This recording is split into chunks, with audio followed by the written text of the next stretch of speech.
Alright guys, BLM here, back with a new video, and in this video, I'm back talking about Survivor 50, but this time for a very special video. This is a video that I've been personally wanting to make for a while, a video that I've been preparing to make for a while, and a video that I think I am very uniquely qualified to make, with this video telling a story about what would likely later become a forgotten piece of Survivor history, a story that not many know exists as is, and even if you did, probably don't realize just how extensive this story is. So with this video, I am going to detail the history of the Survivor 50 casting rumor mill, a story that I hold very dear. This comes from somebody that was knee deep in the Survivor casting rumor mill. Again, I followed every little thing that was out there, created so many charts, created so many lists of who could potentially be on Survivor 50. So again, this will be a video running through how this cast came together nearly day by day from, again, a unique perspective here. Not the perspective of production, who obviously reached out to people and finalized the cast. And while there were some changes here and there, again, not an interesting of a perspective for this video. Also, there's the insider perspective. Again, people like Redmond, people like SurvivorSUnite, where, again, there is a way to form a video around that. Again, when people like Redmond found out certain information, which again, could have been the approach of making this video. But no, that is not the way I'm going to be making this video. Instead, I think actually the more interesting way of making this video is through making this through the perspective of a fan of the show, of someone that didn't have all the information, someone that, again, gathered as much as they can of what was publicly out there and attempting to piece things together in that way. AKA my perspective, where obviously that is what this video is going to be. I'll be running through the entire timeline of the rumor mill, talking about every clue that we got, who we thought were on the cast at points, who we thought certain clues were referring to, even if they're wrong. And I think that is something to clarify this video as well. Until the very end of this video, do not take everything here at face value. This is a video, again, following my perspective and where I thought clues were leading at the time. Again, that is not necessarily the reality. Again, we will eventually talk about the reality. But again, this will be particularly focused around who we thought was going to be on 50 at specific points in the rumor mill. And before starting this video, I will give a lot of thanks here to Redmond, the owner of InsideSurvivor.com. Again, renowned Survivor spoiler, been spoiling returnee casts since Survivor Second Chance. Again, a lot of the information that he distributed, particularly through his Discord, is going to be a lot of the basis around this video. There'll also be information from SurvivorSUnite, another storied spoiler coming from SurvivorSucks. It's been spoiling seasons for years, and maybe some other random sources, which again, we will talk about. But with that, again, let's start the story. Let's start talking about how this cast came together, and everything starts off on October 25th, 2024. Kind of. But on that day, on the Inside Survivor Discord, Redmond announces that availability calls have started.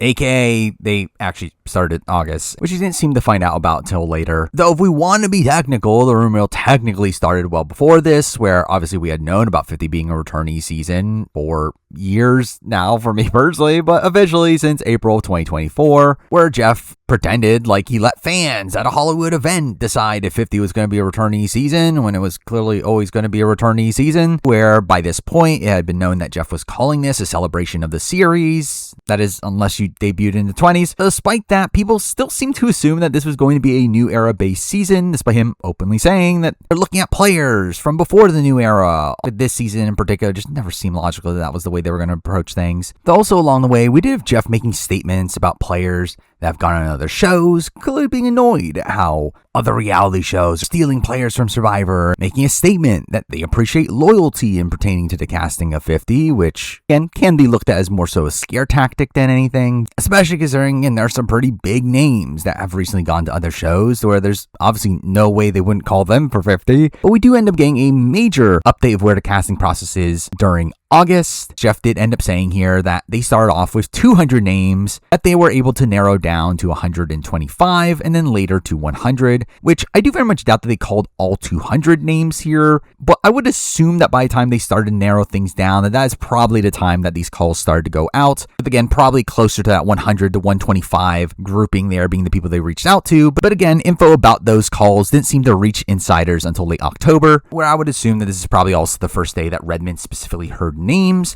though we don't really get clues to those for a bit. As again, this is October 25th. The next time Redmond even talks about Survivor 50 is not until November 6th, where we get our next bit of info, where we finally get some details on some of the names he's heard, learning that he has heard of mostly just one-time players, with the assumption at this point that Survivor 50 is going to be a second chance season, which it surely will be. But really at this point, we do start to get more hints towards who these people that he knows are, really little bit by bit. But with that, we jump to November 8th, where we do get the revelation that Redmond has heard of players from the 30s, meaning that all these worries about how Survivor 50 will be a new era exclusive season is out the window, even though Jeff already cleared that before, but for some reason people still thought that was going to be a thing. But he did say that he thinks that it's going to be players from all eras, confirming the following day that he has heard of players from the new era, from the 30s, and from 1 through 9, which was very interesting. Obviously confirming that some old schoolers are definitely in the running, with the revelation that they are all one-time players, again playing into this second chance theme.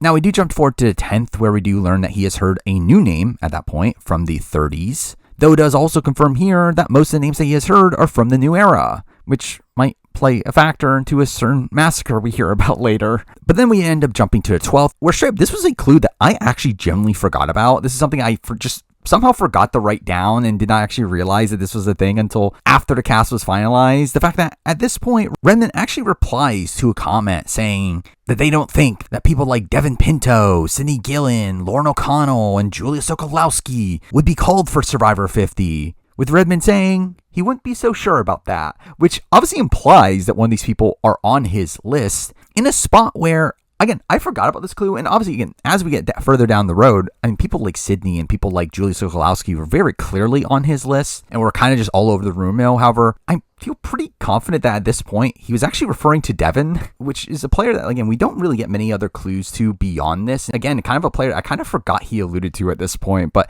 technically Devin seems to be the first, actual player he was kind of alluding to in the rumor mill, just for him to just obviously not really play much of a factor in the grand scheme of things. But it is the following day on the 13th where Redmond reveals that he has now heard of his first multi-time player, a 3-time player from before season 30 that we technically never get any clarification on who exactly this is, but to be fair, it's not that relevant. But obviously, again, a big reveal here, making us think that it might not be a second chance season after all, which, to be fair, for a big season like Survivor 50, you would think that, again, they would definitely be testing the waters there. You would assume even if they were to do a second chance season, they would not be entirely hunkered down in that theme from the very beginning. So again, there being multi-time players called, not that shocking. But with that, we then jump to November 15th, a couple days later, where we do get the reveal that casting is further along than previously assumed. Almost as if it started back in August, and calls are assumed to be finished, which obviously makes a later reveal that much more shocking. We're not too long after this, we do learn that some players have already done psych, physical background, and passport checks, which not everyone that got the initial availability call obviously went through this process, to where, again, those that had done those checks were obviously people that were in more serious contention than the rest. Though, again, there isn't really much we really get out of this at this specific point. So I remember there was kind of an assumption at this point that maybe the cast was finalized so early on, though obviously that ends up being misguided. Where the reality seems to be the fact that really just the majority of players were in limbo at this point, where again, those in serious contention had done these checks, while those that weren't were simply just waiting to hear back from production and not hearing much of anything. But it is here where we get further confirmation that there are no winners on Redmond's list, essentially confirming that multi-time player is not a winner. And also, again, we're still in the world where no winners have come into play from the second chance news. But also we learned that there's not a one-time player in the mix from seasons 10 through 30, being a pretty wide gap with no one-time player, which will surely get filled over time. Really, the dam, for me, ends up opening on November 19th, 2024, the day that I actually started following the rumor mill, the day that I personally joined Redmond's Discord because of one big event, and that being a pretty mind-blowing revelation in that Carolyn from Survivor 44, someone you would assume would be one of the biggest locks on the board, who had just done the traders, ends up posting on her Instagram an application for Survivor 50, which, why is she doing this if she was on Survivor 50? Where again, at this point, you would assume calls had gone out. Why would she be posting this unless she didn't get a call? Especially with her putting the caption, "Here I am, hashtag hello, I'm here," which very much made it feel like this is her starting to realize that she's not getting the call for Survivor 50 and maybe starting to panic a bit. Which I remember particularly seeing in the comments of this, someone claiming that Redmond had confirmed that she didn't get called, which was what motivated me to start becoming a patron of Redmond and join his Discord, and again, really leading to this video existing. But again, a pretty mind-blowing revelation here that Carolyn wasn't called, a spot where you would assume Carolyn would be called, where it feels like they were actually being genuinely serious in their frustrations over people going on other shows, where again, if Carolyn can't get away with that, surely no one else ever will get away with that. But it's also here where we do get some confirmations on some people that are not seemingly in the running, with Redmond seeming pretty confident that people like Drea, people like Carson would not be called based on how production feels about them. Wentworth was confirmed to not be in the running. John Hennigan is someone that was mentioned. So it's also here where we get Redmond's first mention saying that he's not sure on Shan or Cassidy, which Shan will surely not be a reoccurring element of this video, especially as he says the next day that be surprised if Shan wasn't called, though he hasn't heard her name personally. But we do also finally learn how many names exactly Redmond has heard about, him revealing he has heard a dozen names. 12 names on Redmond's list, but also revealing here that he has heard of at least one player from every New Era season outside of seasons 44 and 47. Obviously 47 currently airing at this time, though 44 being a big surprise considering how much production seemed to love 44 at the time. So even in the world without Carolyn, I still would have assumed there would be someone for 44 in the mix, though again, not at this time. Though it was assumed still that someone from 47 would end up being on the cast considering Jeff essentially confirmed it himself. Really, again, it was really just a glaring omission of 44 just being nowhere to be seen here. But then we move on to the 20th. Here we have him saying that he thinks that they're down to the top 30 or 40 candidates, which is usually the number that end up making it to casting finals in previous returnee seasons, and clearly making it seem like that's the stage he thinks the casting process is in,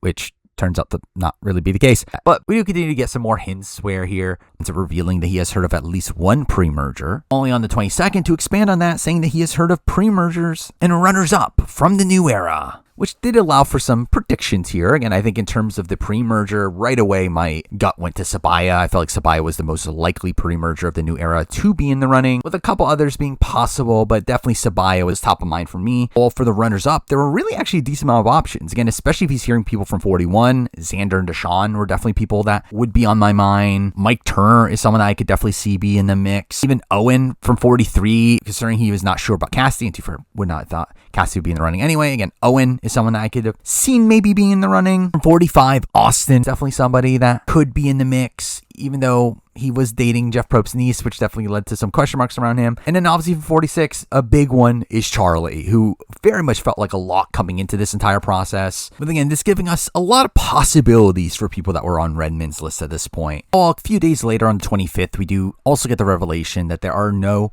old era pre-mergers on his list, which really seemed to stay true for pretty much the entire process, where not a single old era pre-merger really came up as a feasible option for most of the time. But the Redmond well does really run dry for a while at this point, with nothing of note happening until December 4th, but that even being more so on the Survivor 47 side of things, with this being the air date of Operation Italy. Obviously now an iconic episode of the show, and one that really solidified the returning chances of those involved, with Jeff even saying so himself on the On Fire podcast, which really felt like him directly implying that Andy was going to be on 50, because Andy will surely end up on 50. But then on the 5th, we, again, still don't get any info yet, but it is a day of a important event in massive quotations, that being the start of the Over the Edge Celebrity Weekend, a charity event in Celebration, Florida, involving a roundup of reality TV alum,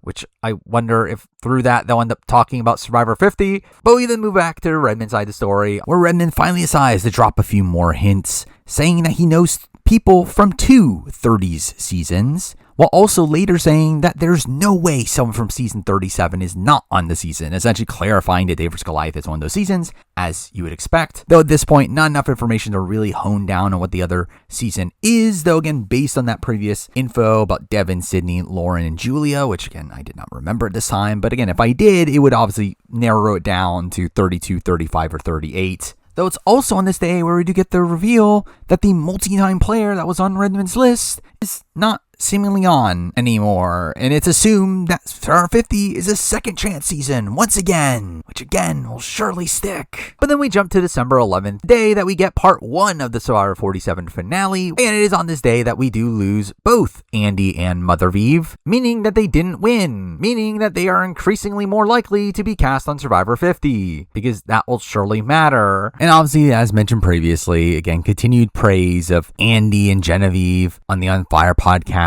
This time really highlighting Genevieve in particular, to where I did come out of this thinking that if there was a female returnee from 47, it would clearly be Genevieve by this point. Then we end up jumping to the 12th for next bit of Redmond information. Pretty big bit of information, that being the reveal that Redmond has 4 names from a non-New Era season, where considering the fact that, again, we knew that most of Redmond's list was New Era, I think you would assume that if there was a season that he knew 4 names from, it would be a New Era season, but no, it is a non-New Era season, which clearly ends up piecing together to being Dave vs. Goliath, which is, again, expected, particularly due to that info about there being a Dave vs. Goliath player for sure in the running, along with it also being fairly obvious how much production loved this season, and they haven't had the opportunity to bring back people from this season yet, and also so many of them were just prominent figures in the Survivor community still, to where, again, it just felt fairly obvious this was alluding to Dave vs. Goliath. Now, I will say, again, through relooking at the clues at this point, it actually doesn't really make sense for most of Redmond's lists to be majority New Era, as at best it could really just be 6-6 at this point, considering we know there's a player from 1 through 9, we know there's a player from at least 2 30 seasons, so there is 4 from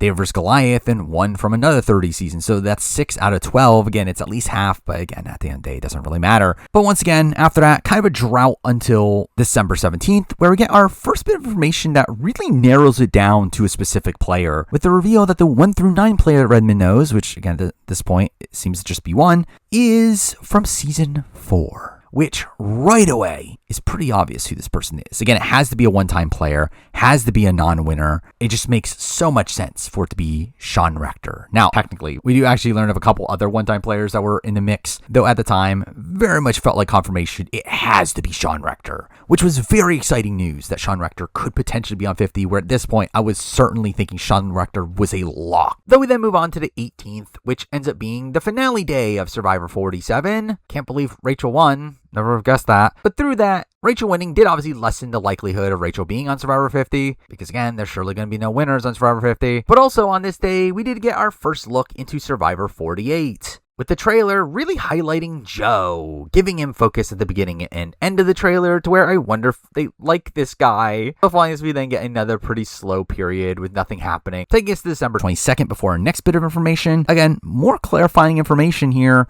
with the implication that Redmond knows a runner-up from the 30s. Which, again, considering we know he knows 4 people from Dave vs. Goliath, I think you can assume it's a runner-up from that season, and who's the most likely runner-up from that season?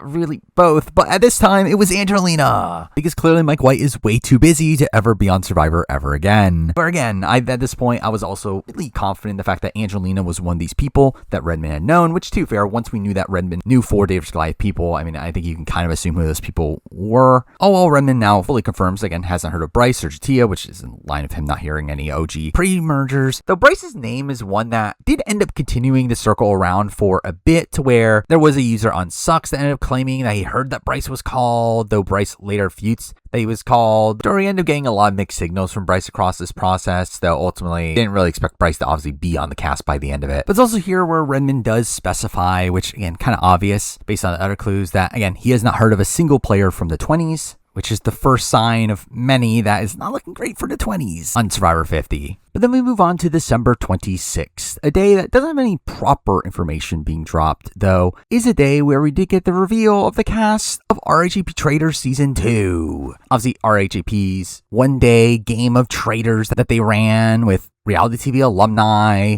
Along the way, we did get some tidbits from the interactions between these players, particularly from one between Jake and Tiffany, with both declaring that they have not been called for Survivor 50. To where with Jake, as much as I wouldn't be opposed to seeing him back, not that big of a shocker. There was a pretty big surprise for Tiffany. Learning that she wasn't called was a big surprise, because surely Tiffany wasn't called. Which again, really funny that this mixed into the fact that her name really just did not come up at all, really just led to me just fully believing that Tiffany was just never in the running to begin with, which is obviously just an incorrect read there. Then we move on to December 27th. We do get more info from Redmond with the reveal that Redmond now knows 13 names. And with that, I think I might as well bring in a new column to my charts here, my player prediction of who I am thinking that these players were based on all the clues, or again, based on everything we know. Again, I think Sean Rector is easy to assume. Again, at the time, I had not realized this, though. Again, looking back on the clues, obviously Devin Pinto was one of these people. We knew 4 people from David vs. Goliath. Again, my initial assumption, which turned out to be true anyway,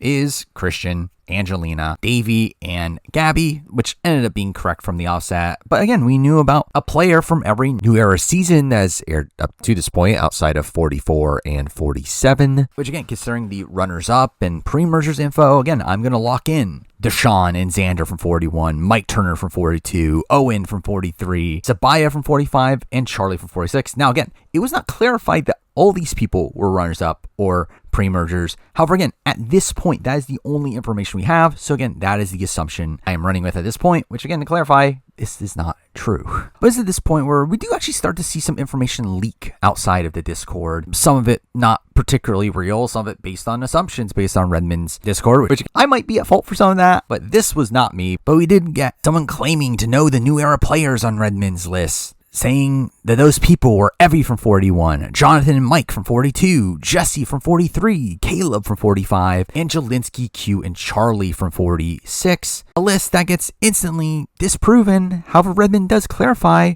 2 of those people are the people on his list, which obviously at this point very much screamed out, it's the runners-up here. It's probably Mike as the 42 rep, and it's Charlie as the 46 rep. What's funny is that it turns out this is wrong, where again, as time goes on, we do actually piece together it was more likely Jesse and Q that were on his list. Though again, at this point, it did fully lock me in on Charlie has to be on his list, and again, Mike also being very likely. Also, it's through this that Redmond ends up confirming that there are New Era women in the running, which is very funny that needed to be confirmed, which, I mean, realistically, most of the candidates at this point, based on all the clues, were men. So again, this is actually clarifying information, but also again, I just found it very funny. This is something that actually needed to be specified because obviously there's going to be New Era women on 50. Also on this day, we did get a person in the Discord posting a 30-player list of their Dreamcasts, to which Redmond actually decided to respond to this, saying that 6 of these people are on his list, which obviously, again, information like this is going to be very hard to follow. Though, again, this is a list that did contain people like Jonathan from 42, Carla, Xander, Angelina, Q, Shan, Christian, Charlie, Davey, Jesse, and Omer, all players that would eventually be people that Redmond knew about. And again, it was just kind of hard to piece together exactly who he was mentioning at this specific point, though, again, made me more confident in Charlie. Though the reality is that as time goes on, I think more than likely this list was probably referring to Angelina, Christian, Davey as through the 37 people. Jesse, who again, he did seem to know at this point. Omer, who he also seemed to know at this point, was probably his original 42 rep. And Q, which we might talk about very soon. Really, that ends up being the last bit of information for the year 2024. Also, the last bit of information for a while. With 2025 starting off fairly slow, with not much happening in the first few weeks of the year. And most that does happen ends up being, again, fairly minor updates, where on January 9th, we do have the Trader Season 3 premiering, which through that, Carolyn ends up becoming a massive star, to the point where they'll clearly force CBS to bring her back now, because of how big of a fan base she has. Then we move on to the 14th, we do get our first bit of Redmond information, where at this point, Kelly Nalbandian had a podcast with Michelle Fitzgerald, leading to speculation about Kelly Nalbandian being one of Redmond's people, only for him to instantly refute that, saying that he doesn't think that she's a top priority for them, which is, again, a bit shocking, considering I thought she'd be someone that would definitely get called, but again, her name never seemed to be implied by Redmond. But this podcast does lead to a bit of information from the 16th, where, again, along the way, Q makes an appearance on their podcast, openly saying that he had turned down Survivor 50 after, again, saying for like a year now that he would do it in a heartbeat, which again, I never believed. And right away, Redmond seems to not believe it, saying, "Sure, Q, sure," with pretty much confirming that Q is on Redmond's list, which ends up being pretty important information for down the road. Then we move on to 21st, where we start to get some information that, again, starts to shake up the casting pool a bit here. With the reveal, once again, that it's not second chance, and he's heard of multi-time returnees, which this time it sticks and ends up being assumed there's going to be multi-time players from this point on. Also specifying that he has pre-Game Changers returnees on his list, but through this it can be assumed that obviously he has more than just that initial dozen names on his list now, which we will very soon find out what number he has. But through this he does end up reconfirming that he does not have any winners on his list, which he surely won't reiterate over and over and over again. But that takes us to the following day, January 22nd. I think that again completely blows over and everything. Really leading to a lot of speculation over the next 2 months in the reveal that Redmond now knows 30 names. Again, going from 13 to 30. Now giving us so many more people to speculate over,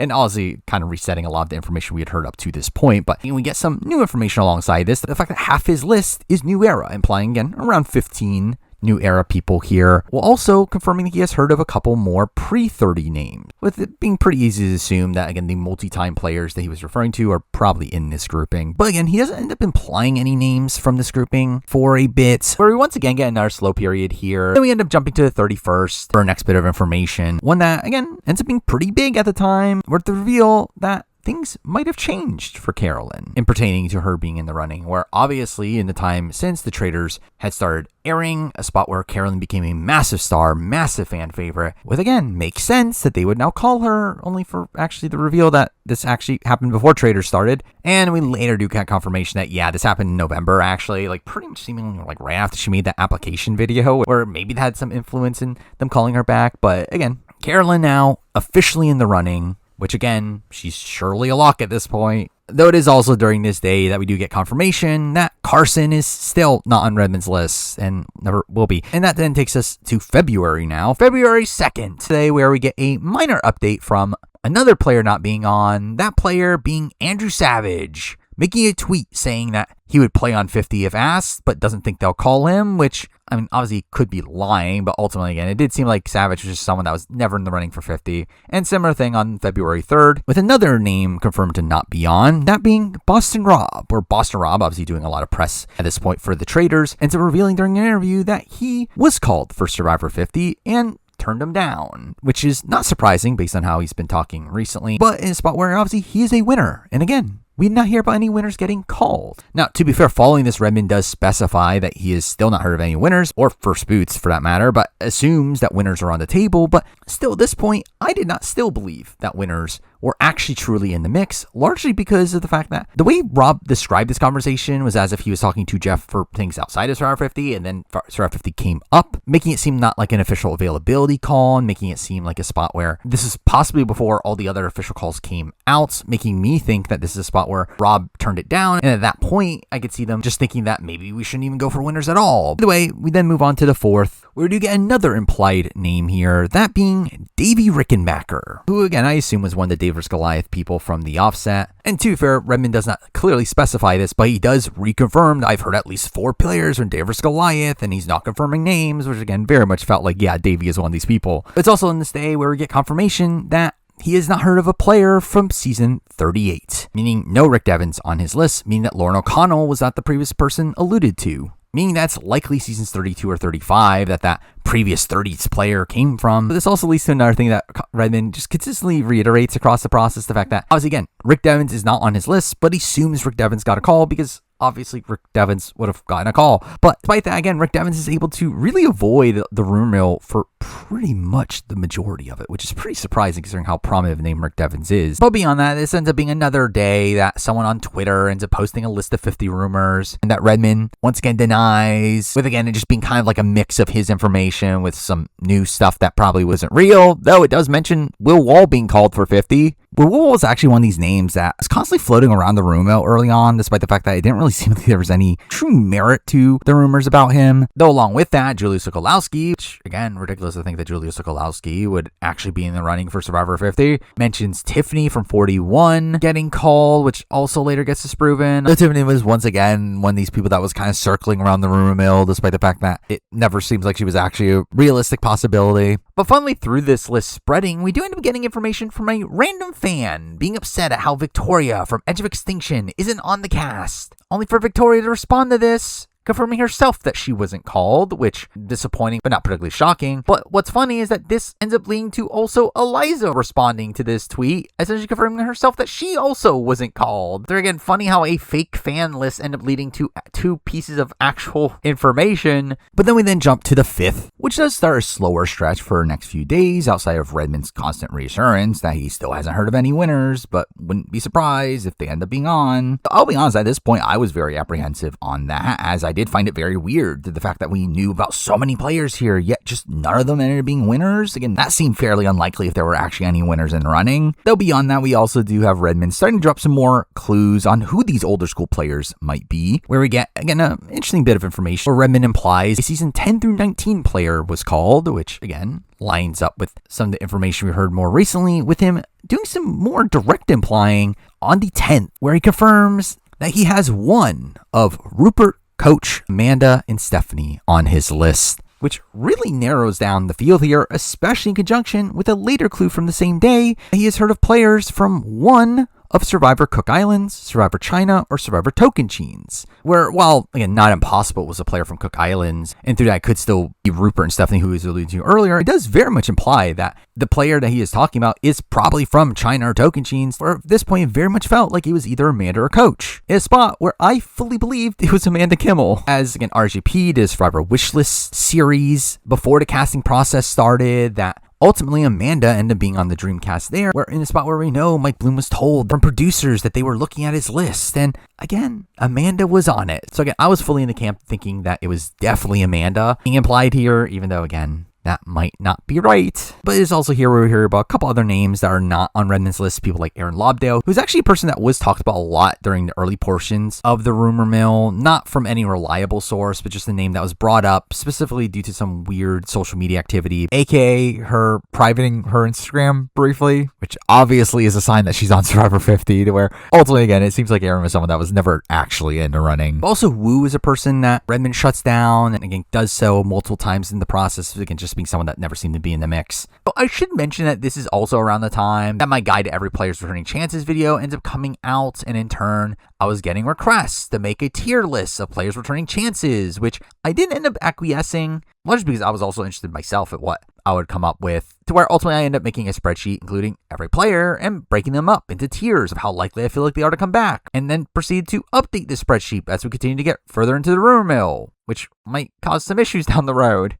But with that, we then move on to the next day, the 11th, with some out of Survivor news happening, and that being that D, again, the winner of Survivor 45, a winner that CBS seemed to particularly like, ends up being announced for the Challenge 41. In a spot where it seemed very unlikely that she would be allowed to do this if she were to be on Survivor 50, especially considering how much production very much talks about how they do not like it when players go on other shows, to where at this point I pretty much wrote off Dee as a potential person for 50. But I wasn't the only person in this camp, with Redmond having a similar read on the situation as well. As again, why would she be going on the challenge right before filming 50? It makes no sense why CBS would allow her to do this. Though alongside Dee, we do end up also getting two other Survivor alum on the challenge, that being Sydney Siegel and Caleb Bradshaw, both of which I pretty much disqualified from being on 50 because, again, surely no one from the challenge can be on 50, though at least with them I was seemingly right. But then we move on to February 12th, another day that we get info outside of Redmond, this coming from the White Lotus Season 3 premiere. Obviously the show run by Mike White, former Survivor player and Jeff's muse for the new era, who is clearly too busy to be doing Survivor 50. But also there were two Survivor alum, both of which confirming that they were not in the running for Survivor 50.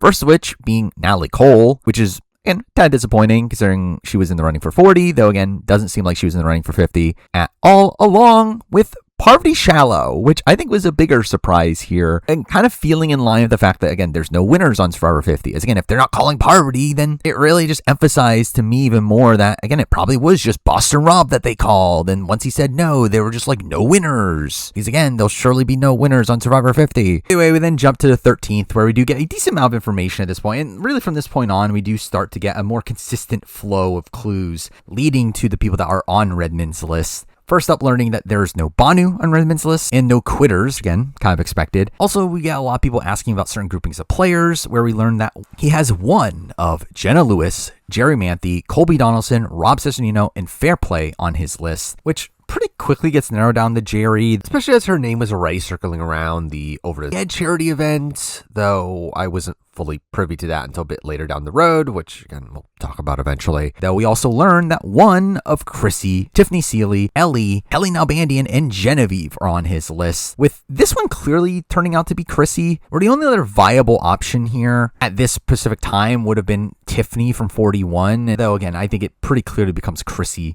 as time goes on. Also here we do learn that the New Era pre-merger that's on Redmond's list is female, which at this point fully locks in Sabaya, where before this, again, I thought there was maybe a world where, again, someone like JD or like Banu or Jelinski could have been this person. But at this point, again, there's not many other viable returnee options than Sabaya. So again, Sabaya just made a lot of sense in this spot. Well, also here we learn about the gender of the season 4 player, turning out to be male, which at this point also fully locks in Sean Rector, where at this point, no way it's not Sean Rector. It's not going to be the general. It's not going to be John Carroll. No, it kind of could have been, but again, it's for sure Sean Rector. But again, we end up jumping a couple days to the 15th, where we get confirmation that Redmond still does not know of a Borneo player or a 47 player, which again eliminates Jenna Lewis from that previous grouping and also eliminates Genevieve as well, allowing us to narrow down the pool a bit there, which does end up being a bit humorous considering the fate of the person that Redmond was implying here and the fact that we obviously will never see Jenna and Genevieve's names again down the road. Although we do learn that Redmond now has 2 season 1 through 9 players on his list, one of them obviously being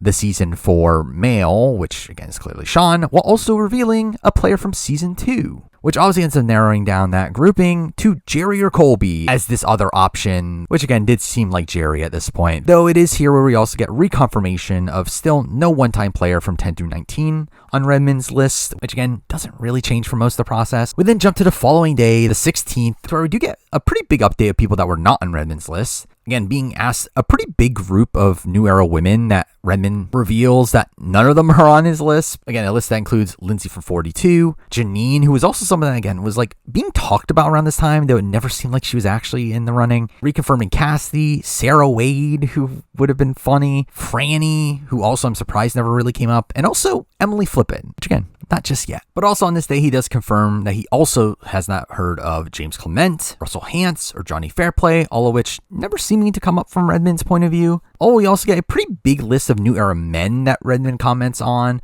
A list of Xander, Deshaun, Jonathan, Austin, and Hunter, with Redmond saying some of these people are on his list, and implying more than one, which again, at this point, I was still pretty locked in the fact that Xander and Deshaun were probably on his list. Though looking back on it, again, it does seem like it was Deshaun and Jonathan instead. Though also, too fair, at this point, they expect Jonathan to be on this list as well. But then we jump to the 19th, where we do get some pretty big news in the lead up to 48. That being the on fire co-host for the season is going to be Rachel Lamont, which was a pretty good sign for Rachel's chances of returning if the cast were to include winners. As again, you would think this means that she's in production's favor, and from an extremely recent season, a very popular season from the audience reception, where again, no way they don't call Rachel. But either way, back to the Redmond side of things. You get some information that does lead to a funny little subplot that happens here. Information about one of Shan, Tori, Carla, Cassidy, Kelly, and Venus are on his list, where most people seem to think it was Kelly right away, to which she shuts down. In a spot where he's also asked about Q, and that question doesn't say anything about Q, which again further implies Q on his list. Again,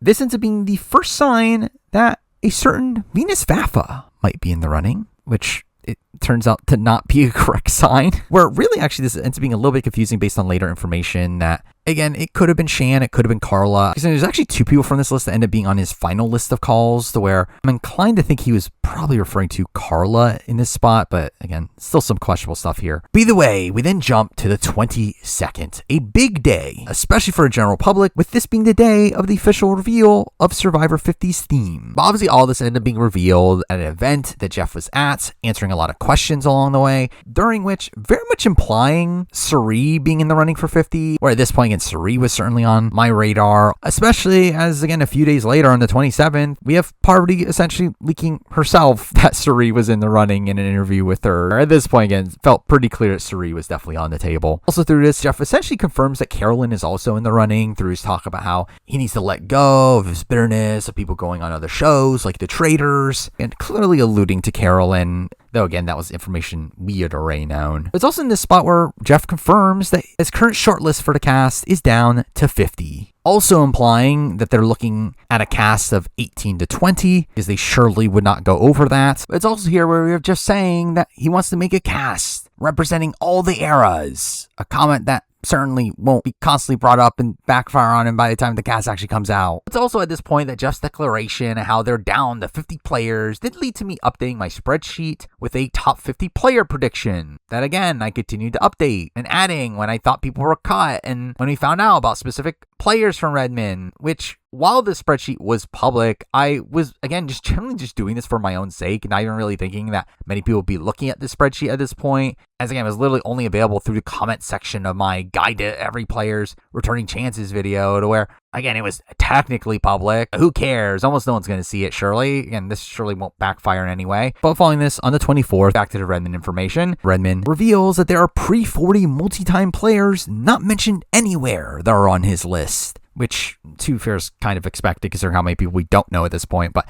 also still clarifies, once again, no one-time players from 21 through 30, essentially further expanding that back to the 10 through 30 that we had beforehand. Now, with that, we then cut to the 26th, where Redmond says that he's confident there will be a Borneo rep on the season, but doesn't know who yet. Which is, again, another one of these lines that Redmond will constantly reiterate throughout the entire process. I'll be honest, I had my own doubts throughout a lot of this process on if a Borneo rep would actually make the final cast. Now, it felt inevitable that someone from Borneo would end up being in the running at a point. The actual road to getting a Borneo rep on the actual cast itself ends up being a very storied one by the end. Though beyond this, this also ended up being a fairly sad day from a Paramount front, obviously that being CBS's parent company, where they ended up announcing that the diversity mandate doesn't exist anymore in response to the current presidential administration, and in doing so, leaves diversity as a massive question mark moving forward, where I end up really just constantly shifting on whether or not I think it's going to hit it or not. For a while, Jeff remained fairly adamant that he would want to keep it moving forward, and I did feel confident he would do that for newbie casts in particular.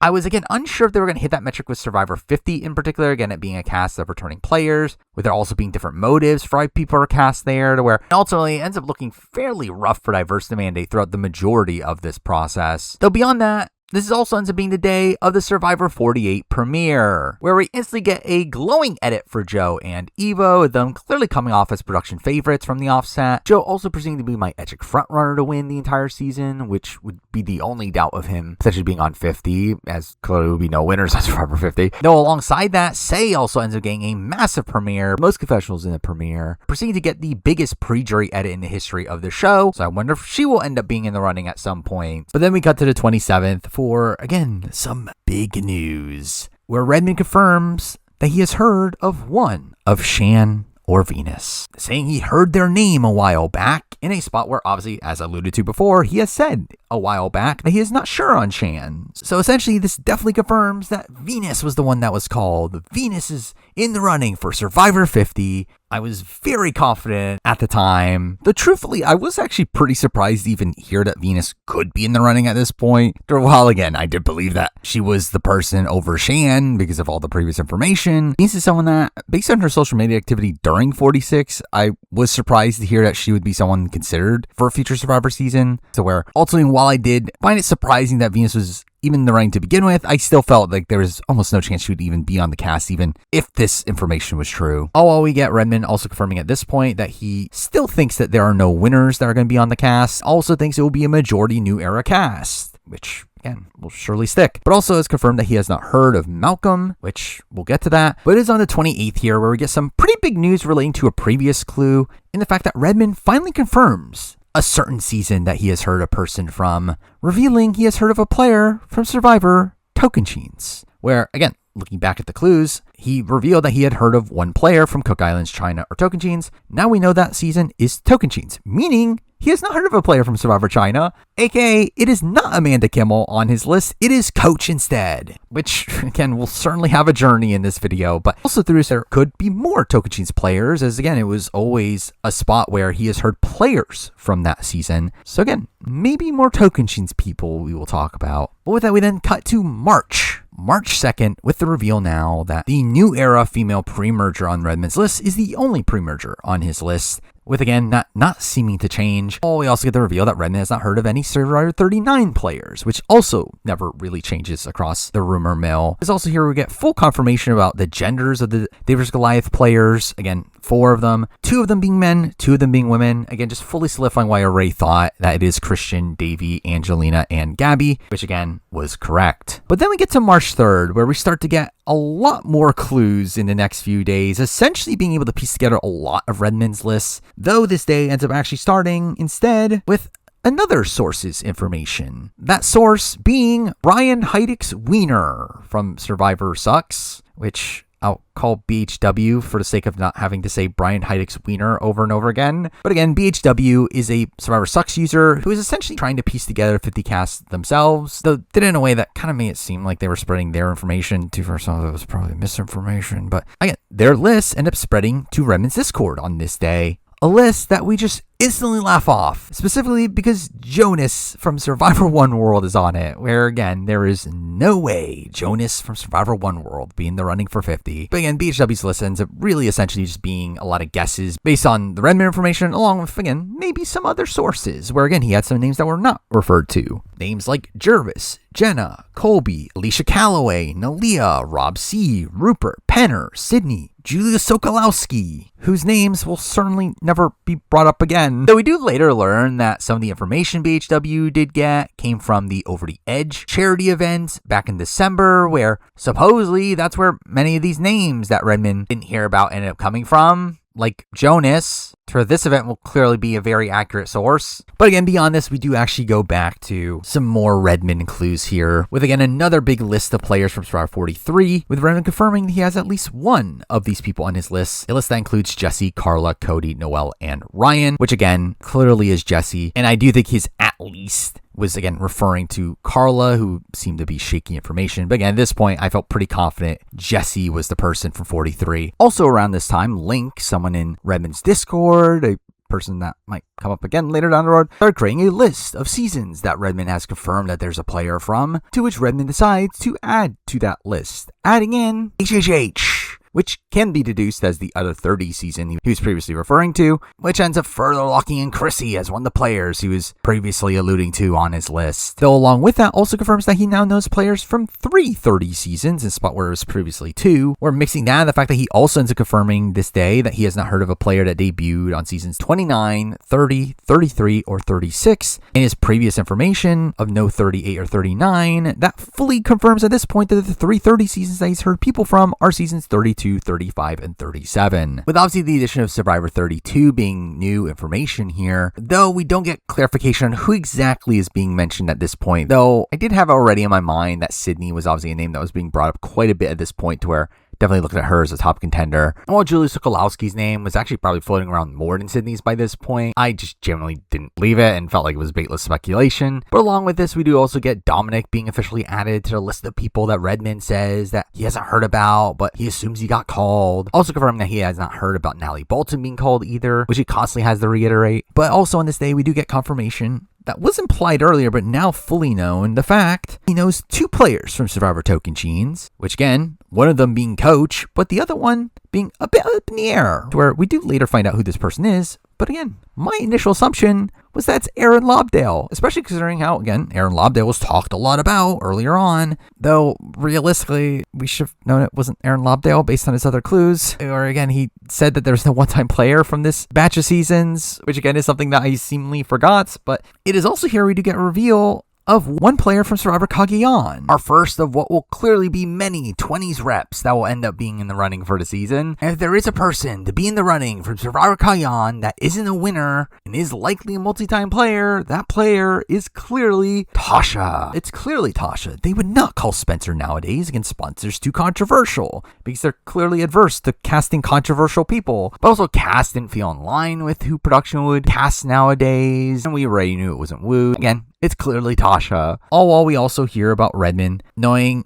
at least one person from Survivor 48 is in the mix, though this was just kind of stating the obvious, as there was no way there wasn't going to be 48 reps on the season, though he does not know who that specific person is. And to be fair, again, we won't really have more alluded to that for a while at this point, but again, at this point, I was already all in on that person being Joe. It is also here where he reconfirms the fact that he has still not heard of a Survivor 47 person, which is a little surprising considering this is a good chunk after the season finished airing, and we do later hear that there were a few in the running, where again, interesting that none of them came up this late into the process, though again, at this point I was still fairly confident we would eventually be hearing Andy's name in the running at some point. Either way, we then jump to the following day, the 4th, where we get more confirmations here, confirming 3 players from Survivor Co. wrong, which again, I think you can assume the grouping of players that could be pulled from people like Ty, people like Sydney and Julia who were brought up earlier, people like Aubrey, people like Debbie. I think that was the main grouping I was looking at. Pretty confident in Sydney and Ty, while I was again a bit up in the air on if it was Aubrey or Julia Sokolowski, with Debbie clearly feeling like the least viable with her name never really coming up in the rumor mill, though again I did heavily lean towards the third person here being Aubrey at this point over Julia because she seemed way more viable, which was I wrong? Oh, we also get surprising confirmation here that there are 3 players from Survivor 41 on his list, in a spot where I did not think Survivor 41 would get any returnees on Survivor 50, and too far it turned out to be right, but I was surprised that 3 were even on his list to begin with, where again, through the clues, again, you can assume Deshaun and obviously Xander. The question is, who is that third? Because it's surely not Shan. Though at this point, my top candidate was Evie, who is someone that I'm actually kind of surprised we never heard anything about them being in the running, considering it did seem like production very much liked them at the time. Now, there were claims earlier in the rumor mill from All Winner Survivor that Evie may potentially be in the running, though really none of that went anywhere. But it's also here we get confirmation of one player from Survivor Panama, which again is clearly Suri, and while obviously it could have theoretically been Daniel De Lorenzo or even Terry, which I surely would never end up thinking it's Terry,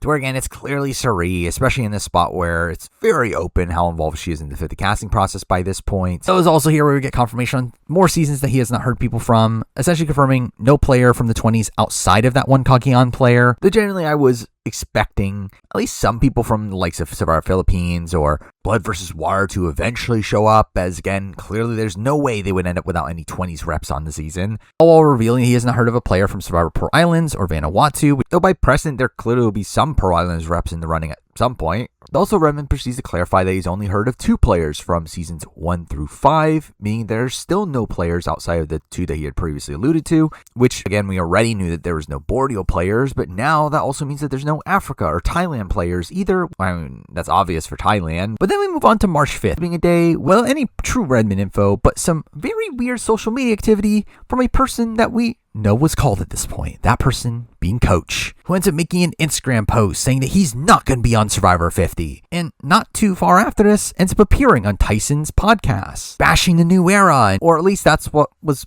claimed. Where again, that was really the running story throughout a lot of this preseason, is that Coach is bitter for getting cut, and this podcast is proof of it. However, again, I never bothered to actually listen to the podcast myself until making this video, and the reality is, again, like, it actually wasn't bad at all. And if anything, he was actually praising Survivor 48, feeling like Survivor's going back to its roots, which again just feels like the opposite impression that was being spread around. Where, to be fair, that sentiment seemed to stem from some Instagram comments he made, claiming that Survivor's tried to replicate him and has failed, also saying that he doesn't need Survivor and implying that Survivor needs him, which, while tinged negatively to modern Survivor, it felt like more so just him propping himself up. Also, there was this notion around that he had trashed on Jeff in the process, which really just seemed to stem from him liking a comment that said that Jeff was out of touch, but also proceeded to prop up coach along the way, which again is not really him trashing on Jeff and just him liking a comment that talks him up, to where again the notion following this was a coach was cut and he was bitter and is now just playing it off like he turned him down, to which, as we'll get to it down the road, it becomes clear now that these posts were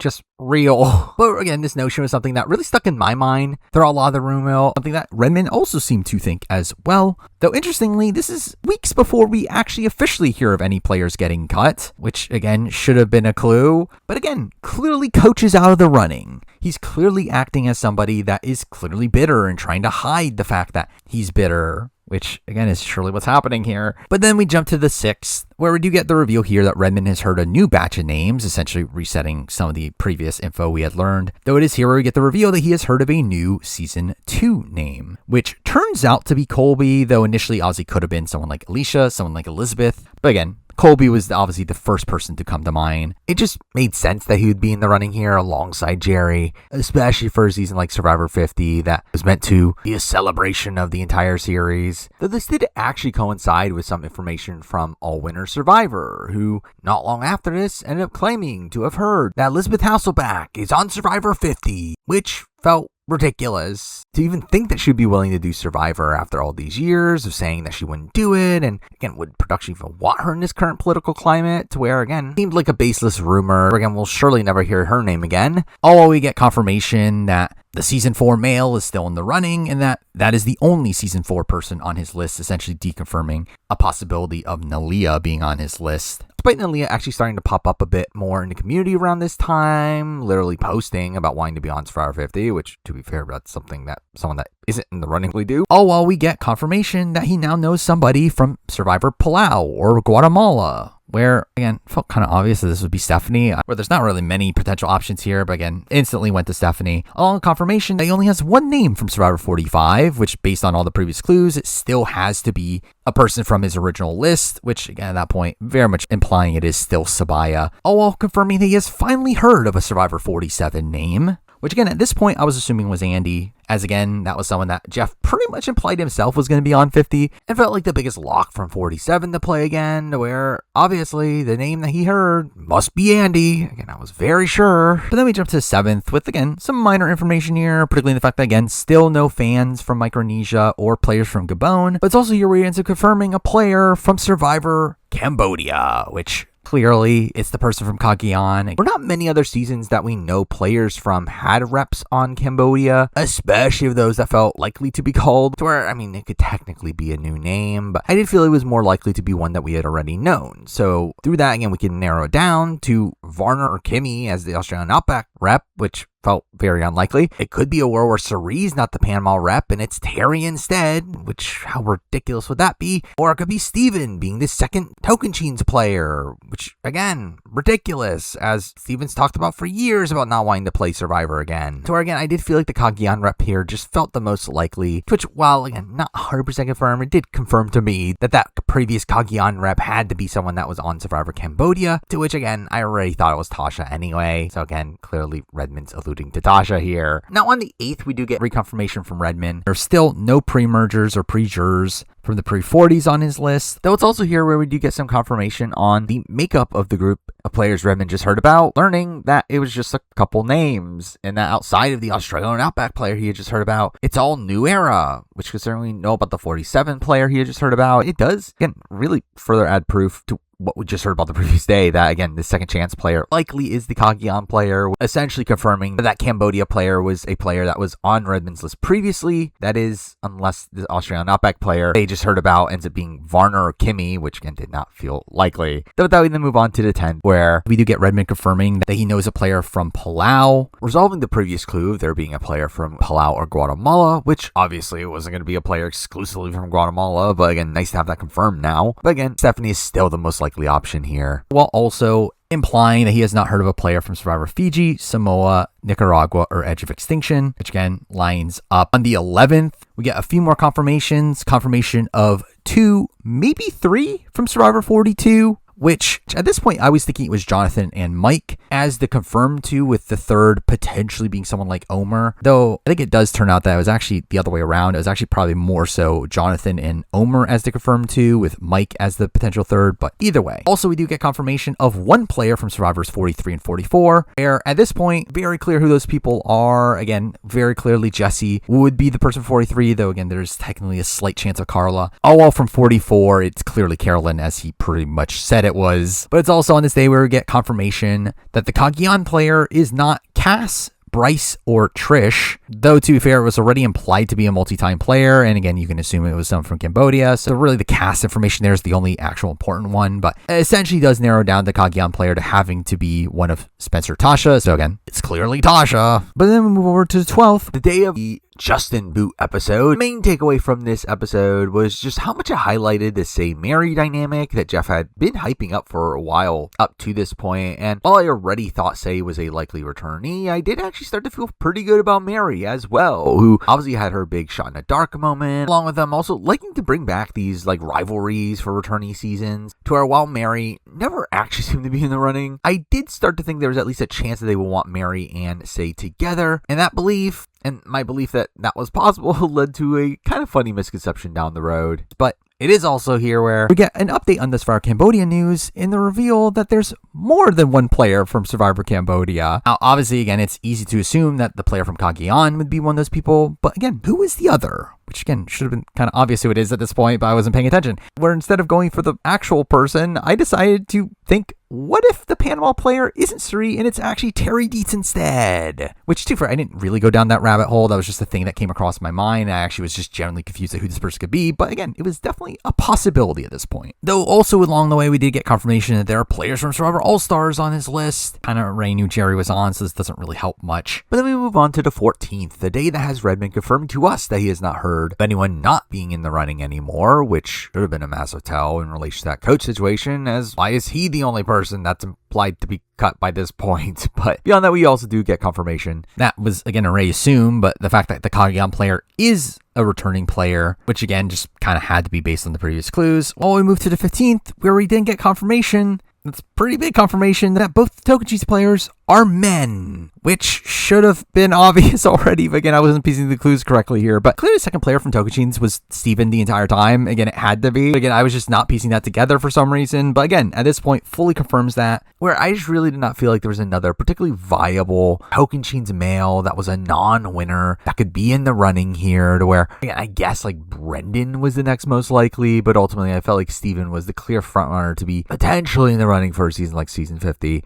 Also fits in line with the fact that that's obviously who the other Cambodia player is, that it was Steven all along. And to be fair, I mean, Steven has constantly said that he would not play again, which is a major reason why I never truly thought it was Steven, though there's more to this Steven story that we'll get to later. This is around the time the floodgates really broke open with Redmond, starting this era, doing gender reveals for the players on his list, also giving us confirmation that the two season 2 reps are one male, one female, which does a lot of confirming here, where again, previously it was already alluded to the fact that the original was Jerry, and now if there being a male in the running, the only viable male is Colby. So again, clearly the two Australian Outback players at this point are Colby and Jerry, along the fact that we also do learn that there's only one HHH player on Redmond's list for sure, which is interesting phrasing. Again, at this point, it really just locked me in on Chrissy, as again, it kind of had to be Chrissy based on previous clues, though again, what happened to Devin Pinto? And really, this is the end of the Devin Pinto of it all, in the sense that, again, it just seemed like it was a name that Redmond heard like once and just never again, but did allude to that one time. But again, I forgot that was a thing that even happened until making this video, so that really had no impact on my experience through the rumor mill here,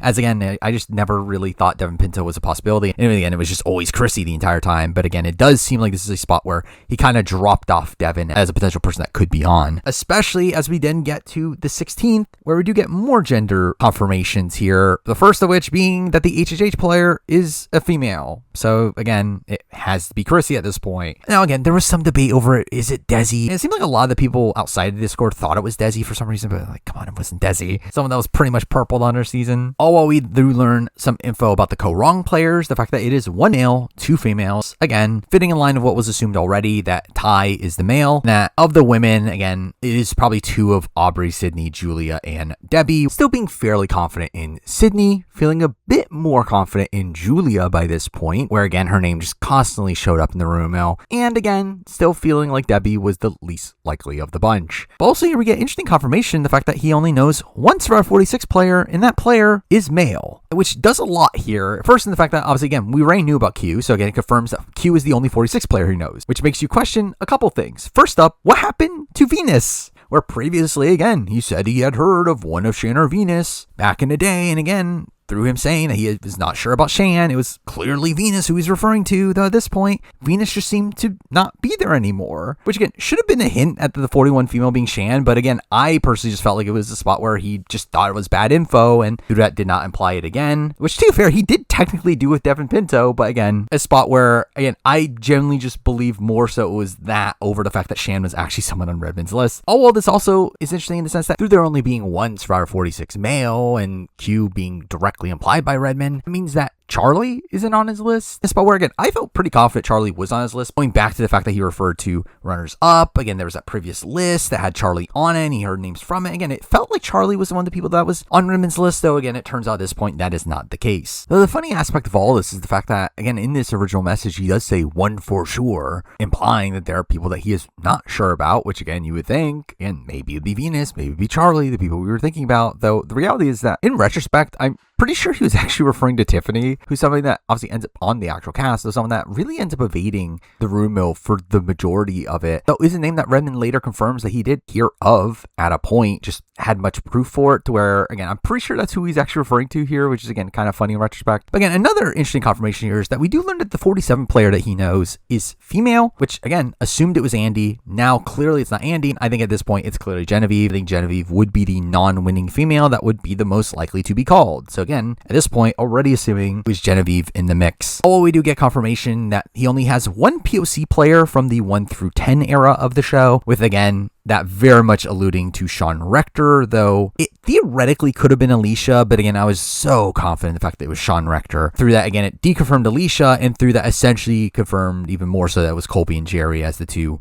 Australian Outback picks. Now, also, we do get confirmation that 50% of Redmond's lists are BIPOC, and it's a pretty even gender split as well, though to be fair, those are so broad of clues, I just did not bother to actually use that as part of my analysis in all this. But then we jump to the 17th with more gender confirmations, confirming that the Palau player is female, obviously confirming Stephenie. The Panama player is also female, which confirms that, again, it's fully not Terry, which again was not really a practical option at this point anyway, but still, either Suri or Daniel Di Lorenzo, with it just clearly being Suri. While we do get confirmation that the 42 players are all men, again, lining up the fact that it would be Mike, Jonathan, and Omer. The 43 player is a male, fully confirming now that it is Jesse and not Carla. Also, we get confirmation that the 44 and 45 players are both female. Again, we already knew about Carolyn, but now Sabaya is even more locked in, especially lining up with the new era pre-merger of it all. But with that, we then cut to the 18th, where we heard about Redmond hearing about two new names, two multi-time players from Survivor Philippines, which essentially should confirm Malcolm and Abby right away, though the way he worded it was in a way that could have included Scoop and Penner and Russ Swan, though again, it was just clearly Abby and Malcolm from the very beginning. Though this ended up conveniently coinciding with Abby Maria appearing on RJP, to which she talked as if she was very clearly in the running for 50, which again kind of locked her in even more. But again, considering him hearing new names, we still get the reconfirmation that Sean Rector is still the one pre-30 one-time player on his list, which again didn't really change much. But then we move on to March 20th, where this entire thing starts to get a bit more real, with the reveal that Redmond is starting to hear about players getting cut, revealing that some players are cut, some are confirmed, and some are still in limbo, with this feeling like the week where the cast was starting to actually come together. With this being the day that we get some pretty big news in that Redmond feels like there's been a push for multi-time players and bigger names, thinking that production might not be getting their way, and that a certain someone else is getting a big say. Yeah, obviously I'm referring to CBS, which ends up being spread across social media, the fact that this was something that was happening, which again led to mixed reaction. Obviously some people did want these like legendary figures to be on the show, while also other people did want a more new era focus season. And again, it did seem like at this point we were pushing towards that Legends point of view, with Redmond confirming that the cast doesn't lean New Era anymore, and all the cut names that he has heard are New Era names, almost as if a massacre of some sort had occurred. Though, realistically, again, this was a pretty major shift in what I thought 50 was going to be coming into all this, where, again, coming into it, I thought 50 was going to be probably like a 60-70% New Era split, where, again, just a few token old schoolers. Yeah, at this point, it did feel like we were getting a major shift towards some bigger names from older school seasons. So obviously, word of this gets around to the point where a lot of people set their expectations for 50 being a legend season, which ends up being to some disappointment by the time the cast actually finally comes out. All this also leading to this notion that Probes must be really angry at how Survivor 50 is turning out, with CBS taking over the season, and Jeff probably not getting as big of a say in who he wanted on the cast, because surely Jeff will be very upset about the cast of Survivor 50. And this shakeup doesn't stop just there, because we then proceed to get even bigger news from Redmond. Could have shaken up everything with the reveal that he has now heard of a one-time pre-40 non-winners at war winner, meaning winners are back on the table, which felt like a spot where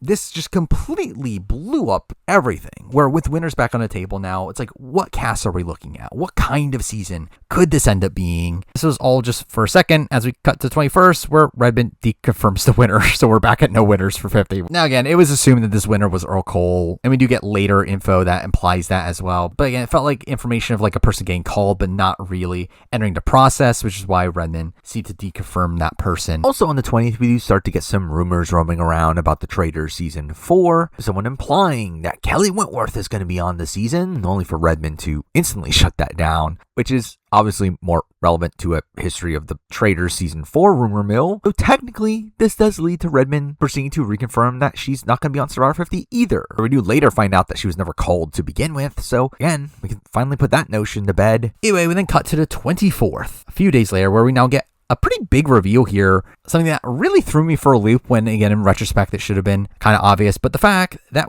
the 341 players he knows are 2 males, 1 female, in a spot where he instantly shuts down the concept of Evie or Tiffany Seeley being on his list, in a spot where I thought both of them were viable options for the 41 players. Also on this day, someone made a prediction of the New Era players on Redmond's list, a prediction that Redmond confirmed had at least one mistake in it, which, again, most of the New Era players at this point, we were right on the dot with, and I was very confident in that at the time. But the only players that were up for debate for me were the Survivor 41 players, where I very much disagreed with the prediction here of Ricard, Shan, and Xander, as obviously Ricard and Shan aren't on his list, which is funny considering Shan's literally the only person that actually was. But either way, at this point, I was pretty confident in Deshaun being on his list. Xander was also someone that seemed very viable. And the third person, I actually at this point thought of Liana, particularly because, again, it was implied these 41 players were from a while back, and through, again, his constant denial of Shan, I was thinking, okay, it's not Shan, it's not Evie or Tiffany. Sydney was someone that was on the challenge, and again, it's a post-merge woman, to where at that point, it's essentially narrowed down to just Heather or Liana, and again,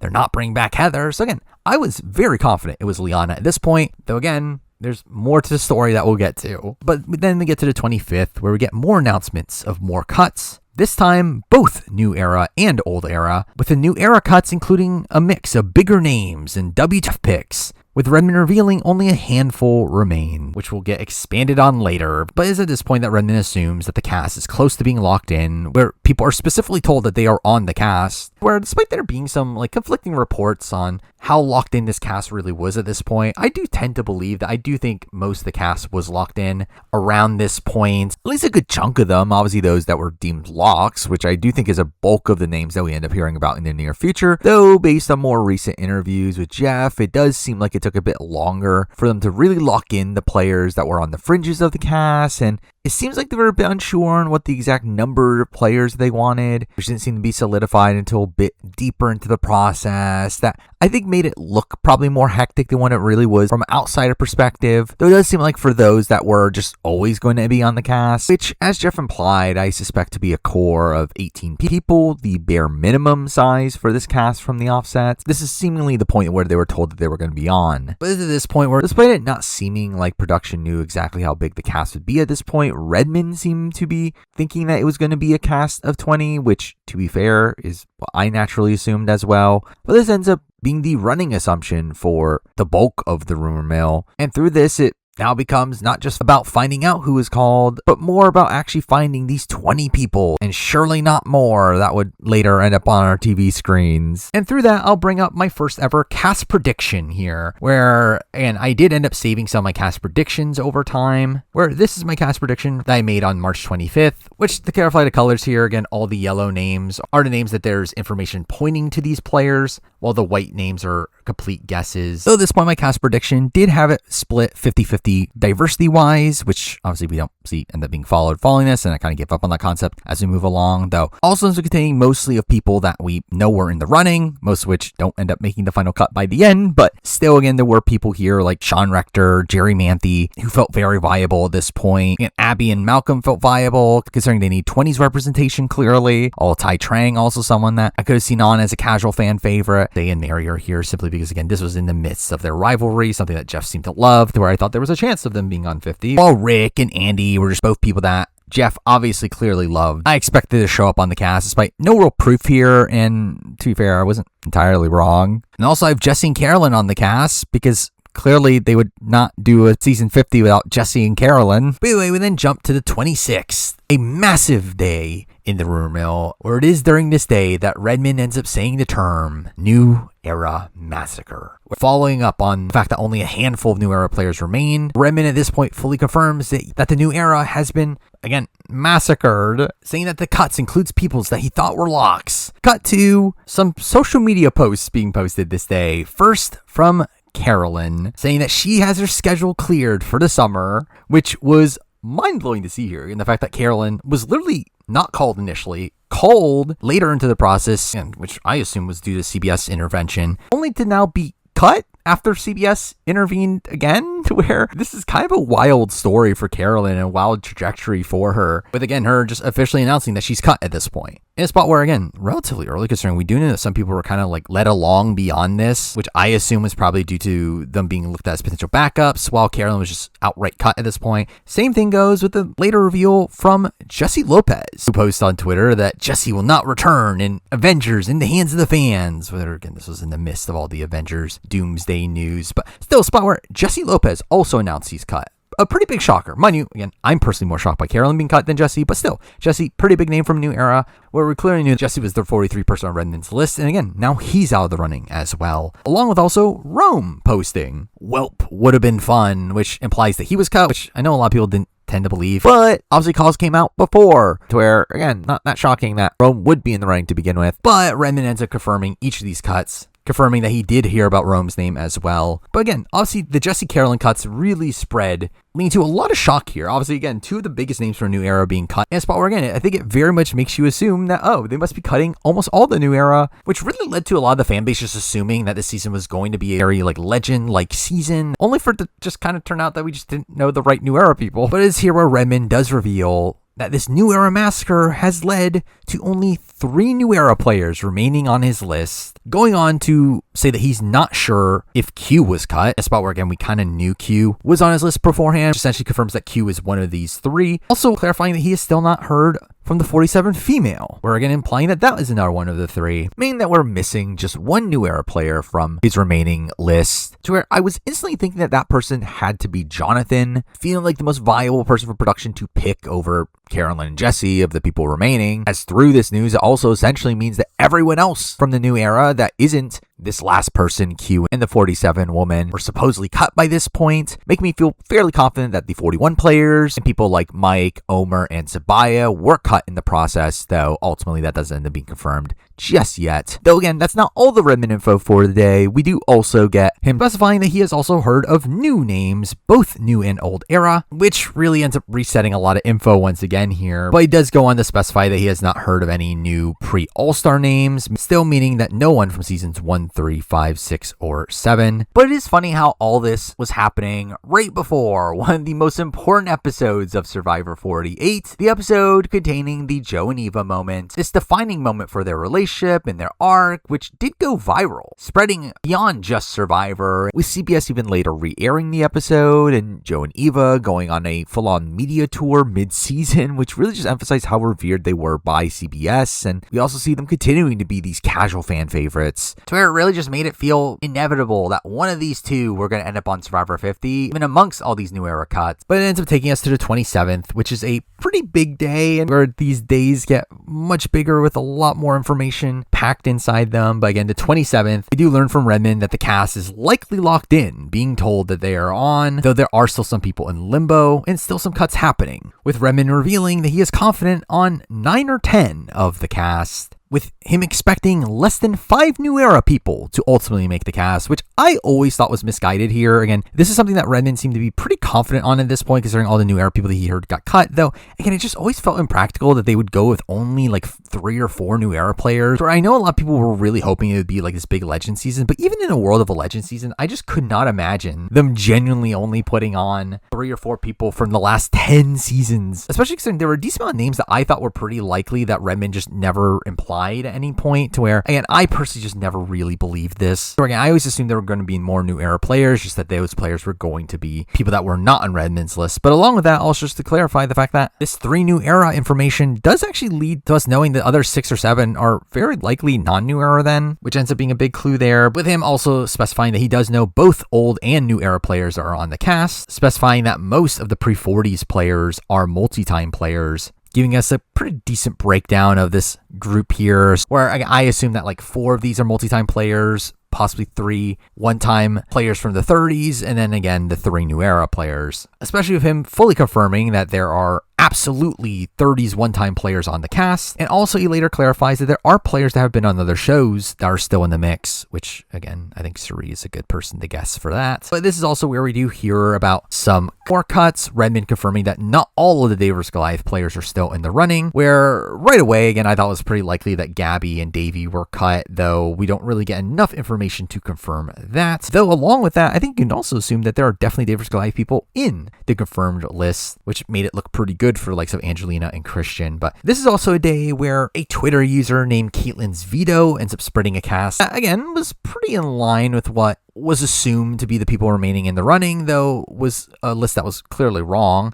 though that list ends up being further spread by Jonny Fairplay. But again, it did lead to this list being looked at more credibly, even though it was, again, just a fan's prediction, where Redmond has to come out and debunk this, saying that he can debunk it because he knows specifically that at least one player on this list isn't on, in a spot where Davey is on this cast alongside Jonathan, which again might be a hint towards Jonathan potentially being on, especially considering we later get some pseudo confirmation from Davey himself, him making a post asking for Netflix to give him a call, which again implies that he was cut here, which again felt like a good sign for Jonathan being one of the 3 non-new era players not cut, though again wasn't a guarantee. But anyway, it's here where Redmond also confirms that the Cagayan player was cut, only for literally like clockwork, Ryman, aka Spencer, to now confirm that he was cut, with again the reveal that it was Spencer on Redmond's list the entire time, not Tasha, which again was a surprise to me there, which in retrospect shouldn't have been that surprising, though in this post he clearly comes off annoyed at how he was treated, and this lines up with how many seemingly fell, being led along and eventually ghosted through the process, with Redmond confirming that as well. In this post, Ryman ends up announcing that he's making a documentary in response to this, and invites other alum to join him in Ecuador for filming, to which Coach responds to this, saying, "See you in Ecuador," implying he was cut as well, which again leads to us assuming that Coach was cut, despite the fact that Coach himself even said that he wasn't cut, and again, we just thought he was being bitter and not owning up to the fact that he was cut, when the reality is no, he's just telling the truth, he wasn't cut.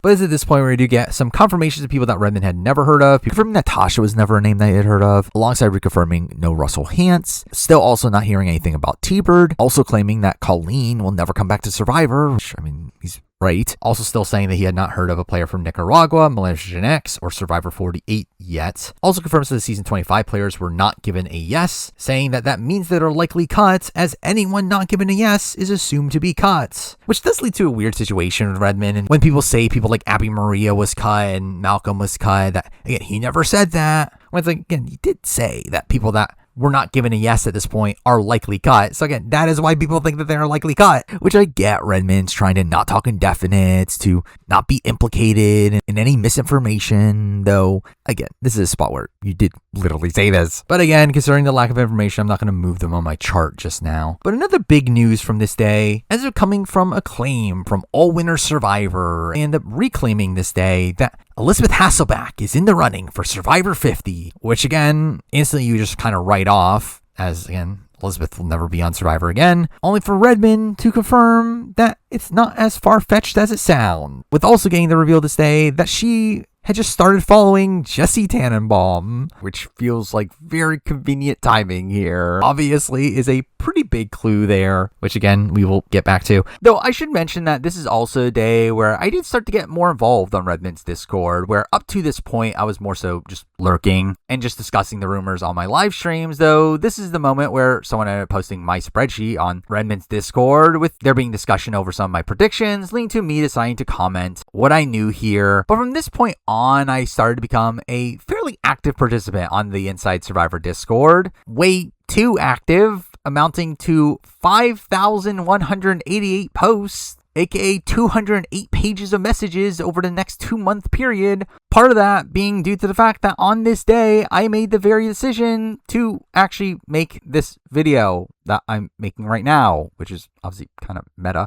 And technically that actually happened at the beginning of this day, even before I started to talk on the Discord, where I had actually previously already decided to collect all the info that was out there at this point, creating a timeline of when Redmond rolled out all of his information, which I was planning on using as a guide to help in further speculation. Though it is while doing this, I realized that I could just make this into its own video after everything's said and done, and here we are. Though, by the end of the night, as a gesture of goodwill on the Discord, I did decide to release my timeline of all the Redmond information that I made earlier in the day. Again, just posting it to the Discord, and again, this surely won't backfire. But that takes us to the 28th now, where we do get a couple smaller bits of news. First from Russell Hand saying that he wouldn't even play Survivor 50 if asked, which felt like something that someone bitter over not getting called for 50 would say. Also today we do get Figgy from Millennials vs. Gen X posting a video claiming that she was cut for Survivor 50, which many people took seriously when I thought this was clearly a joke in reference to the other cuts, which, what do you know, it turned out it was. But anyway, back to the Redmond side of things. Redmond is asked if all the announced cuts so far are actually cut, with Redmond saying as far as he knows, essentially him confirming that Coach and Davey were cut as they were part of the question, and even explicitly going out of his way to confirm that Coach in particular was cut, because again, Coach was surely cut. Well, we do get a lot of information during this day about the new era players that Redmond knows, confirming that the 3 new era players are 2 male, 1 female. Where again, right away, you can assume, again, Q and Genevieve are 2 of those 3, along with, again, Jonathan from that previous clue.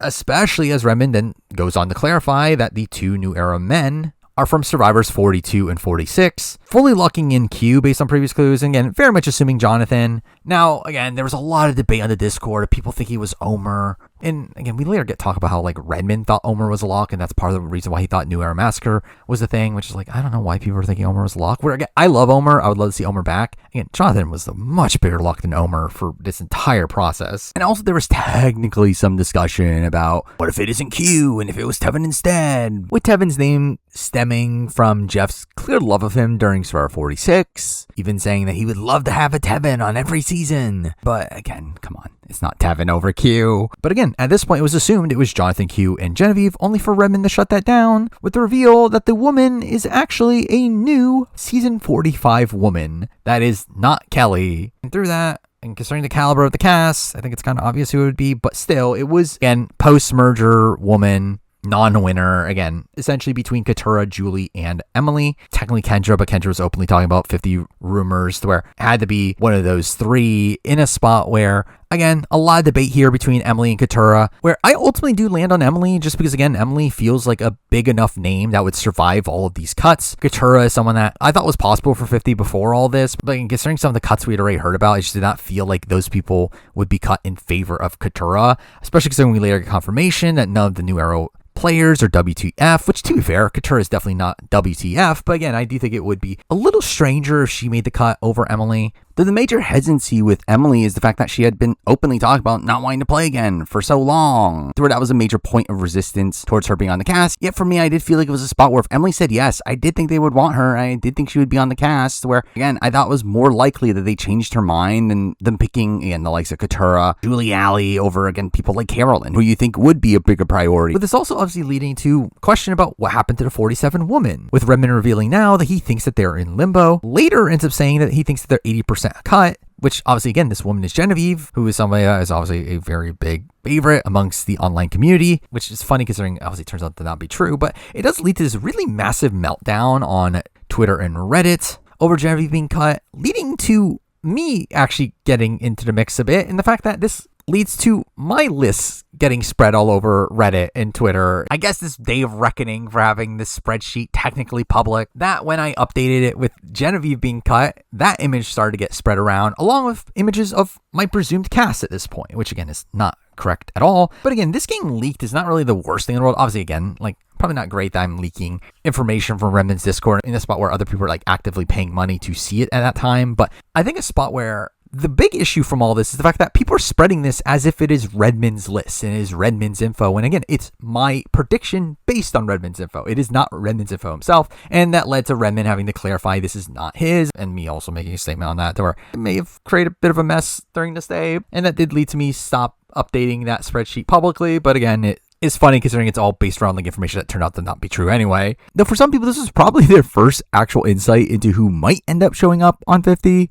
Just a wrong one, where even this cast prediction that was spread here was one that I didn't put much time into, really more so just kind of a test to see if they could still hit diversity mandate with all that we knew, which is a large reason of why Mary's still on the list here, where again, she's just residue from me previously thinking that Mary and Say were likely together, but at this point, again, I already ruled out Say, and so also did not have an Asian woman that sounded particularly likely at this point, to where, because I just kind of kept her there, which did lead to some thinking that Mary was actually in the running for the season, and again, it seems like she never was. So what was also annoying about this situation was not only that, again, this spreadsheet leak around Twitter and Reddit, but also the fact that my timeline of Redmond information, which again, I only released in the Discord, was also leaked and being spread around, meaning that someone was clearly directly leaking things from the Discord, which again, this in particular was something I never actually intended on getting out there, as again, to me, this felt like a more direct leaking of things than me just talking about my predictions elsewhere, especially considering it was, again, literally the information that people were paying money for.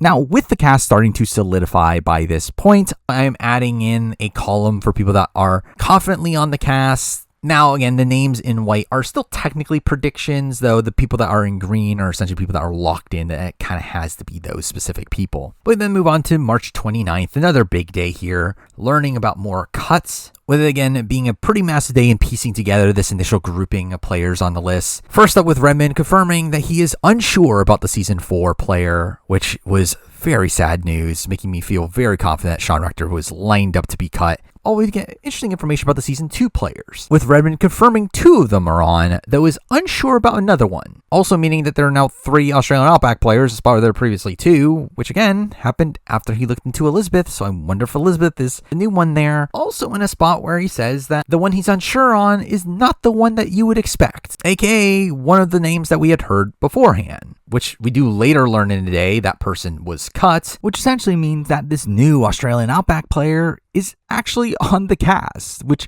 makes it feel even more likely to be Elizabeth, but also essentially meaning that one of Jerry or Colby are on the cast while the other one is cut, with it again not being clarified at this point which one is which. And either way would be pretty shocking for them to go with one but not the other, concerning their previous history, though at this point I did lean towards Colby being the one more likely to be on the cast, particularly due to the notion that obviously this decision to go with these more legendary style players would have assumedly been because they wanted to go with people that had casual appeal, and Colby is someone that has more appeal to the casuals, being obviously the most popular Survivor player for years during the early days of the show. But we do also get some pretty big news outside that, finding out that 5 of Redmond's confirmed players are from pre-Heroes vs. Villains, which is interesting considering based on all the cuts that we knew, essentially there were only 4 players remaining on Redmond's list before Heroes vs. Villains, meaning that one of the players on is a new name that Redmond had heard about, along with the fact that this essentially implies that the other players that were on Redmond's list beforehand are on, with those people again being Stephenie and Suri. Again, trying to narrow down this last pre-Heroes vs. Villains player, they are likely not from a pre-All-Star season, as again, just a couple days ago, Redmond deconfirmed that, leading to us asking him about a certain grouping of seasons, with him confirming that he doesn't think that the player comes from seasons 9, 13, 14, 15, a 16 fan, 17, or 19, but says that he wouldn't be surprised if season 15 15 is represented, which we'll get to. But again, through that, it was assumed at this point that only leaves seasons 10, 11, 12, and 18. Where at this point, again, I was not fully sure who it was, but I was actually looking at Taj, as this is also a point where I looked into Taj's tour dates, and at this current time, she actually had a convenient gap in her tour dates during the time that Survivor 50 would be filming, to where it did make me think that maybe there was a shot they got Taj, though ultimately, again, that doesn't lead to much. Now, also during this day, we get another confirmed cut from a player themselves, that being Natalie Tenorelli, who was shockingly into running, where, again, Redmond did not know about her. She's like randomly announced she got cut here, which again was very humorous to me. But to me, Natalie Tenorelli being called for Survivor 50 really opened up the floodgates of who could potentially be in the running, because again, if they're calling Natalie Tenorelli, they clearly must be calling everybody, only for that to actually not be the case, which makes the Nat 10 call even more confusing. Also specifying he has no updates on the Korong players, meaning that they're likely cut, though also make it pretty clear that they're not the 30s one-time players that Redmond was previously alluding to, though to be fair, we again kind of already knew it was going to include some players from Davis Goliath anyway. Going on to now confirm the status of the 25 players, that one is in limbo and the other one he's unsure about, which will lead to some, again, discourse down the road. Leading us into the 30th, where he does confirm that he has no idea about Malcolm, implying that Malcolm is the one that he's unsure about, making me assume that Abby Maria was cut. So again, he constantly reiterates that no, she's just in limbo. But it is also during this day where we do get some info on the season 2 players through Jerry reposting the cast that Jonny Fairplay reposted, which she's on, which she wouldn't do if she was still in the running to be on the season, especially with her also posting on this day, "Stop shrinking to fit in the places you don't fit," which felt like something someone bitter would say. Where at this point, again, I think you just lock it in. It is Colby. That is confirmed, while Jerry was the one that was cut. But it's also here where Redmond points out that he also followed Tina recently, with this really spreading beyond the Discord, as if like Redmond confirmed that Tina was on the season and that she was the season 2 female. And it's like, no, he didn't do that. But despite this, Tina was someone that was still circling the room mill for really no reason for a lot of the rest of this process, with people still thinking that Tina could be on Redmond's list, despite him constantly saying that he didn't have a winner until very, very late in the process. And even then, Tina was never really brought up a reliable source. And we later obviously get confirmation that she was never called to begin with. But again, despite all that, people were just kind of holding out hope that Tina would be on this cast for some reason, when it never felt like that was actually a practicality. But he also ends up applying during this day that the season 4 male has sadly been cut. Obviously, that being Sean Rector, which again, obviously a big loss. Generally, probably the person I was most looking forward to seeing on 50, though I do get it from the perspective that he does lack casual appeal. Also fully confirming at this point that he doesn't know of any pre-mergers still in the mix, which essentially confirms the bio was cut, though again, that was kind of implied anyway. But with that, we then move to March 31st, where now we get confirmation of the 30s players being in the mix, saying that he has at least 3 players confirmed from the 30s coming from seasons 35 and 37, which again, you can imply means 1 person from 35, 2 people from 37, especially considering we knew 4 people from 37 were in the mix, where obviously a 35 player is clearly Chrissy. All but confirms Chrissy is on the cast, which again was a bit of a surprise to me. I did not think she would make the cut, but again, she did. All from 37, this does lead to me personally thinking it was Christian Angelina. Now, it doesn't get like fully locked in that is Christian Angelina for a while. Theoretically, Angelina could have been Gabby. Theoretically, Christian could have even just been Mike White the entire time. And that, again, that is the reason why I don't put them in green on the chart just yet, as again, they theoretically could be other options, though I do feel fairly confident that it is them in particular. But it's also here where we finally get confirmation on the last Heroes vs. Villains player, which comes from season 15, despite us ruling out season 15 earlier, which now, again, looking back at the clues, came off unsure on it was from a grouping of seasons that includes season 15, that does say he wouldn't be surprised season 15 is repped, which at least that statement isn't wrong. And it is funny how Redmond does end up specifying that he himself can't even keep up with all the things he said. Though, again, this original statement in retrospect does feel like such a half measure, being the result of him not talking indefinite. So again, this surely will be the last time that Redmond's wording of things will cause us some issues. But either way, it's a season 15 player, season 15 female, which, based on everything, felt pretty clear it was Amanda finally, that we finally got Amanda in the mix. Now, again, technically, it wasn't locked in to be Amanda for a while. It could have theoretically been someone like Courtney or even PG at this point. I think PG was actually like a pretty popular guess right now, even though, again, it turns out to not be founded. But now hearing that Amanda might be on the cast led to some really weird social media activity, and that someone ends up claiming that they called Amanda's job and pretended to be a potential client to learn if she's going to be available during 50's filming, which is, again, just a very weird thing to do. Don't do this. Feeling like a step taken too far, and again, it's just creepy and doesn't really boon you in any way. It really can do is just scare her away from returning, which the arc claims that that is something that happened. And you don't even end up getting any actual true info from this, with her seemingly actually being available during 50's filming, which, to be fair, turns out to be true, though obviously at this specific point, it didn't seem like that was the reality. During this entire situation is very invasive. Though also, through him specifically saying that the other pre-Heroes of Villains player in this spot, it essentially does imply that we were right about the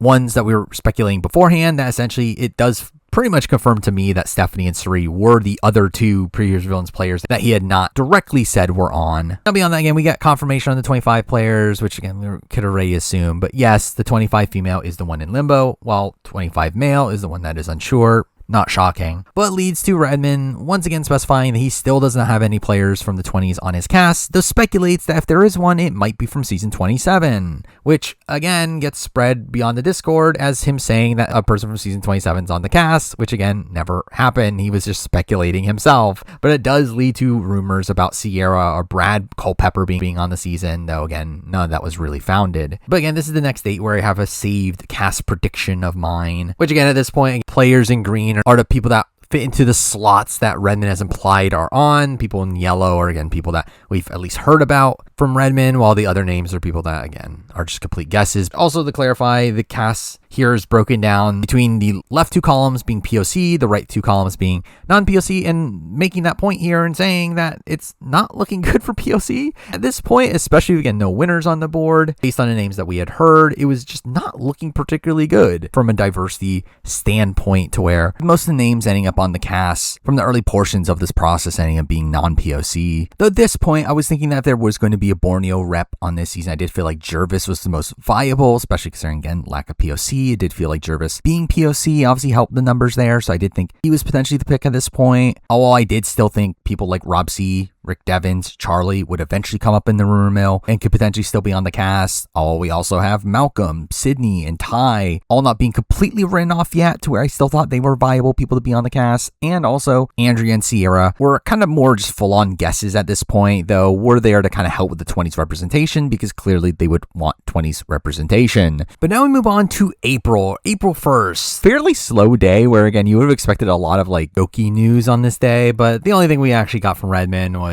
that seems like Tokensheens has been eliminated, essentially confirming Steven isn't on, which again was already implied, but again, actually from Redmond himself at this point. Though again, there's more to the Steven story that we'll get to. But we move on to the second. We do get Redmond confirming that he's unsure on all of the season 32 players right now, saying a few days later that one female Korong player is in limbo, while the other two are unsure, revealing that the male you heard about, which is clearly Tai Shrang, was secondhand information, not someone that he's even 100% was in the running. Also confirming that Aubrey Bracco isn't one of the names here, expecting her to not be called, which certainly didn't look great from him by the end, though this ends up fully confirming that it is Julia Sokolowski on Redmond's list here instead of Aubrey, though there was obviously still some questions on which Korong female was which. Though either way, I felt fairly confident that Julia Sokolowski, even if she wasn't the one in limbo, aka assumed to eventually be cut, that she would not be in the running anymore anyway. While if it was Sydney, she was someone that was still looking at somewhat viable, though having no word on her was not a great sign, and again, similar thing goes with Ty as well. But moving on to the third, we do have him confirming that it was a season 2 female that you heard got cut, aka confirming now it is Colby on the cast, with Jerry being the one that was cut. Also confirming the Sean Rector cut as well. Also saying that at least one player from Survivor Game Changers got a yes, and being pretty big evidence there to Suri being season 12 female, if it wasn't obvious already. Also giving some pretty big information that ends up looming large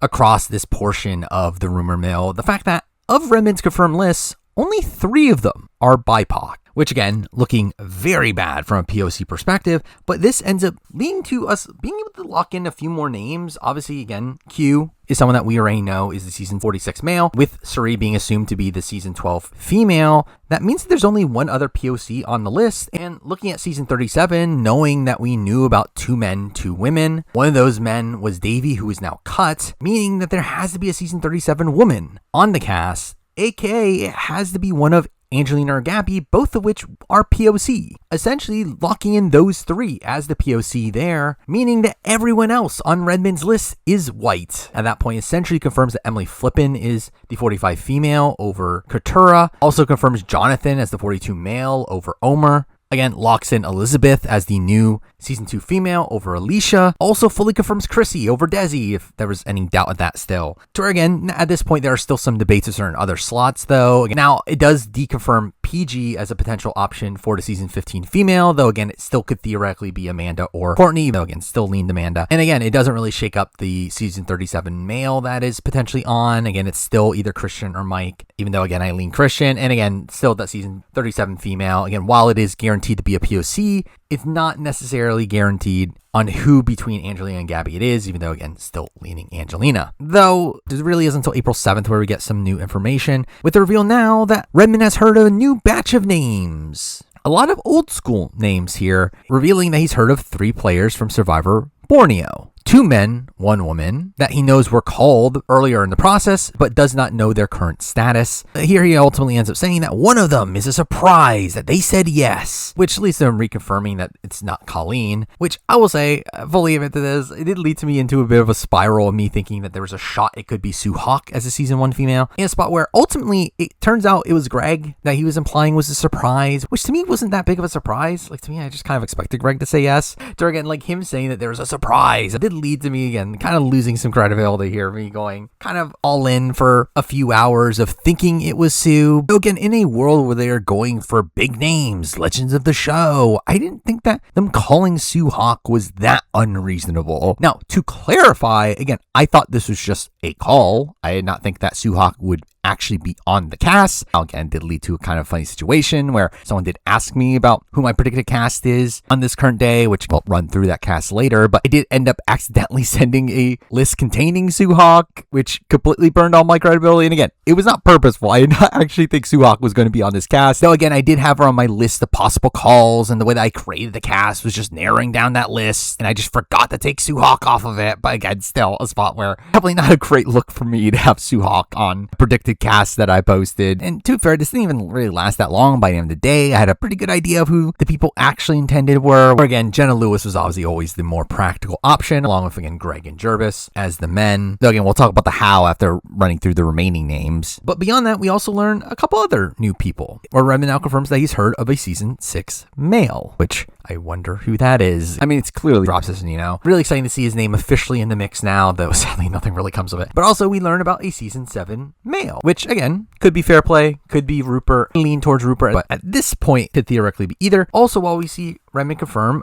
a 13 male was also called, which again, obviously, it's down to Ozzy or Penner, one of the two. With Redmond also confirming here that POC are included in these new names. The two fair doesn't really help that much, considering, again, I was pretty confident Jervis was one of them. Though also does say that it is a group of mostly multi-time players, with again, also not really helping that much, considering I was pretty confident Greg was one of these people who would fit as the non-returnee of the bunch. Though at the time, I did end up landing on Ozzy being the Cook Islands name here over Penner, though that doesn't end up lasting too long, though obviously it wasn't a bad thought to think that Ozzy would be in the running here. Though again, the main story of the day was me looking crazy over the Sue situation. That is, until I realized something major. With again, me piecing together who I think the names are, me realizing I've seen all these names before. Maybe on a certain unreliable list from a month back, where this is where I finally realized that this list of new names that Redmond has heard perfectly lines up with BHW's list from a month ago. Again, the list that had Jonas on it, and that list seemed to actually have some credible information, considering a lot of these names just lined up perfectly. And again, it ultimately turns out, yes, these were the names that Redmond was implying, to where, again, it does seem like BHW at least had source for old school names that Redmond also had, where, again, it really ends up confirming, again, the likes of Greg, Jervis, Jenna,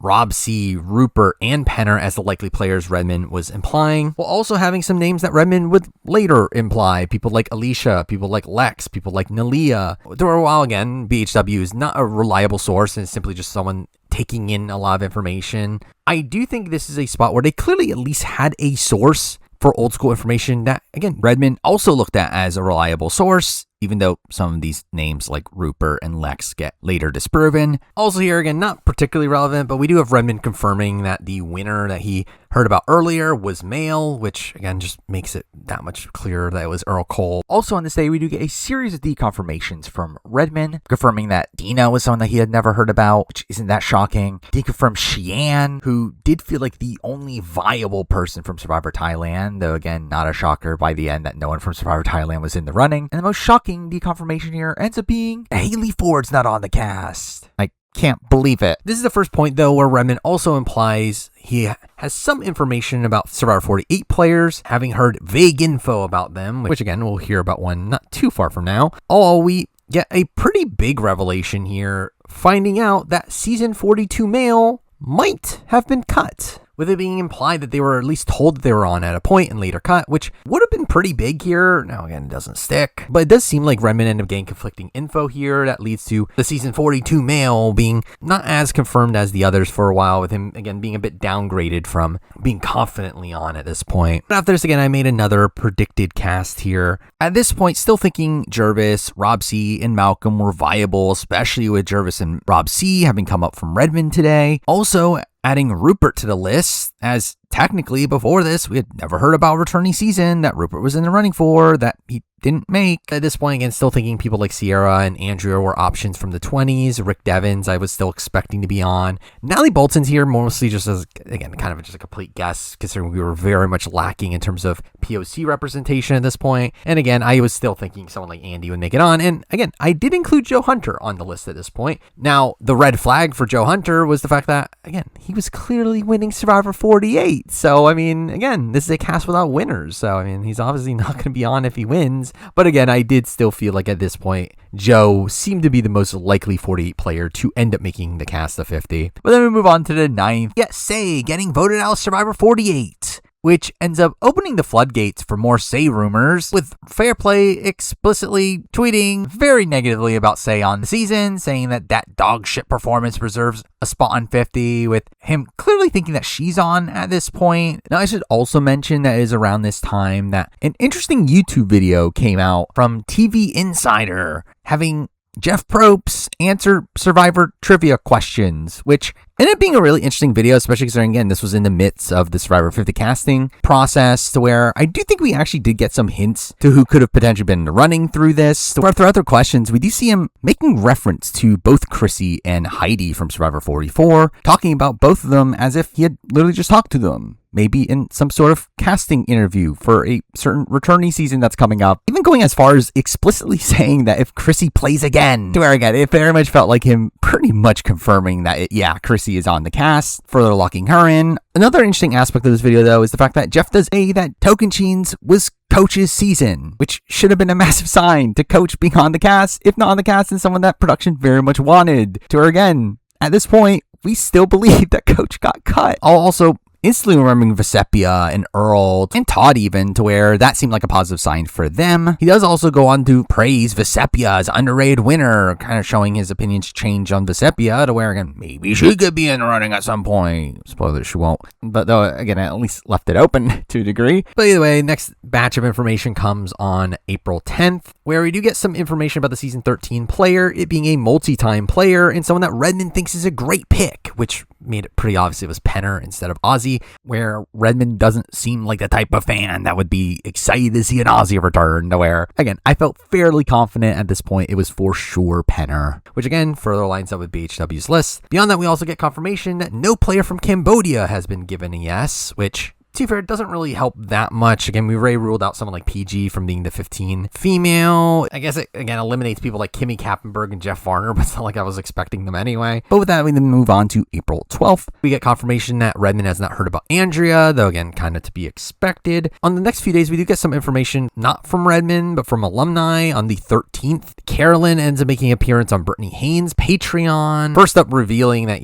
she was called in November. Again, lining up with the other reports, though also ends up implying that Say from Survivor 48 is on Survivor 50. Again, another alum thinking that Say is on Survivor 50. So where there's smoke, there's fire. To where Say did feel like a very viable option at this point. Also, she ends up implying that Rick Devens is on the season in a spot where, again, just kind of weird how just if the alumni community was knowledgeable about Rick Devens being on, that it did not spread to any of the reliable sources. Though, to be fair, Rick wasn't officially on at this point, to where technically the alumni were actually more incorrect than the insiders. On the 14th, no real info here outside of Phillip Shepard appearing, him taking a photo with Jeff Probst at an event. Again, surely Phillip Shepard will never be brought up in this video ever again. But on the 15th, we finally get new Redmond information, even though it's not really that relevant, but he's now learned of a new Australian Outback female that was called. I wonder if that's Alicia. Spoiler, it is Alicia. But again, another name from BHW's list that Redmond has finally heard about, meaning that, again, there must be some source that Redmond finds reliable that BHW is getting information from. But ultimately, again, this doesn't really matter. Also, on this day, we get confirmation from another alumni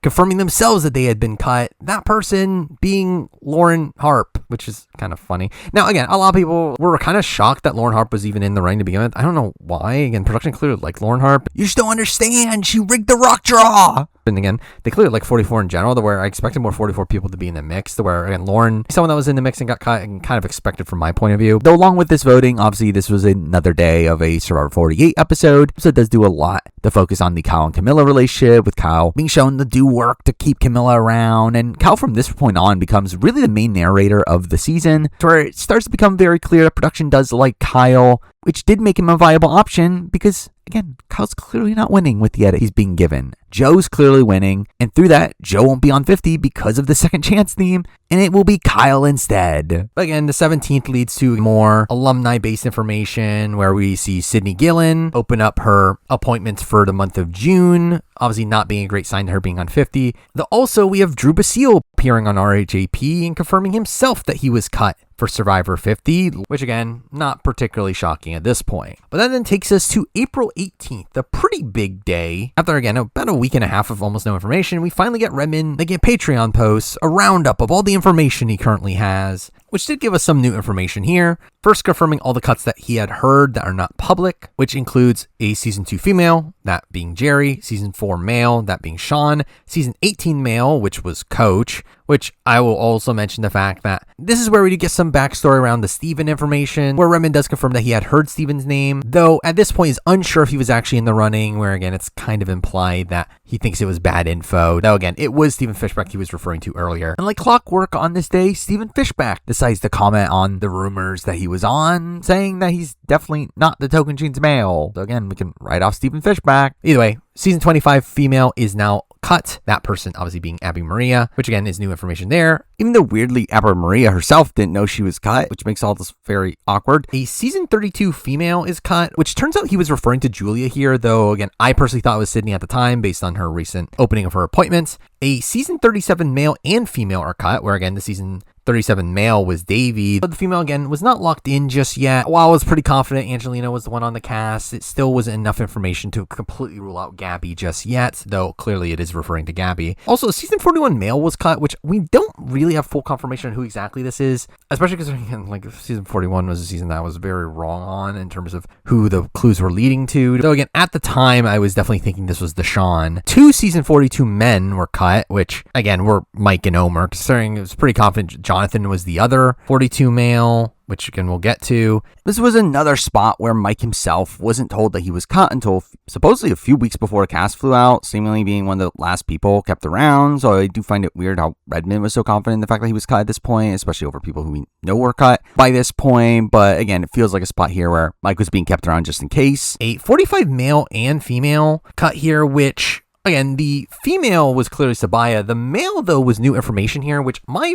initial gut was it was Austin. Austin was someone that was on BHW's list. However, Redmond later confirmed that he was referring to Drew, which feels weird considering he literally had a section of like people that have confirmed themselves that they were cut, and Drew confirmed himself. So I don't know why he was keeping the mystery of Drew being cut, but either way. And then finally a 47 woman who again was clearly Genevieve, which again is really funny in retrospect, especially considering, like, again, it's been assumed at this point that Genevieve's been cut for like a month. But again, it just turned out to be bad info. But beyond that, we get confirmation on who he knows is on the cast. People that are at 90%, which is a season 2 male and female. Again, Colby and Elizabeth. A season 10 female, which is Stephenie. Season 12 female, which is Suri. Season 15 female, which again, not locked in, it's Amanda, but again, pretty confident it's Amanda. Season 35 female, which again is Chrissy. Season 37 male and female, which again, likely Christian and Angelina, but not locked in. Season 45 female, which again is Emily. And season 46 male, which is Q. Also, we get a grouping of 60 to 70% here, which includes 2 season 13 men, aka a new season 13 man is on the board, which again, clearly means essentially Ozzy and Penner are both in the running at this point, as they were the 2 viable options. Though again, 60-70% that they're on, aka seemingly Redmond having information that told them that they were on, but probably just not solidified enough, which is again interesting considering Penner's overall trajectory and all this. Well, also again, the first hint of Ozzy being on. Also, season 42 male is on this list. Again, the season 42 male that was previously in the confident group, again, has now been downgraded to 60-70%, but not fully out just yet. Which again, he doesn't get bumped out ever beyond this. But it is said that the reason for this is because of conflicting info, where it feels like Jonathan was a player that, again, some people had told him that he was on, though there might have been 1 or 2 dissenting voices in that, to where ultimately led to him not feeling as confident on Jonathan as the other players in the bunch. Though interestingly, this also ended up being a day where Jonathan ended up showing up at the WWE Hall of Fame, which is random, but it's following that event that we did actually get some reports that Jonathan had been implying that he might be taking a trip to Fiji, which I wonder why he would be taking a trip to Fiji. To where while all this was hearsay, it clearly just ends up being foreshadowing for what's to come. Well, also we get confirmation of a 48 female on the list, which was again also new information, though implied to be Say. And again, we do later learn it was Say, but still, Redmond had made a hint towards Say following her boot episode. There again also seemed like there was potentially information that Say was on the cast at a point based on this info, but ultimately it doesn't end up lasting too long here though. Also beyond that, we also get a list of people that Redmond has heard got called, but no confirmation on their current status. That including the 3 season 1 players, again, likely Greg, Jervis, and Jenna, the new season 2 female, which is likely Alicia, the addition of 2 new names for this list here, a season 3 male who, again, is clearly Lex, which again lines up with BHW's list, even though it does seem like it was probably just bad info. Same thing with a new season 4 female, which lines up with BHW's list, and that being Nalia, which again, interesting to see Nalia actually in the running at this point. Beyond that, again, season 6 male, which was Rob, season 7 male, which was Rupert, season 25 male, which was Malcolm, season 32 male and female, which again, the male was Ty, the female was, again, likely Sydney, though at this point I was thinking Julia, and season 41 male and female, which was a bit of a surprise to see them on this list considering it was assumed that they had been cut due to all the new era talk. But again, it seemed like more so a situation of Redmond just not hearing anything about these 2 in particular, though these ultimately ended up being people he never really actually seems to hear much about beyond this either. But again, at this point I was thinking that these 2 were Xander and Liana, which is kind of funny considering neither of those were correct. Either way, again, a big info dump on this day, only for it to be pretty quiet for the next couple days. But then we get to 420, the day that Survivor 49 starts filming. There's Survivor 49 and will clearly have no impact on the casting of 50. But it does end up taking us to April 21st, where we get a pretty big update, in that being that the 47 woman is back in the running and is actually back to 90% on the cast here, and literally going from cut to 90%. Obviously, that being Genevieve, though, again, it seemed to come from a spot where Redmond just got bad info. The reality is that they were never actually cut. It's just that, again, a bad source told them she was cut. But again, she's back on the cast at this point, in a spot where, again, it technically isn't 100% Genevieve, though during this day, we also get confirmation of his 11 yeses right now. Still, only 3 of them are POC. Again, still being Sri, Angelina, and Q, essentially fully confirming now that the 42 male is white, as again, that person is now out of this grouping and there were no changes there, aka that person has to be Jonathan at this point. It cannot be Omer. All while the season 47 female also has to be white, as again, the number didn't change when she got added. And considering, again, it's a post-merger non-winner, it has to be Sue, Genevieve, or Caroline. Sarah's pregnant at the time to where she wouldn't be in the running for 50, and really, even if she was, I don't think she'd make the cut anyway, and also I don't think Sue or Caroline would be making the cut anyway. So at this point, I was ready to lock in Genevieve, even though, again, it was not technically 100% Genevieve. And it's at this point where, again, I have a new predicted cast here, where, again, I do have players in blue here. These are players that were part of the 60-70%. And then I also have Rick Devens there, which technically should be a guess, though I think I labeled them as blue at the time because of, again, the Carolyn information, though technically I should not have been that confident on him at this point. But in comparison to my last cast, I did end up keeping Rick on here alongside Jervis, Rob, and Rupert, though I did end up taking out a number of people here. I took out Andy, Joe, Natalie Bolton, and Malcolm in favor of those in the 60% category. People like Ozzy, Say, and Penner. Also adding back in at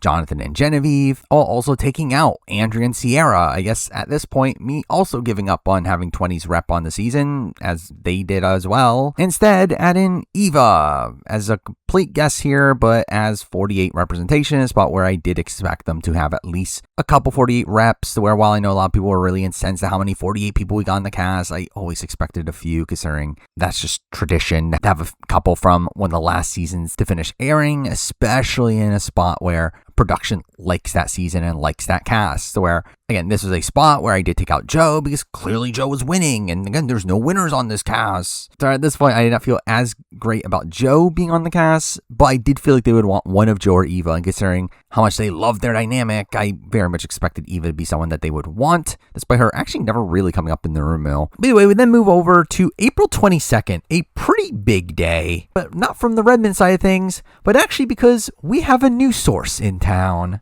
A very reliable source from back in the day, where this is the day that we get the return of SurvivorSUnite, a known SurvivorSucks poster that has been a very reliable spoiler for years, spoiling seasons going back to Heroes vs. Villains. They collaborated with Redmond and spoiling some later seasons as well. Again, they're typically a reliable source, one that supposedly has like connections to Sandra. In general, like has better connections to the old schoolers than Redmond does, to where they are finally back in the mix now. Though SurvivorSUnite ends up being a lot more direct with naming names and ends up releasing a lot of behind the scenes sort of information that, again, at this point, some of it is to be disputed, to where I'm not entirely sure how much of it is true, though again, still going to run through it, particularly in the fact that at this point, they end up revealing that CBS demanded one of Colleen, Elizabeth, or Nalia to be on the season, wanting a like America's sweetheart sort of figure from the old school days, which again, I could definitely see the Colleen and Elizabeth of it all. Elizabeth, again, was rumored to be on the cast at this point, where again, this is just more openly saying Elizabeth is on.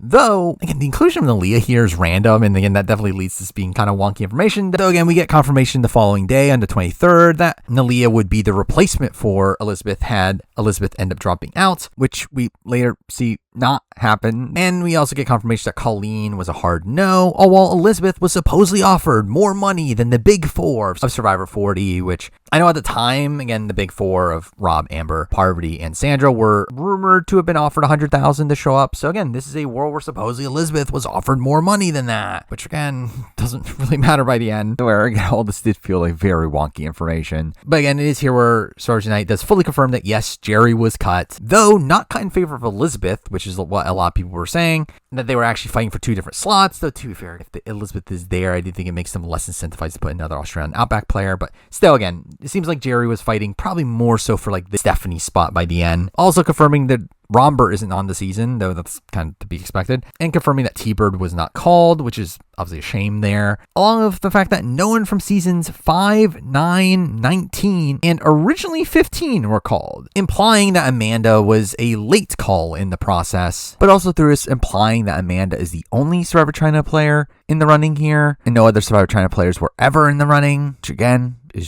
surely accurate information. But again, responding this in relation to pre-20 seasons, implying that someone from seasons 14 and 17 were called, only for them to later correct themselves and say they were wrong about 17. But again, still clarifying someone from Fiji was called, which again, I think is easy to expect that it was Earl, considering the previous rumors about him. And also, he confirms anyone from Survivor 21. Also, we do have SurvivorSUnite chiming in on diversity mandate, saying that they don't think that's going to be a thing based on the names they hear in the mix, which aligns with what Redmond had also been reiterating, to where, again, clearly there's no hope for diversity mandate by this point. Also, SurvivorSUnite ends up confirming something that we had already been expecting, the fact that production does very much want a Survivor Borneo player on the cast. Though, considering all the people we had known already, I still felt like this was not particularly likely. So despite all of SurvivorSUnite's faults, they were technically right in this case. But it's also on this day where we do get some information here on Sierra Easton, where she posted that she'll be at a casting call on May 31st, that being a day that was seemingly after when the 50 cast was going to fly out, where we were assuming at this point the players were flying out about a week after the finale for 48. And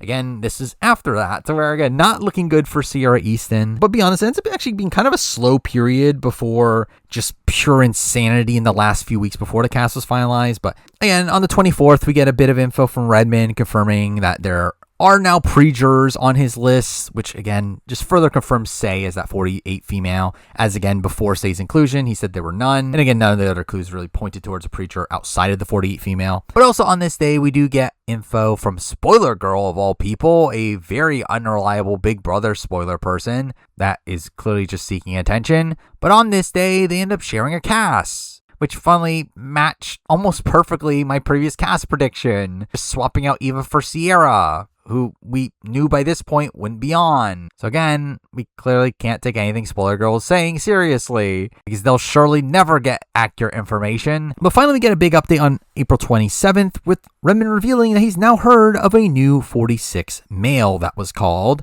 though is not sure if they were cut or not, with again very likely to be Charlie or Hunter. Again, we're in a spot where Q is the 46 male on the cast, though there was talk about it could be Tevin, where on the same day it was reported that Tevin at a watch party had been telling people that he was called for 50, which again implies that he was cut. But again, there was still a lot of debate over could Tevin be on Survivor 50, and it's like it never felt like a practicality here. Though at this point I was a bit unsure of who exactly this person was, whether this person was Hunter or Tevin. I was fairly confident this person would not end up making the cast, though if it was Charlie, I did feel pretty good about Charlie making the cast if it was him, where considering we didn't really know the viability of this player, if he was actually going to be on the cast or not at this specific point, I was not 100% confident who this person was, though again, if it was someone that was going to end up on the cast, I felt pretty good about it being Charlie. But again, still pretty slow the next few days. Though on April 30th, we do get an update from Sydney in the fact that again, previously she had closed all of her appointments in June. On this day, though, she announces that she might have to reschedule some appointments from mid-May to June, which did make us think that Sydney could have been a potential alternate. Though again, this was a point where, again, we more so lean towards Julia being the person that was cut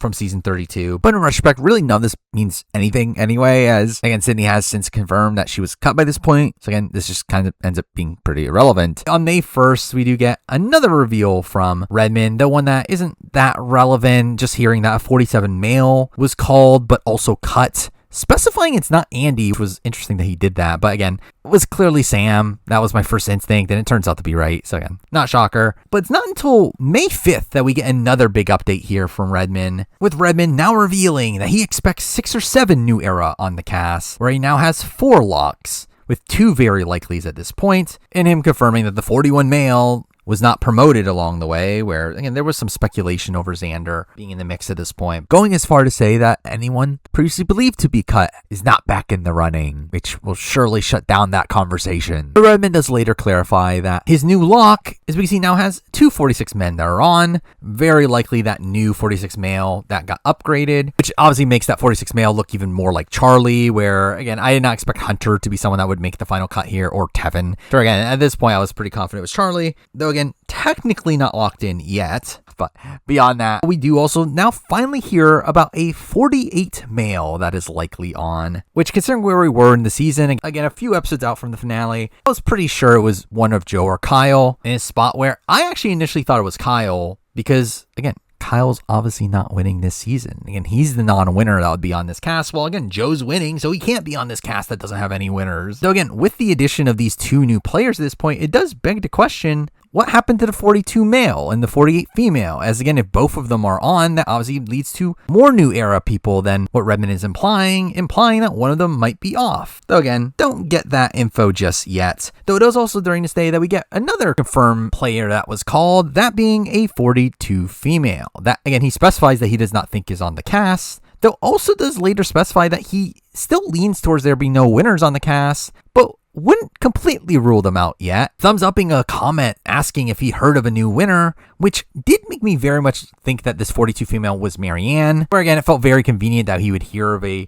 new 42 female that he doesn't think is on the cast, while also still not thinking it's winners, though thinks it's somewhat possible, while also Marianne fitting into all those qualifications, where, again, I personally thought it was Marianne from the offset here. Though in the world where this wasn't Marianne, I was looking at either Lindsay or Tori to be the person for this spot, as both were on BHW's list and also were just the two other more practical options. Though again, we don't really get much more information on this at this moment. Though this ends up being a day that I also have another of my saved cast predictions, to where this ends up being one that does have a few shakeups here. Obviously, again, we do have the addition of Charlie. We also have the addition of the 48 male, which again, at this point, I thought was Kyle. Now, some of the speculated names were the same since last time, like Rick Devens, which again, can't believe he still hasn't shown up yet. Along with Say, which, to be honest, the Say one is a bit weird because I actually was pretty out on Say by this point. I just didn't really feel like there was a great option to really replace her with at this point. So again, she kind of remained on the list, even though I became less and less confident in her, which ends up being justified pretty soon. Well, also, I ended up keeping Rob Cesternino on this list. And this actually ended up being a pretty interesting day for Rob Cesternino, where on this day, he had done an interview of Gabby Patscusi, during which he very much implied that the fact that he had been practicing fire. Also, as a side note, I should mention the fact that it is also during this interview where Gabby confirms that she was in the running for 50 and seemingly is no longer anymore. Where again, it confirms that she was the one that was cut instead of Angelina, which again further locks in Angelina on the cast. Also, again, making it very likely that Christian's on the cast as again this friend that she's referring to. But beyond that, by this point, I did end up giving up on Jervis and ended up swapping out with Greg, who did feel like a bigger get if you were going to get someone from Survivor Borneo. As again, those are clearly the two that we should expect from Survivor Borneo. Where straight up, I did severely underestimate Jenna's chances of showing up on 50 at this point, thinking of her as the least likely option of the three Borneo players, especially considering the wide number of white women we knew were in the running already at this point, to where, again, it led to my eyes always being more so on Jervis or Greg, where at this point, I was leaning a bit more towards Greg. And also, by this point, I ended up completely dropping Rupert from my list here. And also, I did end up getting rid of Penner at this point, who is still technically on the 60% list, yet, again, with the addition of Charlie and Kyle, I did feel like Penner was someone that his odds of making the cast here just felt that much more likely. Although I did end up dropping Eva from my cast here simply because, again, we have other 48 reps to where, again, we don't need Eva anymore. And because of that, I decided to add back Andrea as a 20s rep, because they'll surely have 20s rep. That doesn't end up lasting too long, where the next day I remember seeing someone imply that Andrea isn't on. Straight up, don't remember who or what that was. But again, I remember something made me think that Andrea was no longer a viable option. Couldn't tell you what. But then we move on to May 6th, where Redmond does end up updating his Patreon posts with new information here, confirming the new 46 male, putting him in the 90% column, while putting the 48 male in the 60 to 70% column, with now full confirmation that the 48 female was the one that was dropped out of that grouping, now put into the unsure category, which again leads to me being pretty confident Say was probably cut along the way. Oh, we have one of the 13 males moved up to the 90%, which again, initially, not entirely sure which one it would be, even though I felt pretty confident that Ozzy was more likely to end up on the cast than Penner. But this gets further confirmed with Redmond once again specifying the POC numbers of the 90% group, this time saying that there are 4 POC numbers. In a spot where, again, before this update, there were 3, now there are 4, and considering only 2 people were added, that being the season 13 male and the season 46 male, one of the 2 can be POC, but not both, meaning that one and only one of the 2 are POC, while the other isn't, essentially giving us 2 different worlds at this point. Now, I was fully confident it was Ozzy as the 13 male and Charlie as the 46 male. I think that's a combination that made a lot more sense, though there were people that did believe that it could be Penner as the 13 male and again, Tevin as the 46 male, or that it was not Q initially and that's Q now, which didn't even make sense based on the clues that we had. But again, I was very confident it was Ozzy and Charlie, which again turned out to be right to begin with. But it's also here where we do get some more information from Survivors Unite. Some information around Julie Sokolowski with the reveal that Julie Sokolowski was supposedly still in the mix pretty recently, which is this weird thing where seemingly Survivors Unite heard that Julie Sokolowski was in the running, but never heard that they were cut in a spot where Redmond, again, seemingly did. But despite that, again, because of how much Survivors Unite talked about Julie Sokolowski, I got back into the impression that she was the one in limbo, when again, it turns out that wasn't really the case. Though it is also here where Survivors Unite does mention Angelina by name as one of the only 30s women that they have heard be in the running, which again, essentially ends up confirming Angelina as the 37 female on the cast. We also get some interesting info on the 20s players from Survivors Unite, with them also saying that they have not heard of a player from the 20s being on the cast. and gives a pretty extensive list here of people that they heard were called but are all cut by now. That list including Trish, who I'm surprised was called at all, Spencer, who again was confirmed, Tasha, who again, I was assuming was called, but again, now we got confirmation that she actually was called and cut, along with Abby, who again, Redmond has already said it was cut, though along with Malcolm, who again is someone that Redmond never gets confirmation on Malcolm being cut, really up until the end of this entire process. Redmond still is not seemingly sure what happened with Malcolm, though again, this is a spot where SurvivorSUnite at least claims that Malcolm was cut at this point, and at this also point claims that Abby Maria was the last of the 20s players to be cut, though they do later claim the opposite, saying Malcolm was, but either way, it doesn't really matter. Malcolm's not on the cast. And again, it was at this point that I pretty much dropped all my hopes of Malcolm being on, with again, SurvivorSUnite being a reliable enough source for me to actually believe that Malcolm was not going to be on 50 at this point. But with that, we then move on to May 7th, where we don't get much information, but we do get Redmond being asked about Brad Culpepper, with him specifying that he has not heard Brad Culpepper's name, though wouldn't be shocked if he was called, which leads to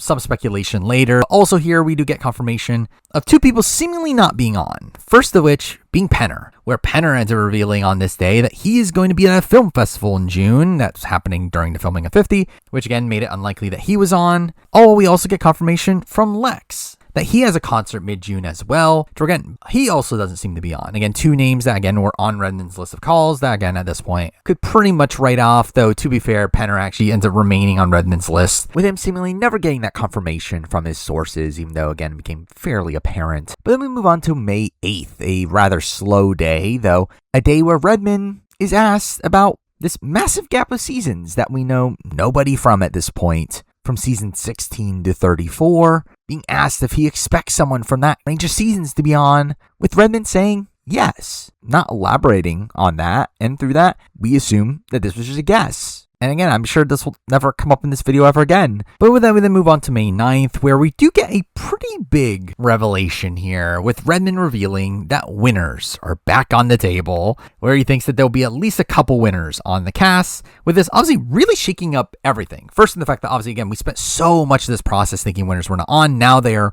back on the board in a spot where he was pretty confident in this fact, and obviously never shakes from this point forward. Again, we knew winners were on from this point forward. Also, winners being on the table really helps with diversity, where again, up to this point, obviously I was very low on the concept of diversity mandate hitting. It just seemed very impractical, though in this spot, with winners back on the table, and again, a lot of the more recent winners that would be brought back being POC, again, people like Marianne, Rachel, Jam, likely whoever won 48. Again, it felt like a spot where it was pretty feasible at this point for them to hit diversity mandate. So again, it gave me a bit of hope that they would hit it, only for them to not by the end. Now, beyond that, the only SurvivorSUnite info from this day is that they end up confirming that Gandia is in the running, which, I mean, we'll get back to that. Either way, we get to May 10th, where we get more info about the winners here. Redmond confirming that he does know one female winner that is on the cast. And again, with tradition to returning seasons, would expect there to be 4. As again, with most returning seasons that have had winners, mixed in with non-winners, there have been 4 winners on that cast. Again,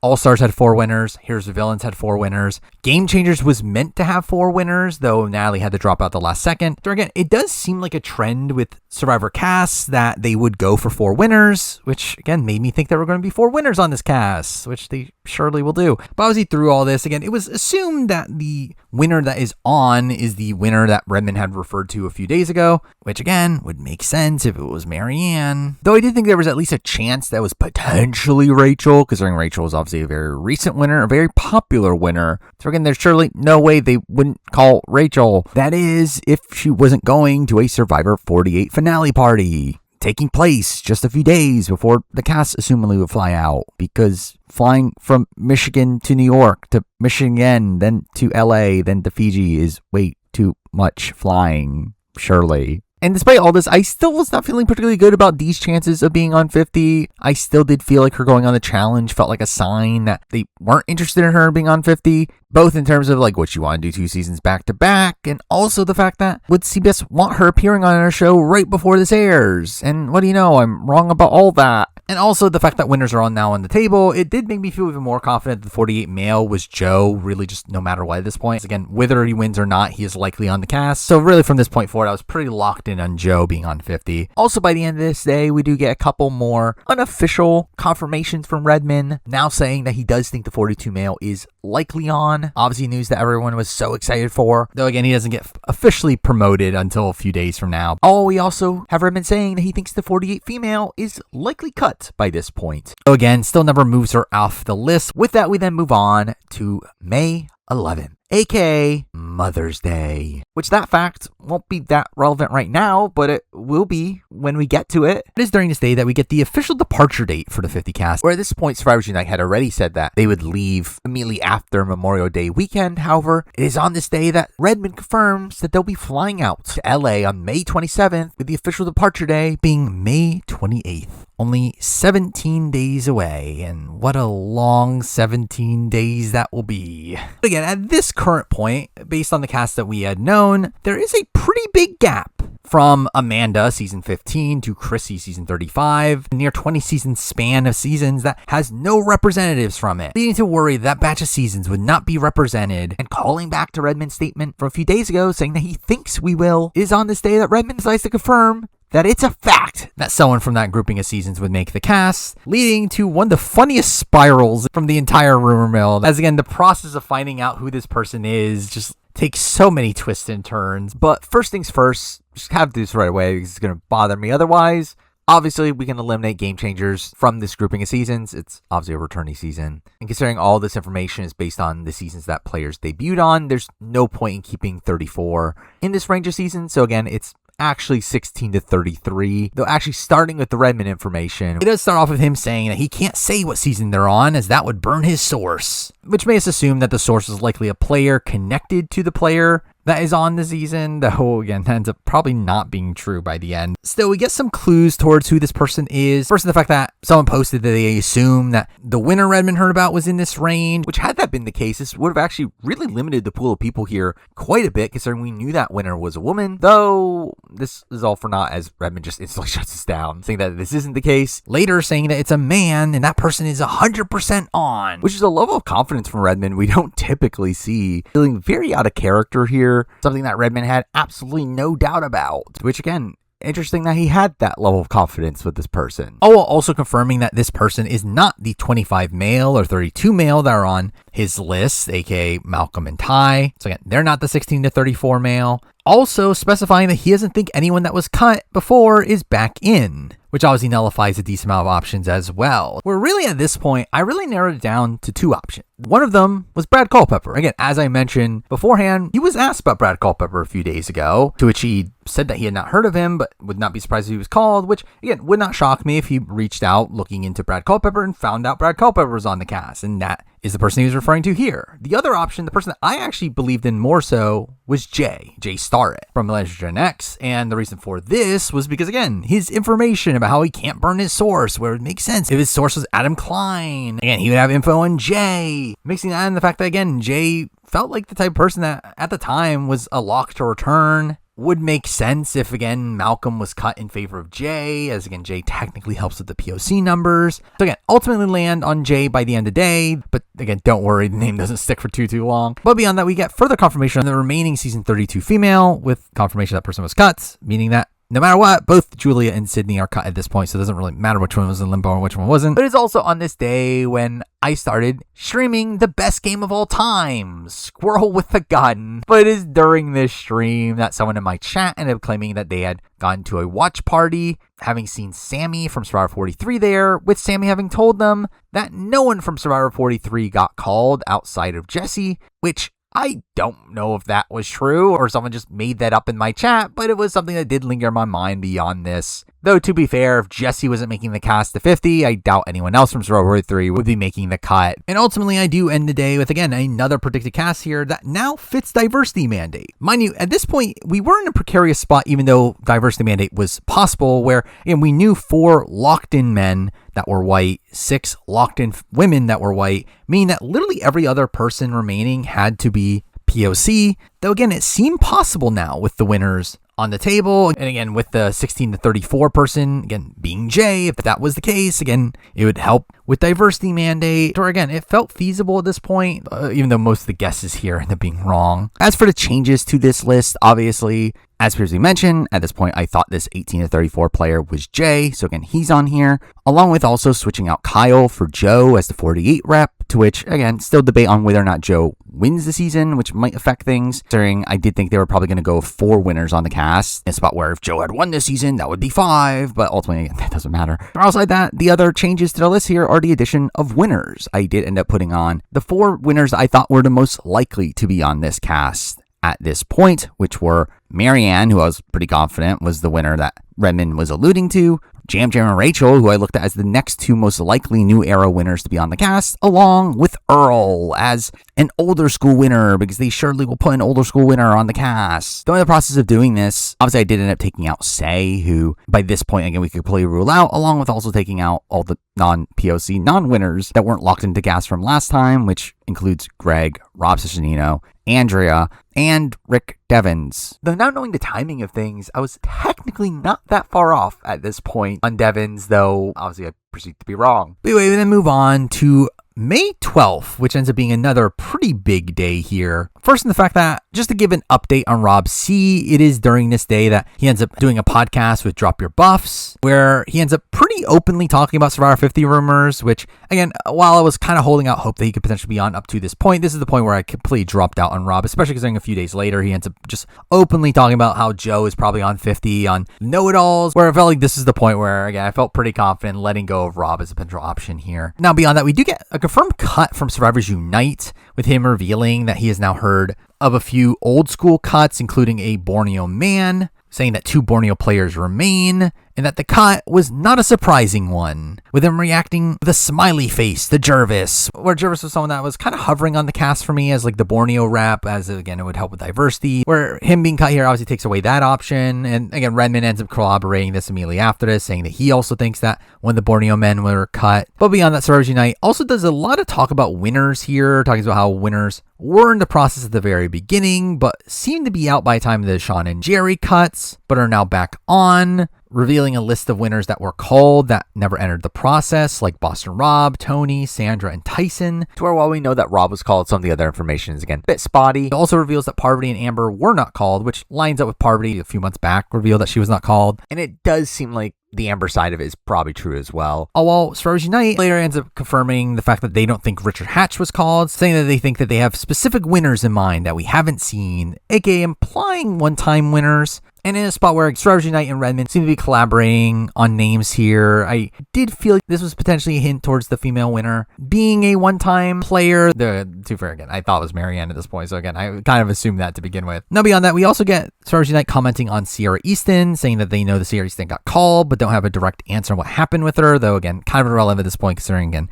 she was going to a casting call after they had flown out, so again, she wasn't on. Also implies that Lex and Kelly Goldsmith were called as the only people called from Survivor Africa, which is weird considering we do later have that being disputed, which again just leads to some of this info being a bit rocky from SurvivorSUnite. But to be fair, it is information that Redmond also heard, so it just seems like maybe their source for Africa people was, again, a little bit off. But anyway, also confirmation here that they have heard of multiple Season 48 players, but never heard of Eva, which kind of wrote her off at this point. But also here we get an interesting tidbit here that actually I thought was in reference to the 16 and 34 player that Redmond was talking about, though it turns out to be a completely separate player, though SurvivorSUnite does mention a early 30s player that was cut and called back, with them confirming it's not Joe Anglum, thankfully. But again, this lines up with it potentially being Jay. And that the reason why the information around this person is so sketchy is because, again, they were assumedly cut and called back. But again, still no major updates from that front outside of Redmond proceeding to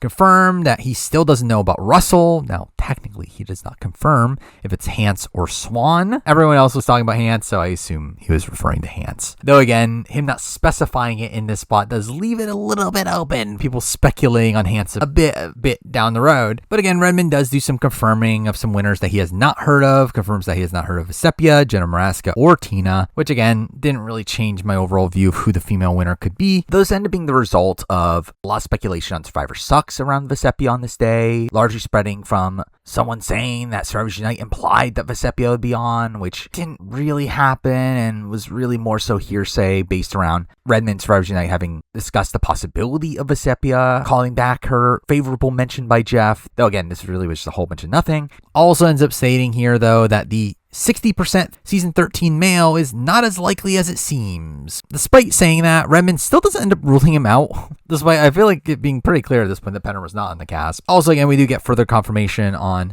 the season 48 male, with Redmond revealing that it's a person still in the game, where, again, this was right before the airing of the final 6 episode, meaning that, again, it's a player in the final 6. Again, Joe, Kyle, Xiaoheen, or Mitch, which again, still lean towards it being Joe, and ends up ending the day with confirming that the 42 male is now at 90%, with again, Jonathan just being on, where again, it just seemed like he had some conflicting information, but was eventually able to realize that, yeah, Jonathan's just on. But it takes us to May 13th, where Redmond ends up updating his post, again, confirming that Jonathan upgrade to 90%, having one female winner at 90%, also revealing now a new female winner at 70%, where at this point, I think the common assumption was that, again, Marianne was likely 90% as the winner that he was alluding to earlier, all while the other winner was assumed to be Rachel. Again, it would have made the most sense, again, especially considering D was on challenge 41, so it's likely not D. And again, Rachel felt like the next most likely winner, so again, I slot her into the 70% grouping. Though it is with this post update, we did notice that the 42 female was still on the unknown list after the inclusion of these winners, and with the winners also being kind of like separated on the list entirely, it did make it pretty unlikely that this 42 female was a winner, which made me think it was probably more so someone like a Lindsay Delosowicz or Tori, though I think ultimately it turns out to just be an oversight from Redmond, where again, he never implies any other 42 female outside of Marianne beyond this, where again, I think it was Marianne, he just forgot to take her off the list there. But it's also in this spot where we do get confirmation on this 16 to 34 man that's now at 90%, they're now being narrowed down to 16 to 26 male, which is really funny that Redmond did this. Obviously, again, the leading theories at this point were, again, Brad Culpepper and Jay. This, in one swoop, instantly eliminates both of them. Again, it is not Jay. It is not Brad Culpepper. It is a player that first played between 16 and 26, now leaving us with very few options from 16 to 26, where, again, taking everything into account, coaches assumed to be cut. Again, Steven just didn't seem particularly likely and had been openly talking about 50 rumors said to not be Russell. Mind you, we don't know which one of Hans or Swan, but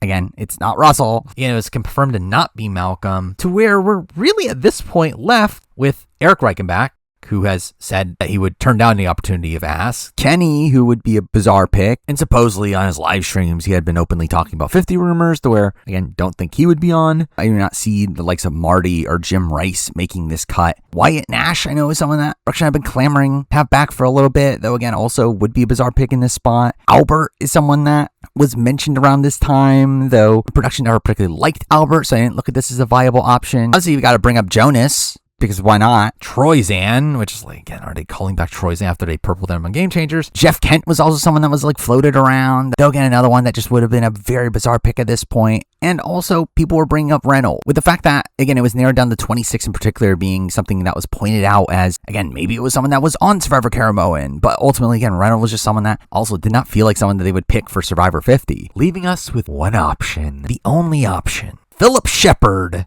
who, again, we saw just a month ago, took a photo with Jeff. And in a spot where, again, Phillip Shepherd had been very anti-playing Survivor again, pre-diversity mandate, being upset how he was portrayed on the show originally. Though, again, in a post-diversity mandate world, I thought it was open for Phillip Shepherd to say yes. The issue is that Phillip Shepherd's 67 and with the hip replacement. Also in a spot where there has not been a single player in their 60s in the entirety of the new era. Also in a spot where even in Winners at War, we saw many of the older winners being excluded there. So again, the age factor here is definitely a major red flag. But again, there were no other options. Where again, there was a lot of debate in the Discord, particularly around Eric or Phillip. Though again, I just felt like Phillip felt the most likely despite these issues. Though I can't understate just how much of a talking point this Phillip discussion ended up being on the Discord, with there really becoming these two separate factions of people that felt like Phillip was the only option, because he clearly was. Oh, well, there was another faction that just thought it was anybody but Phillip and would constantly bring up arguments of why it wasn't Phillip, only to be shut down. And funnily enough, after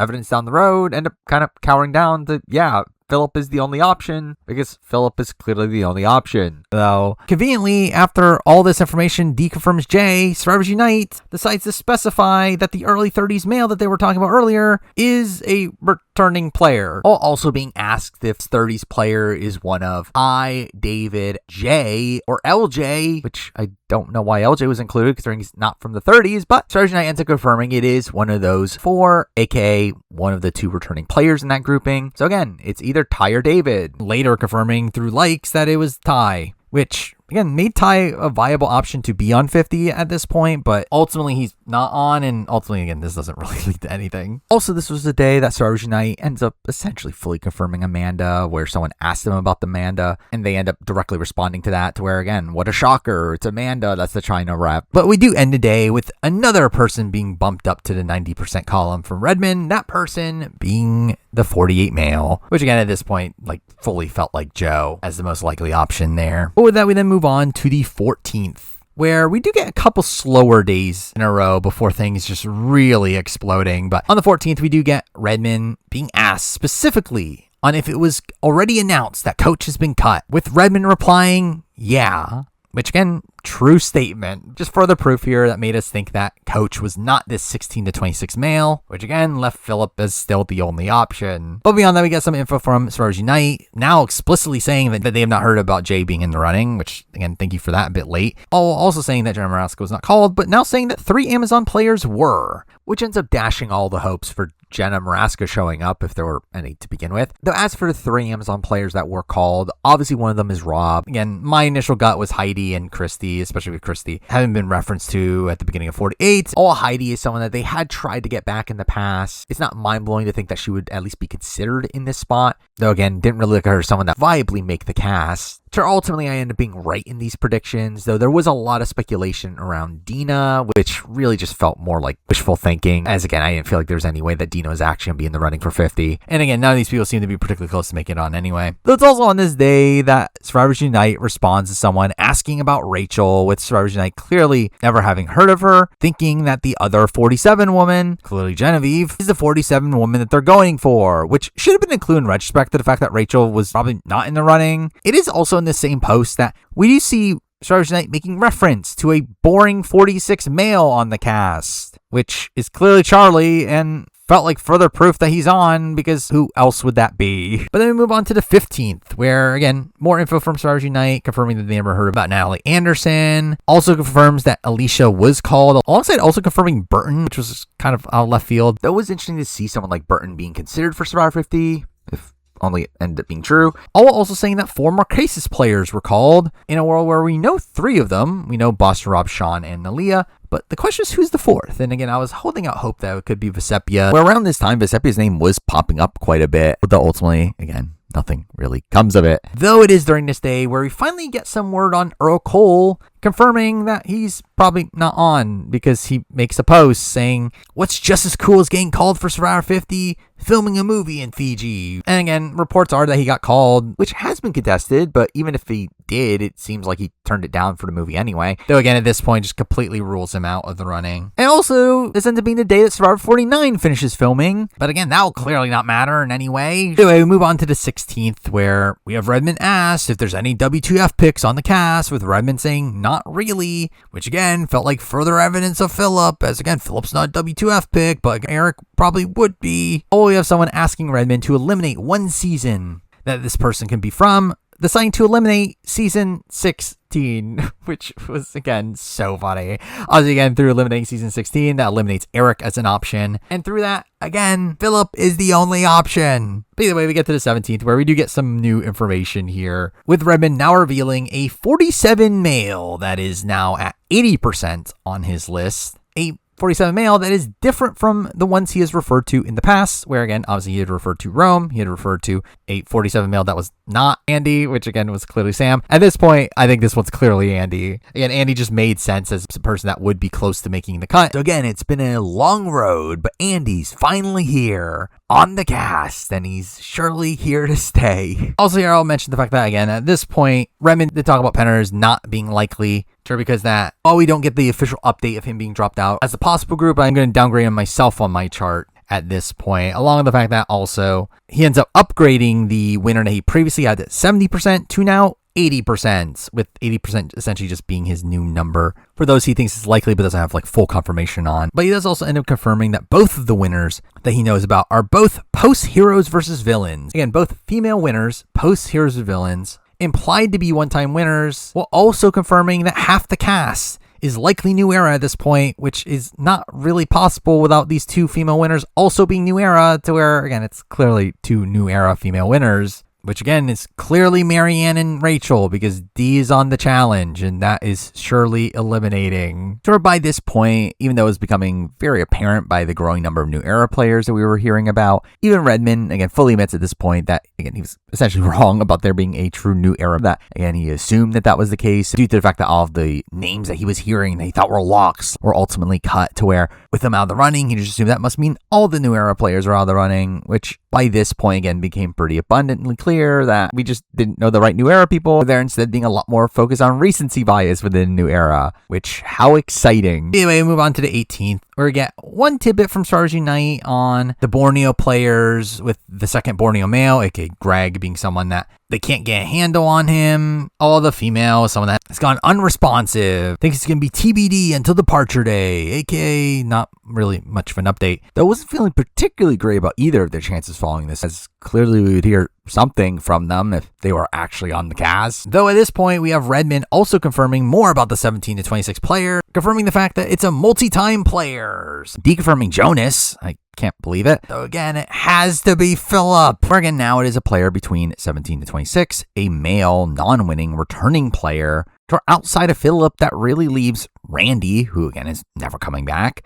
Coach, who is implied to not be, Steven, who has been openly talking about 50 rumors, Russell Swan, which also would feel very unlikely, Russell Hance, who again, it's been implied that it isn't him and also would be very unlikely to be brought back, Brandon Hance, who is even more unlikely to be brought back, Colton, who also is extremely unlikely to be brought back, Troyzan, as previously mentioned, doubt they're dying to bring him back, and Malcolm, who again has also been implied to not be the person, where again, there is simply no other option. Oh, at this point, we have Redmond confirming that he feels 99% confident on 15 cast members, specifying some of those people. Again, one of the winners, which again, you would assume would be the one that was at 90%, 17 to 26 male, and also 5 pre-Heroes versus Villains players. Though specifying that the season 15 female is not one of those at 99%, downgrades her to 80%, which was definitely a red flag there about Amanda's chances. But with that, we then jump to May 19th,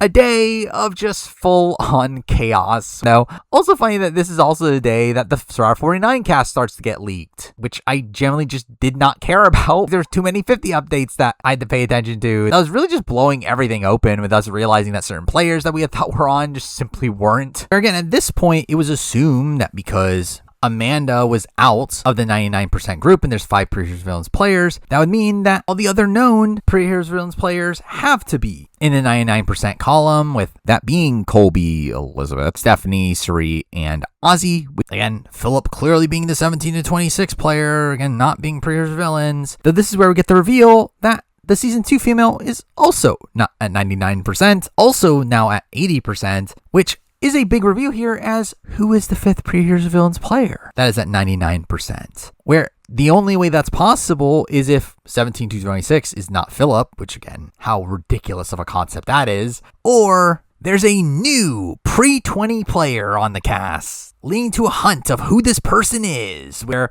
Redmond does instantly clarify that the mystery pre-Heroes Villains player is a male, which again, in that world, would be the last slot on the cast, a cast of 20. And a spot where I was holding out hope that it was Jam Jam, though with this obviously made it very unlikely it was Jam Jam.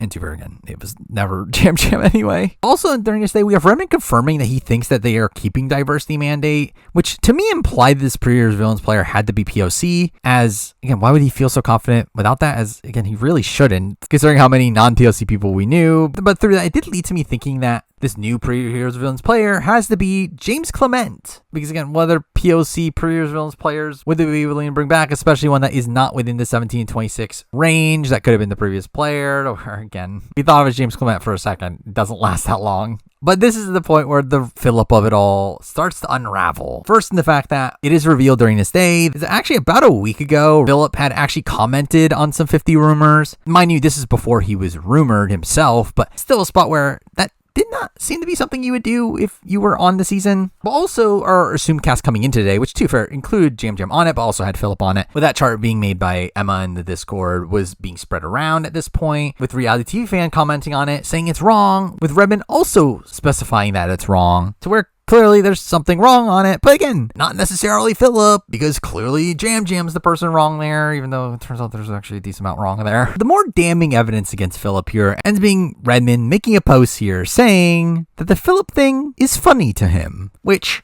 to clarify, again, doesn't say what Phillip thing, and could be the fact that Phillip commented on rumors the week before, could just be the fact that we think it's Phillip. And again, didn't know for sure, but even despite this comment, I still thought it was Phillip. I was, again, it definitely put doubt there, but it really just felt like, again, there were no other options. Who could it be outside of Phillip? Like, it's something really funny, though, is that obviously through all this Phillip discourse, it did lead to the overusage of this gif from Phillip of him just dancing and shaking his head, which was just such a ridiculous image that really is etched in my brain because of all this. Really, all of this, though, is just an aside to what happened at the end of this day, which was insane in the fact that the Survivor official Instagram decides to tease the end of some posts they end up posting on this day. 50 Cast Wednesday, really leading to another full meltdown here, and the fact that the cast might be getting released in 2 days' time, which just, again, kind of insane here. It made no sense. Like, why would they be releasing the cast before they fly out? Again, they fly out on the 28th. This would imply that the cast would be coming out on the 21st, again, during the finale of Survivor 48, which would make sense. But really outside that, again, like, very strange for them to do this. Something that I never thought was practical is where, again, why reveal the cast before it's locked in? Again, so much can change. And even then, just to release the cast this early would be fairly unprecedented for Survivor. One of the only times it happened previously was during Cambodia, and that was obviously a fan vote, so it kind of had to be released that way, to where, again, this was just completely out of left field that this is even a possibility for them to release the cast this early, which, to be fair, I think was probably influenced by the traders who do end up releasing their casts immediately after departure day. And obviously Survivor is obsessed with the traders, though again, this being released on Wednesday would still be before the departure day, which was the major hiccup for me. But it did lead to Redmond saying that he'll look into it the following day and decide on what to do if the cast is actually being released on Wednesday, or maybe we'll just get the cast tomorrow. Spoiler, we won't. Now at this point, again, I did have another predicted cast that is, again, so funnily wrong from what we ultimately get, though technically this was made midday right after we assume that James could be in the running at this point, though it is like following this date that the pieces started to finally come together into the cast that we do ultimately get. But as for the actual changes since the last cast prediction, we do have Elizabeth and Amanda obviously being downgraded, though still on my cast at this point, where again, I wasn't willing to write them off just yet. Obviously, I end up adding Andy to this cast, who I thought was fairly likely to end up making it on at this point. Still kept on Marian and Rachel as the two obvious winners in contention. Though also with the addition of some new names, it does leave no room here for the likes of Earl and Jam Jam, who are on my previous list, which puts us in a weird spot where at this point could be a spot where we only have 2 female winners on the cast, no male winners, where again, we did spend a lot of this time frame just assuming that a male winner would come up. Yeah, again, we're still in a spot where none of them have, to where, because at this point, I was very much assuming that Joe was ultimately going to be the male winner on this cast, because again, he's surely winning Survivor 48, but along the way also, again, obviously taking out Jay for what is obviously Phillip, and also adding in James Clement, who is, again, also surely on the cast, where by the end of it, very funny that really outside of Joe, all of the predictions here, the non-confirmed players, ended up being completely incorrect. And again, this is less than a week before the cast ends up getting leaked. But with that, we then jump to May 20th, a big day here. And really the next 4 days end up just being pure insanity, with just so much going on. But this day in particular was just total madness, a day that just completely broke me. But there's even like a short period of time where I kind of just gave up on speculating. At this point, I was like, the cast is coming out soon. I just don't have the energy to really be doing this anymore. Only to have the energy to continue doing all this. But the 20th does start with, again, follow up on Redmond looking up if the cast is actually getting revealed on Wednesday, with the reveal that it's not, that he doesn't think it's happening, with obviously later in the day getting revealed that the cast is being released Wednesday, May 28th, departure day, which makes so much more sense. So again, no leaking of the cast just yet. which allows us to focus more on the Phillip of it all, with Redmond just outwardly confirming it's not Phillip. Upping a comment saying Phillip isn't on, with this again just further leading to spiral. Then who can this be? Because again, at this point, the things that are fully confirmed, it is a returning player from season 17 through 26. And again, it is a male. So again, players that fit into that role. Randy, someone that I don't think production would ever call back. Steven, now again, technically was someone that was feasible. Maybe someone else said yes, but again, still not looking particularly likely. Coach, who again, assumed to be cut. Russell Hance, someone that again, Redmond implied he had not heard about. But again, he technically only said Russell, so again, you never know. And again, some people were really fighting that, thinking it was Russell Hance at this point. Then we get to Russell Swan, which, again, there's nothing disqualifying him technically outside the concept of why would they pick Russell Swan. But again, Russell Swan is a person that, again, could be the pick. Brandon Hance is literally in jail. Troy Zan, who, and like, would they call him back after being so purple? Colton is Colton.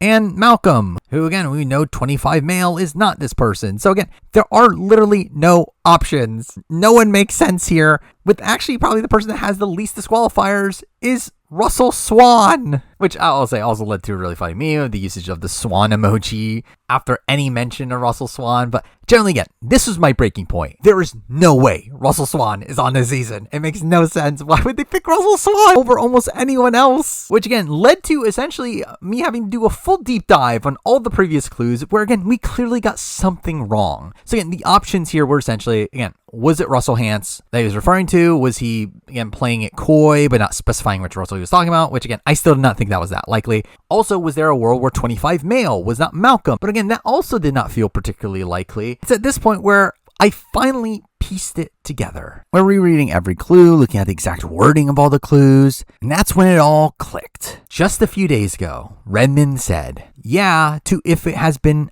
announced that coach has been cut, not specifically that he was actually cut. In a spot where, again, he did previously say that no one that was cut has been brought back. Like, and now piecing together the semantics of it all, it now makes me realize it was coach all along. This really allows for everything to kind of piece together nicely. Now, again, I still don't understand why Redmond is so confident in diversity mandate, but really outside that, I do feel like it makes sense that coach is a 17 to 26 male, but also is the last pre-Heroes Villains player. Also ending up opening a spot there on the cast as well. It just makes sense the fact that he was just never cut to begin with. Where again, going back to the original clue that led to us thinking coach was cut, it was him implying he turned down 50 and us thinking he was cut weeks before any cuts were announced. As far as it never really made sense that why was coach seemingly cut like 2 to 3 weeks before anyone else. So again, I think that was obviously a red flag in retrospect. Also the fact that why would they cut coach when like Jeff Probst literally called Tokenshine's coach's season? They were ultimately, again, it just makes so much sense. The fact that he was not cut ever. They were at this point, again, it finally made us realize that, again, coach was likely the person here all along. With SurvivorSUnite even pitching in on this, revealing that they actually don't even know themselves who this person is, but they would assume it was someone that was not upfront with their status, which again, clearly would be coach. Which I will also mention that with this revelation as well, it actually did lead to me realizing something else that I was wrong about this entire time. Realizing that I think 41 female was Shan. Where again, obviously I have been on this boat of like, again, Redmond had always said that he was not sure on Shan early on, so that means that Shan isn't the 41 female, and that, again, it led to me thinking it was Liana. However, I went back and reanalyzed all the clues, and again, his wording on it is still very similar to that of how he handled the coach situation, how he handled the 15 female situation, that he doesn't directly say he has not heard Shan at all. More so just specifying that he's not sure on Shan, which made me realize that, oh, I think it's probably Shan then. Which again makes sense with the Venus of it all. The fact that, again, there was never a 46 female on Redmond's list at any point, while there was a 41 female. Again, it just makes a whole bunch of sense that it was Shan that was on his list. And again, Shan's not on the cast, but again, it does make sense that Shan is this person that, again, he did hear at a point and just never really got an update on. But it is during this day that Redmond also ends up updating his Patreon posts, now giving us his full list of people he's 99% confident on that are on the cast, to where this list ends up including the usual suspects outside of a new Season 9 female. For a while, there was initially some confusion and some people actually taking this seriously. Redmond quickly ends up fixing this, and yeah, it was Season 10 female. He was talking about Stephenie the entire time. Not a shocker. But again, Redmond ends up giving his list of 99% players, that being Season 2 male, that being Colby, Season 10 female being Stephenie, Season 12 female being Therese, 30, season 13 male being Ozzy, season 35 female being Chrissy, season 37 female being Angelina, season 37 male being Christian, though again, still technically in a world where it could be Mike White, season 42 male, that being Jonathan, season 45 female being Emily, 2 season 46 males being Charlie and Q, season 47 female, which is Genevieve, also season 48 male, which again, I was leaning towards Joe, though again, technically not 100% it was Joe, and also 1 female winner, which again, I thought was Marianne, but obviously, again, we'll get to that. But it also there's that we get another interesting revelation in the fact that, 1, Redmond narrows down the 17 to 26 player to now 17 to 25, which to her doesn't really change much. But really the bigger revelation is the fact that there's no other pre-20s player being added to the 99% group. In a spot where, again, we know 5 pre-20 players are on his 99% list, yet there's no other player in sight here, meaning that the 17 to 25 player has to be pre-20, aka now 17 to 19. AKA Russell Swan. No, it's coach. Anyway, we also get an update on his 80% players, it being in line with what we had before. Again, season 2 female, Elizabeth, season 15 female, Amanda, season 47 male, Andy, and 1 female winner, which again we thought was Rachel at the time. Oh, we do get some updates from his unknown grouping, where the other 13 male, again Penner, was officially downgraded to that grouping at this point. Although we do see some people just dropping off entirely, where again one of the Borneo men, which was Jervis, got bumped off. Lex and Nalia were also bumped off in this spot, along with the 42 female, which again, I still lean towards that just being an oversight from Redmond, that it was Marianne and he just forgot to take her off that last time. He'll also post about a new name in that grouping, a name that he heard for the first time today. A season 38 male, which, lock it in, Rick Devens is on the cast. As again, mind-blowing that Rick Devens never came up until this point, but again, with the knowledge now that season 38 male is now in the running, again, I felt like it was pretty clear Rick Devens is going to make it on by the end, as I felt like the only way he wasn't on is if he declined, where if this is a spot where he supposedly is still in the mix, I just felt like he had to be on the cast. Though at this point, with all these updates, Redmond now ends up specifying that he's not entirely sure on diversity mandate, but thinks it will come close, which is not necessarily inaccurate. Though again, at this point, it did look pretty dead with, again, the addition of Coach and with Rick Devens likely making it on. And again, at that point, diversity mandate is dead. Unless they go for a bigger cast, which again, they surely would never do that. Either way, here we also get some Survivors Unite information with them just openly talking about Greg and Jenna now as the remaining season 1 players, and fully confirming Jervis was cut. Also confirming John Carroll as the 4th Marquesas call, not Vesepia, which kind of ended that Vesepia dream, I guess, along with the fact that also fully confirming that they know that Sean, Burton, and John Carroll were cut. Which again, good for John Carroll getting called after all these years. I mean, if it's true, considering how much of this Survivors Unite information has been disputed after the fact. Again, nice to think of a world where we could have potentially seen Sean and John get a reunion on this season. Also says that only 2 one-time players from 1 through 15 remain. One that they cannot get intel on, and another one that they have at 90%, aka Greg,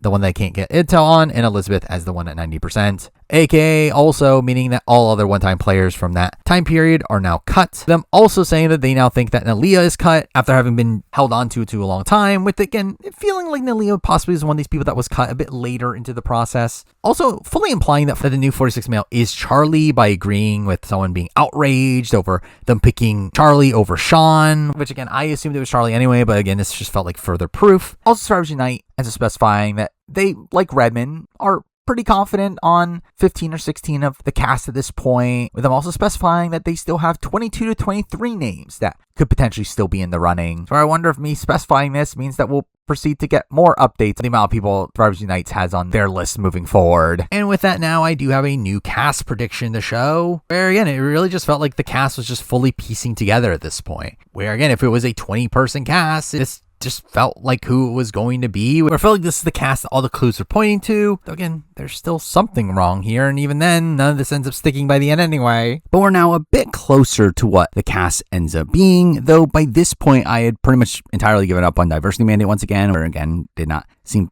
particularly feasible considering the assumed cast size, though not much else really changed outside the realization that James and Phillip were the same person, and that person being Coach, which was obviously correct, and also the assumption that now that Rick Devens seemingly in the running, that Rick Devens will clearly be on the cast, and again, that was also correct. And with that, I think considering we have too many people now in the not on column. I think it's time to get rid of that, considering it really was only there just for the joke of the coach being on it the entire time, only for him to be on the cast anyway. But either way, with that, we then move on to May 21st, 1 week away from the cast reveal at this point, the day of the Survivor 48 finale, and a slower day, though still had some stuff going on here, particularly first from the Drop Your Buffs podcast. Having a Survivor 50 rumor mill podcast with them, seemingly being well connected to some alumni, and through that had some information here. First, in the fact that they had heard that Courtney Yates was called, which was conflicting with SurvivorSUnite's info, where they claimed that no China player was called outside of Amanda, though this later gets proven to be right, that was called. So again, SurvivorSUnite was wrong on that. But really the big news to come from Drop Your Buffs ends up being a teaser they give at the end of their podcast saying that someone not rumored will seismically shake up the game. Again, very much implying that, again, there was a big name that no one had been talking about that they were knowledgeable about, which, again, initially just kind of wrote it off as, again, what do they really know? But turned out to be somewhat credible information. Either way here, again, get some minor updates from, like, Redmond confirming that he never heard about Sue Hawk or Natalie Bolton, which latter of that doesn't really last too long. But also today through DMs, SurvivorSUnite does specify a few people that weren't called, which ultimately, again, maybe they were, but at least they weren't on their list, which those people being Terry Dietz, Troyzan, and Reynolds. While BHW ends up claiming that he's heard of Xander pre-gaming, which ultimately doesn't really matter, though it did lead to Xander being someone that was still talked about as a potential option for 50 pretty deep into the process. But really another big reveal from Redmond at this point. We had our predicted cast that, again, seemed to be the cast that was coming together, only for Redmond to respond to that saying, I don't know about that, posting the Sandra gif, which implies something is wrong there. The question is, what is wrong there? Where, again, the only things that can possibly be wrong at this point are, again, Coach, which I think that was fairly unlikely. Christian, where, again, it could have been Mike White the entire time. Joe, where, again, the 48 male is technically still a little bit up in the air. Or one of the female winners, specifically Rachel, which we'll get to after the most obvious Survivor finale of all time, where, as expected, Joe wins Survivor, giving us the male winner on the cast. Or not. The more relevant thing actually for this video actually comes from things that happened immediately after the finale. On the On Fire podcast that came out the night of the finale, we first have Jeff hyping up Kyle as someone that's going to be a great ambassador for Survivor, which was really the first clue to Kyle potentially being on 50 for me. Also really praising Mitch to an insane degree. Made me a bit worried about a Mitch return, which thankfully we didn't get. But really the big thing from all this is, again, Rachel, being the co-host of On Fire,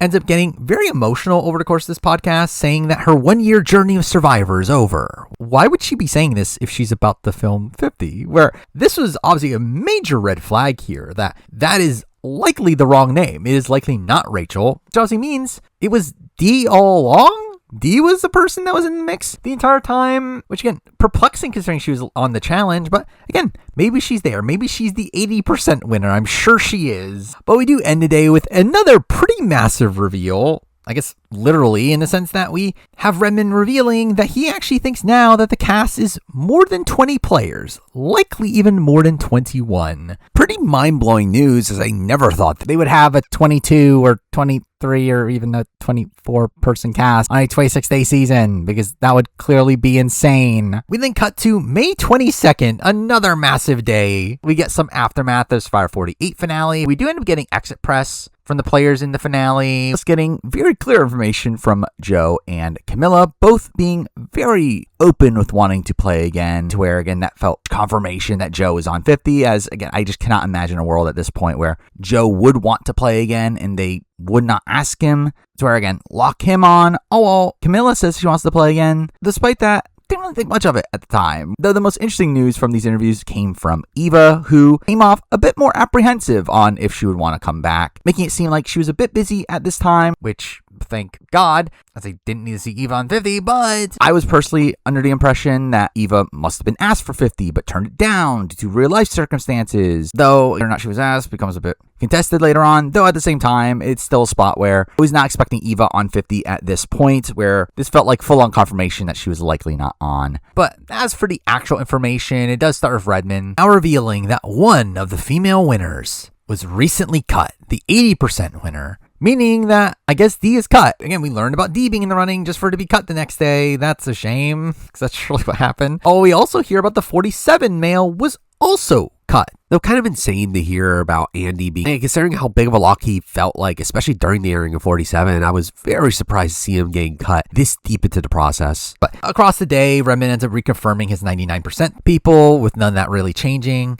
Later even confirms that the 42 male is literally just Jonathan by listing his height in reaction to being asked about the cast size. Also now, again, with this being post the finale of Survivor 48, we have Redmond confirming that the 48 male did not win, which obviously confirms Joe. So again, with it being very likely Joe on the cast, we do get a pretty mind-blowing revelation following this from someone saying that Marion and Joe are 99% on, with Redmond reacting with a emoji. Where, again, clearly implying that one of those two are wrong, which, again, Marianne was cut and D was the 99% winner all along. Like, that is insane, though that's obviously where this is all pointing, which is so strange considering, again, how confident we were just a few days ago. And the fact that, like, Marianne was the 99% winner, Rachel was the 80% winner, only to turn out that, yeah, Rachel was never in the running. Marianne was the 80% winner that gets cut, only for D, the person that we did not think was on at all, now to be the 99% winner on the cast is, again, just kind of a funny series of events there. But with that, we also get some pretty big news during this day around some potential dropouts, or rumors start floating around about Amanda not being on 50 from multiple sources. I mean, Drop Your Buffs claimed that in their podcast that released the previous day. Liza had claimed that she did not think that Amanda was going to be on 50. But again, no reliable source had been saying Amanda was not going to be on until Redmond now says today that sounds like season 15 female has dropped out, hearing it from multiple sources, with SurvivorSUnite later also confirming that Amanda has dropped out recently after having her tickets booked, which is a pretty big shakeup there to the cast. Also, on this day, we get an update about another potential drop. The other 80% player remaining in Elizabeth, also now being rumored to not be on, with her literally making a post referring to an article talking about her returning to Survivor, with Redmond downgrading her to 60%, only for SurvivorSUnite to later confirm that she's 99% out, and then later 100% by the end of the day, with Redmond saying the info is to be believed, though he himself not hearing about it just yet from his sources to completely drop her out. Either way, it does seem like she was out of the running probably a fair bit before this date, well before Amanda ended up dropping out, where it does seem like this information was relayed to the insiders a tad late, which is, again, obviously two major shakeups. Again, Amanda and Elizabeth are two of the biggest locks for a lot of the process, and for them to both be out in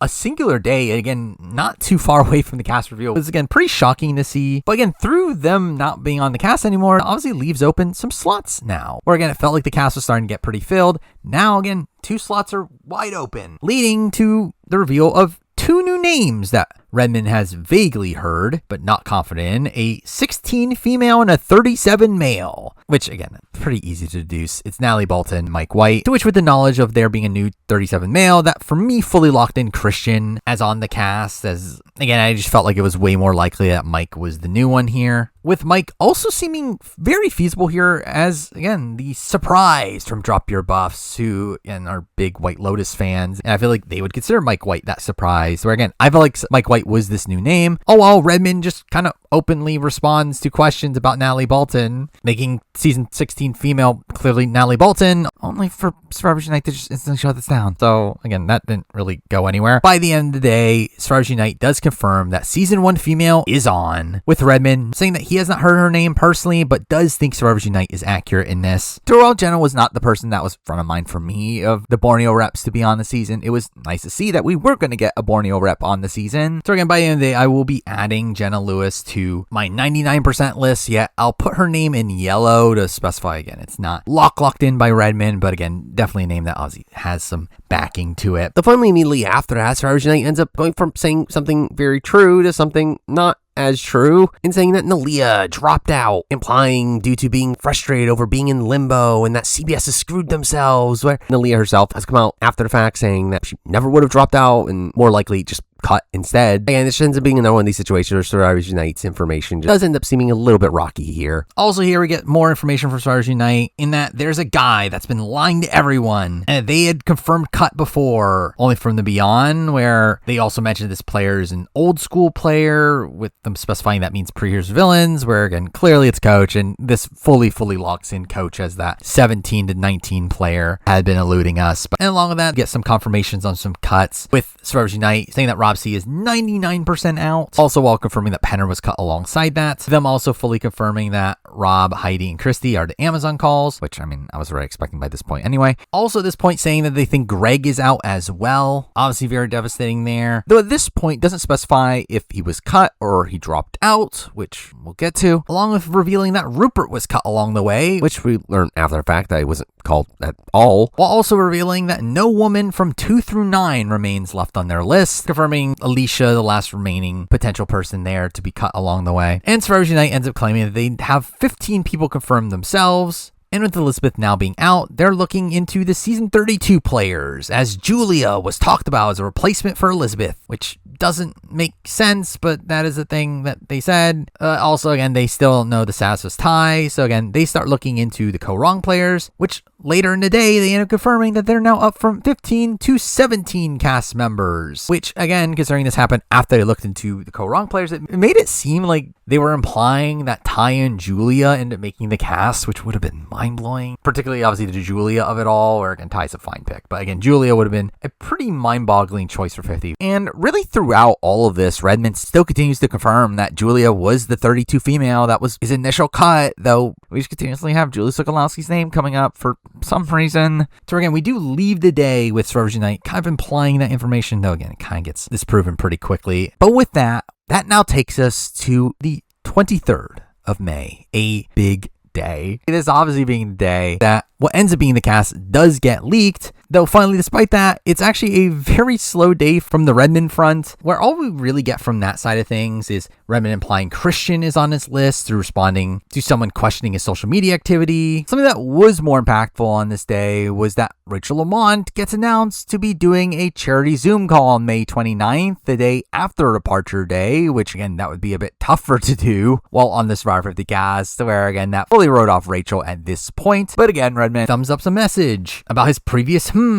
saying that Joe is on and Marianne is not. Again, fully confirming now that, yeah, Marianne was the one cut, D is the one that is on. Again, kind of expected though at this point. But really, again, the bulk of the information for today comes from SurvivorSUnite, which again is a lot of information. First, in the fact they end up implying that a tough beauty is on the cast, with, again, first instinct being that, oh, is it a person from the beauty tribe, aka could be implying Julia, only for Redmond to clarify that Julia was the season 32 female that was cut, and ends up saying that he thinks SurvivorSunite is referring to the female winner, which again fully confirms D even more. And this is followed up by SurvivorSunite just ending up confirming that the co-wrong people they were looking into are both not on, where again, that kind of led to nothing. But again, both Ty and Julia are not on. Though again, still really funny that Julia Sokolowski, of all people, was someone that was still being talked about on the day that the cast ended up leaking. But beyond that, again, more SurvivorSunite information, confirming people that are not on, confirms Corinne is not on, confirms Earl was the person called from Survivor Fiji, which lines up, all continuing to say that no one else from Survivor Fiji is in the running, including Yao Man, which to be fair is not unexpected. Confirms no Nyanka, confirms no Andrea, confirms no 20s players at all, confirms no Millennials Gen X players. Also confirms no Survivor 41 players are on the cast, now fully being able to eliminate Xander and Shan. And they also end up implying that Greg was cut over him dropping out, which again would be very surprising, though considering in the inaccurate nature of the Nalia information, I don't know if I fully buy into it. Though we never do get any more updates on Greg beyond this, where again, this is just kind of where it stands, is the assumption that he was cut. But also I think that Alicia dropped along the way, not necessarily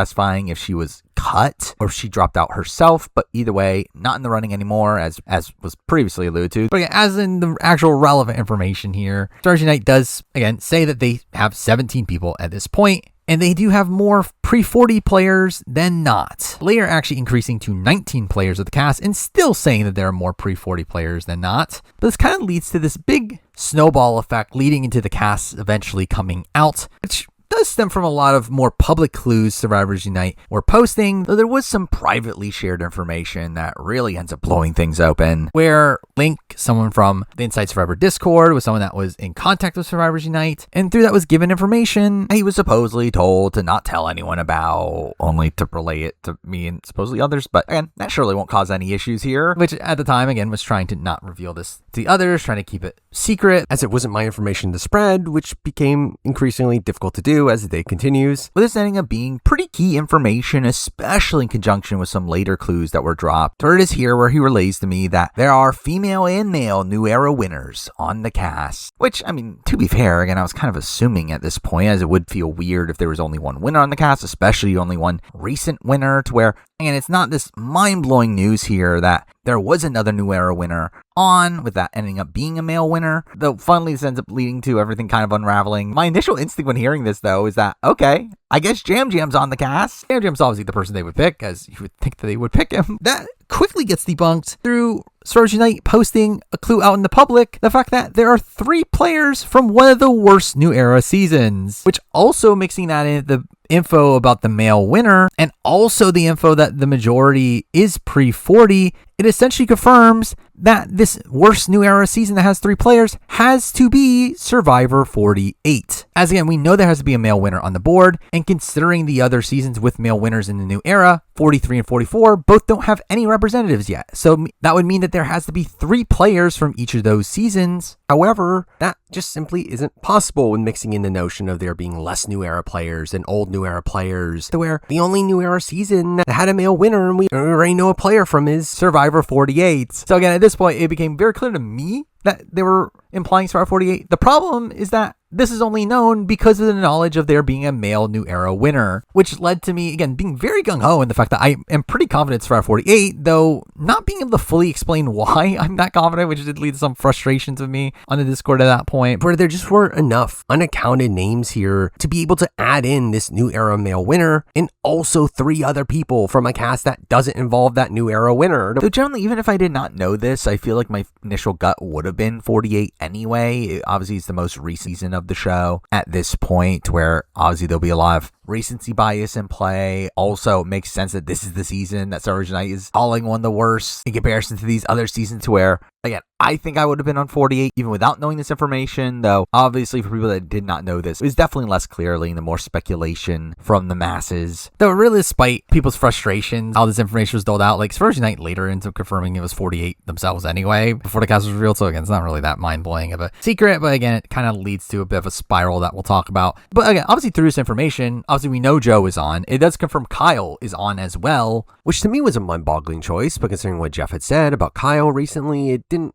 completely shock me here. Really, the big question here is, who is this third person? To where my initial gut was that it was likely to be a woman. I did not think it was super likely to be 3 men from 48. For a while, I did think people like David were at least viable. I was instead looking on the women's side of things. I did narrow it down to Say and Camilla, though both having, again, some red flags here. Say being someone that, while it's been implied that she's out of the running, we never got explicit proof that she was, to where again, maybe she was actually in the running the entire time. Or Camilla, who is someone that, again, it seemed like production very much liked based on the finale, though again, she also had some red flags with her posting about 50. But ultimately, I did look past that. Still looking at Camilla as the most likely option here. But beyond that, we also do learn that the last person that they assume that they need to learn about, considering they have 19 of assumedly 20, that last person is a female, meaning that they have 10 men and 9 women. You would assume, at least. Also ends up revealing some pretty big information, the fact that they have 7 pre-35 players on their list, which, again, is 1 more than what we currently have, meaning that there is a new pre-season 35 player that is on the cast. And now's the quest to figure out who that is, which starts with us currently knowing 9 of the men and 8 of the women that are on Survivor Unite's list, meaning that there are 2 unknowns at this point, the pre-season 35 player and the third season 48 player. But because we're also only missing 1 man and 1 woman, that means that only one of these players can be a man, while the other one has to be a woman. And again, I was fully thinking that the 48 player at this point was a woman, either Say or Camilla. So this pre-35 player has to be a man, meaning that I guess there is a chance of Phillip or Russell Swan actually being on the cast. Though the reality is, I genuinely did not know who this person was. Didn't really have much time to really think it through before we got our next update confirmation that this pre-season 35 group of players contains 4 women and 3 men, in a spot where we previously knew 3 men and 3 women, meaning that this new player has to be a woman, which is a pretty big shakeup here, to where while it was initially assumed that this was just a misunderstanding, that they accidentally counted Chrissy in this, SurvivorSunite later confirms that to not be the case, which was, again, very strange here. As again, it's a Raven specified that it was not one of the co-wrong players. And at that point, it didn't really seem like there were many other options here, where I was generally just kind of confused at who this person could be. But later, they do clarify themselves that when they were talking about how there's no 32, they're specifically referring to the 3 that they had already known in Julia, Sydney, and Ty, aka essentially just telling us, hey, pre-35 player that's missing is a 32 player, which essentially means it's Aubrey.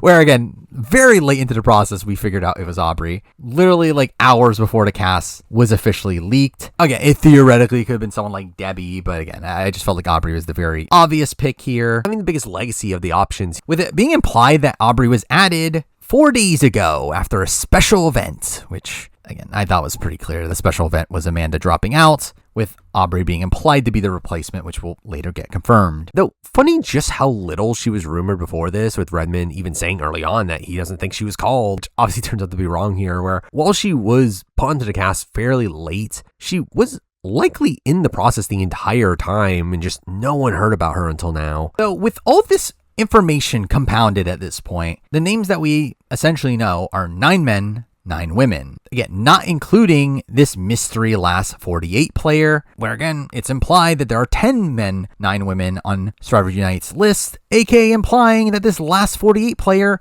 is a man, which is obviously a shakeup to what I was thinking. I was thinking, again, it was Camilla or Say. Though again, it seems like that is wrong, even though that turned out to be wrong, which I will say, I still don't understand how. As again, like obviously I realized I was wrong when the cast got released. It was a spot where, okay, I thought I miscalculated something, but no, looking back on it now and making this video, no, I did not miscalculate something. Clearly something was off here in how they released their information. Where like the only way this is even possible is if, again, they were wrong in what they were implying, or if one of the names that they knew about beforehand was different from Redmond's names, or if there was actually somebody that they thought was on the cast at some point during the day that turned out to not be on the cast. Again, that is also, I guess, a possibility, but really, again, none of this really actually makes sense. Where, again, based on the clues that we were given, the last 48 players should have been a male. As every other name is accounted for, and this makes even less sense based on what we hear later, but as for this season 48 male player here, I was expecting it to be someone like Shauheen or David or even Thomas, who I know Jeff had praised on Fire, though, and that would be a weird pick for 50, though. I did ultimately settle on Shauheen being the pick here, as made the most sense considering the other contenders we were hearing about in 50,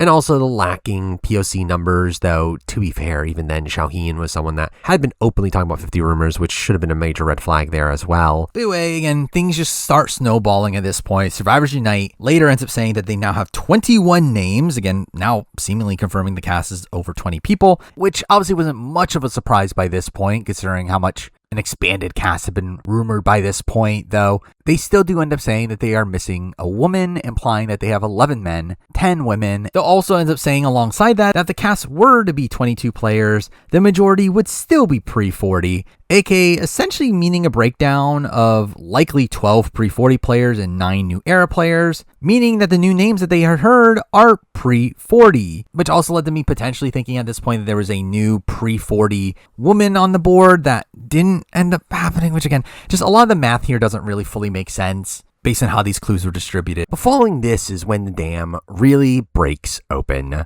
where we get what seems to be the catalyst for the cast getting released. But that all starting by cast getting released by a very unreliable source, where while all this was happening, SurvivorSunite on Twitter, one spoiler girl, known unreliable big brother spoiler that just leeches off assumptions and other sources' information, most of the time ends up posting a cast on Twitter. A cast that had 23 people on it, but again, a list that included Camilla as the third 48 player and Tiffany Nicole Irvin, who just kind of came out of nowhere, along with Ty, who SurvivorSunite already said wasn't on, so again, who cares about this list? This is clearly wrong. We're outside that, it really just is the typical suspects that Redmond and SurvivorSunite had been referring to, which made it feel like this was another situation of them just stealing people's info. But it is within the next hour following this list coming out, SurvivorSunite ends up revealing that they now have 22 names and will be releasing the cast tonight, one by one, which again was so insane. Again, the fact that this just like really gets sprung up in very quick succession. Again, this literally happens within hours that they jump up from 19 to 22 players on their list and are ready to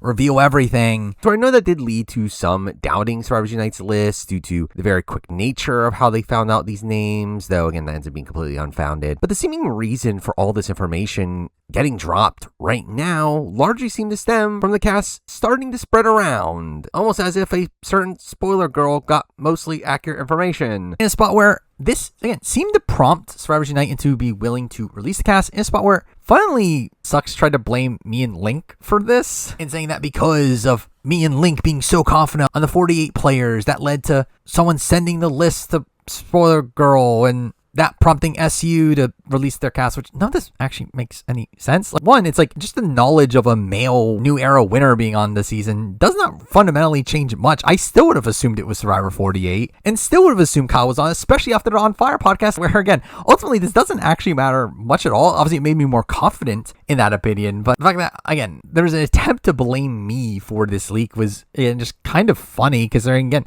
SurvivorSunite leaked this information. Again, they leaked themselves that 3 people from one of the worst seasons was on, later revealed that was 48, also revealed the information that led to Aubrey. Again, they are the persons that release this information. But even in the world where this minor knowledge about a male New Era winner being on led to this snowball resulting in the cast ending up releasing, I think it's just really dumb to blame me and Link for this when, again, this is entirely on SurvivorSunite just being very elusive information to the point where it led to all these less known about names getting exposed. But either way, at this point, I do have a final cast prediction literally made right before the cast was officially released, which, again, is mostly accurate, not entirely, as, again, at this point, I was thinking that the 48 player was still male. I still leaned Shaheen here. Turns out, again, it's not right at all, as the 48 player was Camilla. But along with that, I did also feel increasingly more confident in Tiffany ending up on the cast, with, again, her being someone I was expecting at the beginning of the process, though her just, again, never coming up and her claiming she wasn't called, which led to me writing her off. Which obviously ended up being misguided, where by this point, her coming up at the last second, and again, her being one of these names that was just not heard about, again, seemed to make a lot of sense to me. But again, didn't even bother trying to figure out the last pre-40 woman that obviously exists, as, again, I didn't really have a very viable contender on my mind, as it felt like everyone that was viable had been debunked already. Though I know I was thinking about it probably being a female winner, so maybe it could be someone like Natalie Anderson, Michelle, or Vesepia, but again, I really didn't put much thought into it. Again, now it makes sense that the 48 person was Camilla, and that the last remaining guy was actually Mike White, who, again, I didn't have on this cast just simply because I didn't feel like there was room for him, but also, again, when everything comes together, it does make sense, even though it's a spot where, again, it doesn't really mix in well through how SurvivorSunite implied their clues, but whatever. I was relatively close. I got all but 2 coming into the actual cast leaking. But with that, we're finally here. By the end of the night, SurvivorSunite reveals their cast going one by one, starting off with the people that they don't think are the most exciting picks, and the people that look like locks coming into this. Starting off with Joe Hunter, then Charlie Davis, Jonathan Young, Colby Donaldson, Ozzy, Emily Flippin. Fell a bit early. Again, I personally would have saved Emily for a bit later. Stephenie LaGrossa, Sari Fields, Chrissy Hoffbeck, Genevieve, Q, Angelina, Gandia. Again, completely came out of nowhere. To where, again, we were seemingly missing a pre-40 woman that was on the cast, and it turns out to be Gandia. To where, like, why would they cast Gandia in the modern day? To where obviously was treated poorly at the time, was also probably an understated character on her own right. Though also never felt like there was a world where they would ever consider bringing Gandia back. And what do you know, that was right, as it turns out this was just a troll.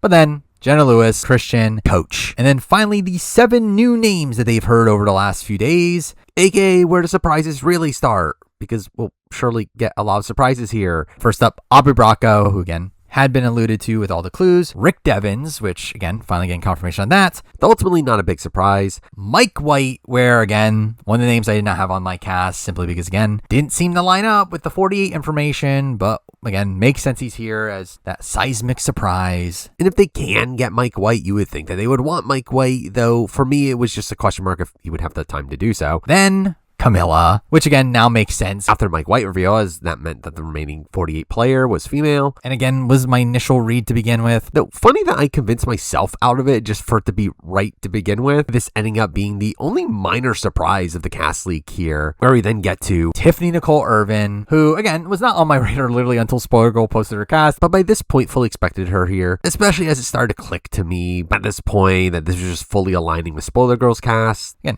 ends up on the cast here, and then the final 2 revealed are the winners, which was a little weird to save them for last. It was just fairly obvious who they were, though, again, it's confirmed to be Kyle Frazier and then Dee Valderez. And again, that is SurvivorSunite's cast. which ultimately obviously ends up being correct. Cast is finally leaked. And because of that, that's clearly the end of the story, right? Except that's not, because we still have a few more days to go before the formal cast releases. And even then, well, I fully believe this cast at this point. Many others didn't. To where there still was some doubt. Survivors Unite's list. So it does take a few days here to get this cast double checked. Though again, it did seem like a lot of this cast did make sense. Again, it was a cast that did line up with all the Redmond names so far, just with the additional last few people, which again, could not lock in just yet. And through that, we're now bringing up a new chart with, again, Survivors Unite's cast on the left, the names in green being the names also confirmed by Redmond, the names in yellow being ones that are not confirmed by Redmond yet, with obviously this being updated as Redmond is able to confirm the cast over the next few days. But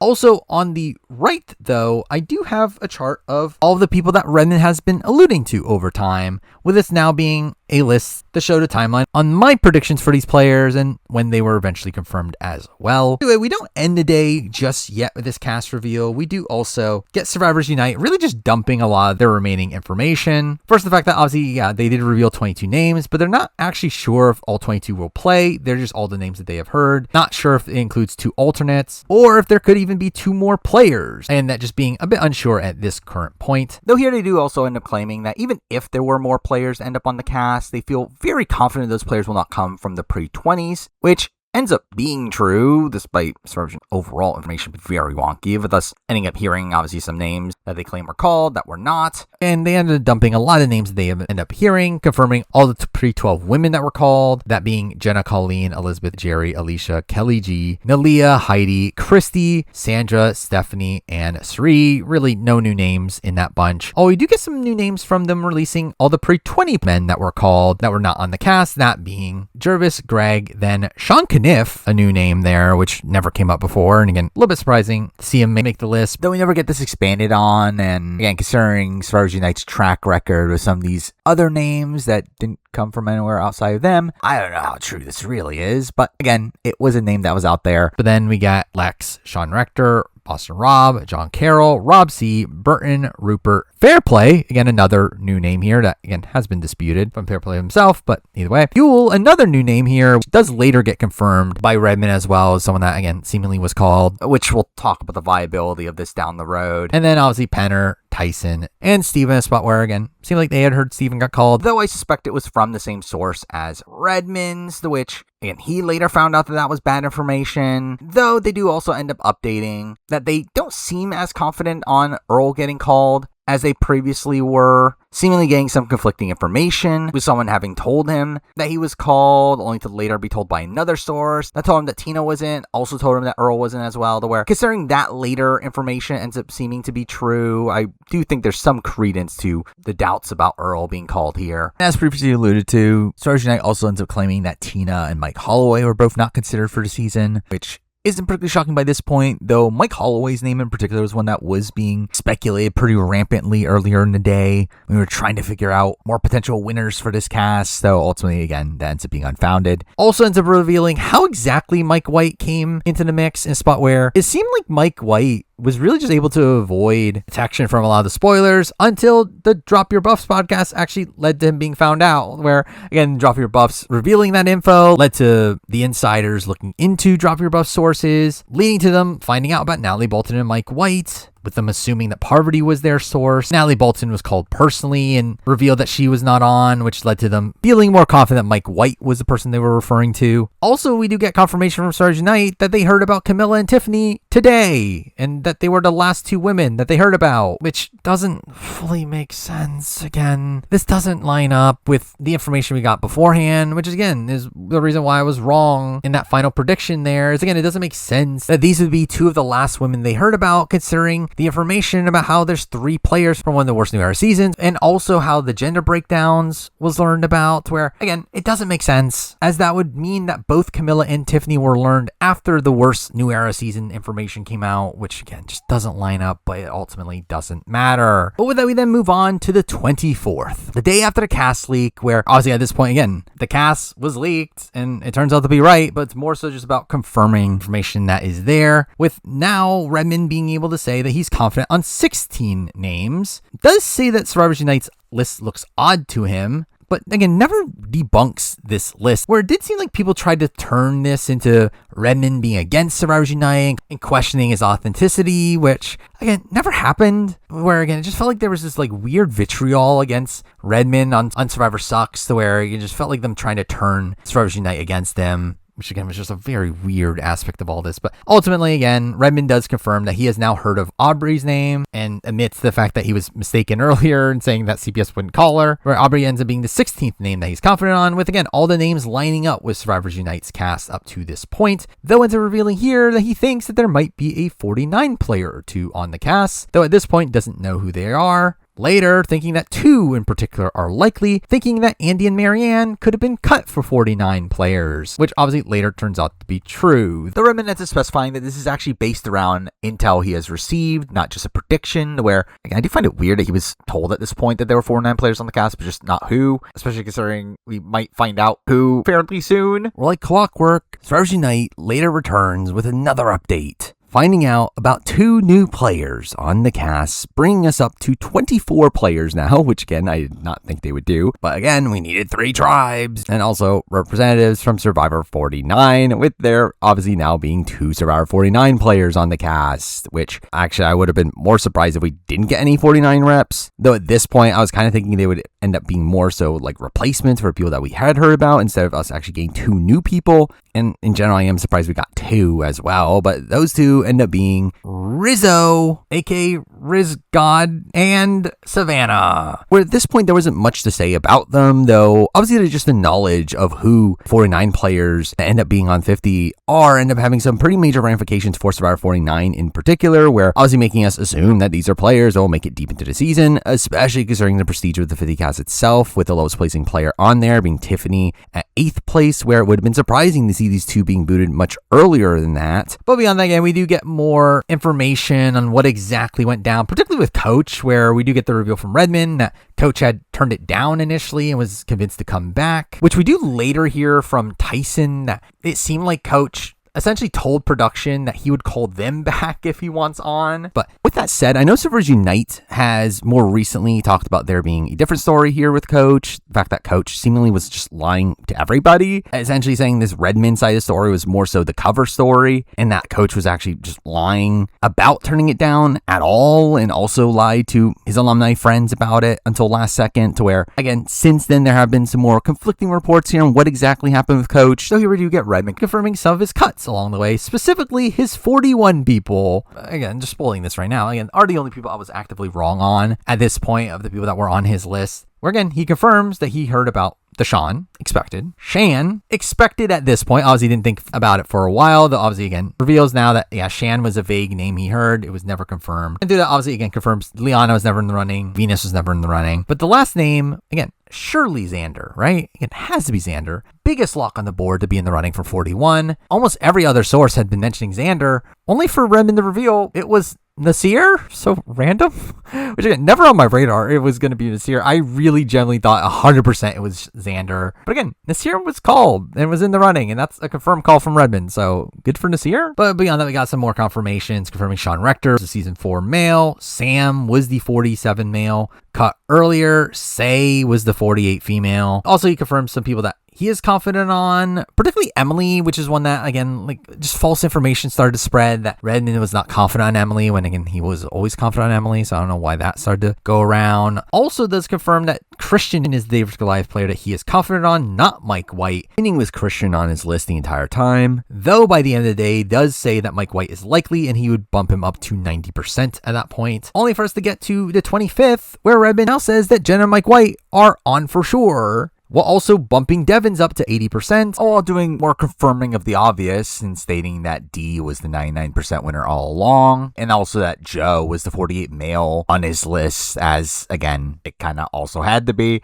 Also saying that now he has 18 people confirmed to be on the cast, each of which obviously lining up with Survivors Unite's names. Obviously making it look very much like Survivors Unite's list is just outwardly correct, though he himself has still not heard of the remaining names yet. So it does reveal that he actually did vaguely hear Tiffany's name earlier in the process, though just never thought it was enough evidence to officially talk about her as being in the mix. Now, beyond that, we do get some news from CBS themselves, them releasing a video implying that the cast is going to be larger than 20 players, which again, another clue towards Survivors Unite's expanded cast being correct at this point, with Coach responding with 24. Which is like, why is Coach doing this? Which again, Coach is Coach. Or again, him just like openly spoiling that it's 24-person cast is just insane, but it's Coach. Either way, we get to the 26th where Redmond does confirm now that Rick Devens is at 100%. And it just full out just looks like Survivors Unite's list is correct now. Beyond that, Redmond also ends up confirming that Kelly Wentworth was never in the running and was not called at all. Lauren O'Connell was also likely not called for 50. They were not really shocking. Anyway, across this day, we also get confirmation that the other 13 male that got cut was Penner, which not a shocker, especially as Penner later confirms it himself, confirming he was a late cut in line of what we heard beforehand of him being one of the last to be cut,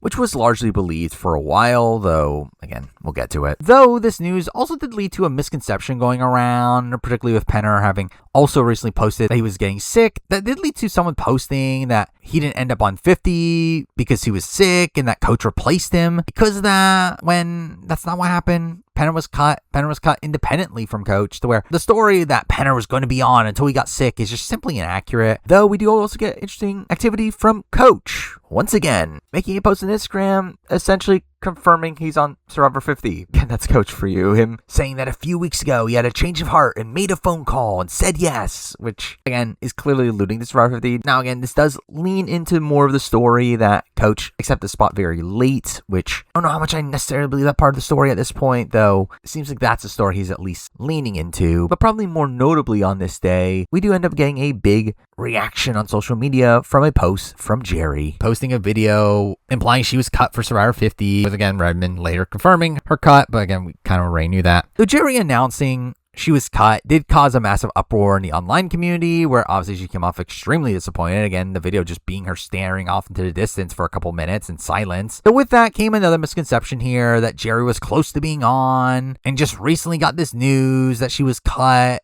when the reality is, again, she was cut a while ago and wasn't actually that close to making it on, with Redmond even confirming that she hadn't even done medical, which, I mean, to be fair, is more criticism of production that Jerry didn't seem to be in serious contention. But again, there just was this massive misconception here that Jerry was close to being on and was a late cut, which again just simply was not true. But when they get to the 27th, the day before the cast reveal, also the day that the cast flies out to LA, where they'll be sequestered before the cast reveal, because they surely don't already know who the rest of the cast is. But it is also today that we do continue to get posts that didn't make the cast, starting off with Jason Linden revealing that the producers begged him to come back, only for him to shut them down, which is surely the reason why Jason Linden's not on Survivor 50. Randy wasn't called. Kenny wasn't called. I can't believe that. James Jones confirms he wasn't called, though, and that wasn't that shocking. Same thing goes with Sifu. The more seriously, obviously, we do get to Abby Maria making a post on this day, revealing that she was cut, implying she was cut today, which felt pretty impractical considering multiple insiders had known she was cut a while ago, though Redmond does specify that it seemed like she was ghosted and never given a solid answer, which again she has now gone on since saying similar things. But this ends up being another spot where Survivors Unite seems to contradict this, saying that she had known since March, which might have been a spot where within production they decided that she was going to be on from that point, though I don't think Abby knew she was cut based on everything we've heard about after the facts. But it's also on this day where we do get confirmation from Davey Rickenbacker. He was in the running for Survivor 50 and was cut,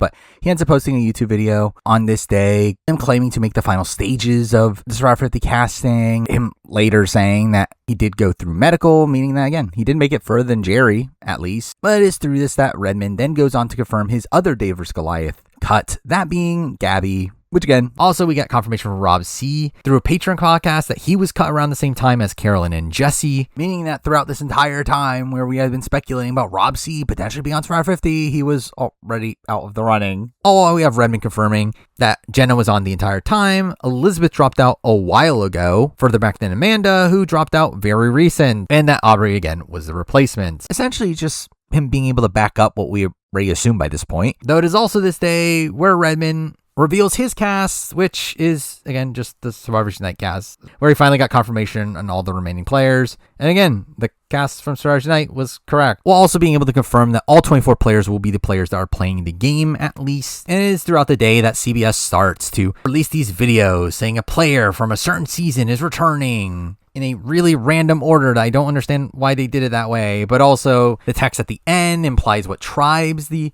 players come from, which again, cool little thing they did, though again, lame in the sense that we already knew everyone was alluding to, with no real surprises here. Leading into the 28th, where they officially announced the cast with a video on the morning show from Jeff just reading out the names. And I ended up really hating on the cast reveal, where in general I just found it very lame, especially considering we knew everyone on the cast and didn't get any new footage of the players themselves. Though in retrospect, I'll say I do actually really love this video. I've watched this video a billion times over and over again, where I did like getting introduced to each player one by one, with Jeff giving a short line as he introduces them, showing them in chronological order. But it's funny that we do get the reveal that they are keeping the 2 players from Survivor 49 secret, which Redmond had previously alluded to where I shouldn't have been surprised by this, but again, I was too tired to remember that this was the thing that happened. So again, I was mildly surprised by this in the moment, even though again, it should have been fairly obvious that this was going to be the case, as again, they're obviously not going to openly spoil Survivor 49, because clearly no one from production would ever spoil Survivor 49, which saved that for a different video. But the story doesn't end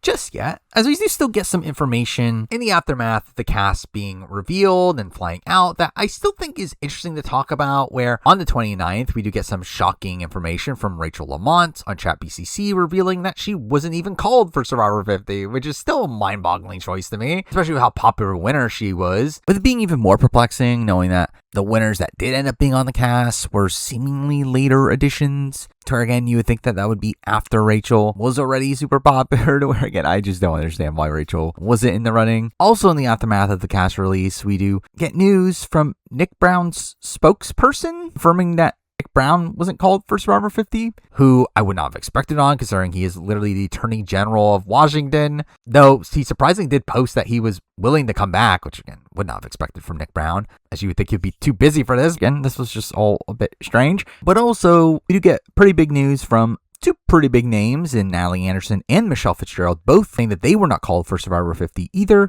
which is a minor surprise, though considering again the lack of Winners at War winners that seem to be called. Not the most shocking thing in the world, because clearly we won't hear about another Winners at War winner fairly soon. But it is also on this day that Redmond reveals his full list of calls that he's heard, separating them between confirmed calls and rumored calls, which matters quite a bit in this situation, though at this point, no major surprises from the confirmed calls. Us getting Greg and Jervis from Borneo, which again, interesting to see them being confirmed calls, considering they correlate with BHW's list, and some of those names are contested, though again, seems like these are at least very genuine. Jerry, Elizabeth, and Alicia from Australian Outback, with again, Alicia being in a similar spot to the Greg and Jervis names. Boston Rob, Sean, and Aaliyah from Marquesas, with Aaliyah also being in a similar spot to those we mentioned previously. Though it is also on this day that we'd end up seeing Aaliyah making a post herself implying that she was called, but also refuting the claims that she dropped out, saying that she never would have done that. So obviously, I believe Nalia over SurvivorSucks in this situation. But then we got Rob C., who had obviously again confirmed himself by this point.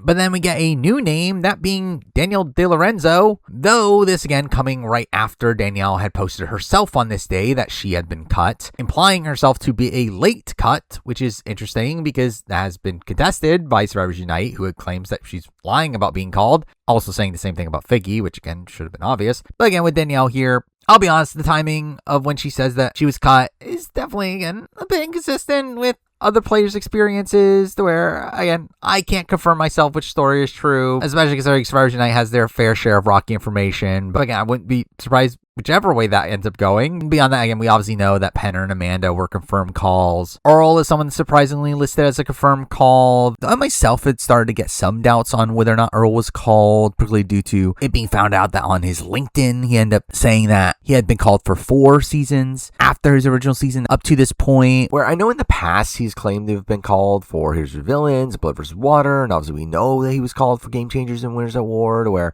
I think it definitely left some question marks here on whether or not Earl was called, though considering Redmond has him listed as a confirmed call, I would lean towards him still being called for 50, though there's a semblance of a doubt there. We had already heard about Nat 10, Abby, and Spencer, with them confirming themselves that they were cut. Oh, well, also we do have Andrew around this time confirming that she was called, though doesn't directly say in her post if she declined or not, though does imply that she wasn't particularly interested in playing again, to which Redmond does end up officially listing her as a decline, though we do later learn that wasn't the case. Oh, we also have Malcolm listed as a confirmed call, though in a spot where Redmond to this day still seemingly doesn't know the full story around Malcolm and if he was just an outright cut or if he dropped out, though again Survivors Unite still claims that Malcolm was one of the last 20s players to be cut, though still cut when most people were back in March. Then we do get Julia and Sydney from Co Wrong listed as confirmed cuts, with both having confirmed this in the time since. Julia talking about her experience on TikTok, while Sydney has made podcast appearances talking about this since, ends up confirming that she was cut in April,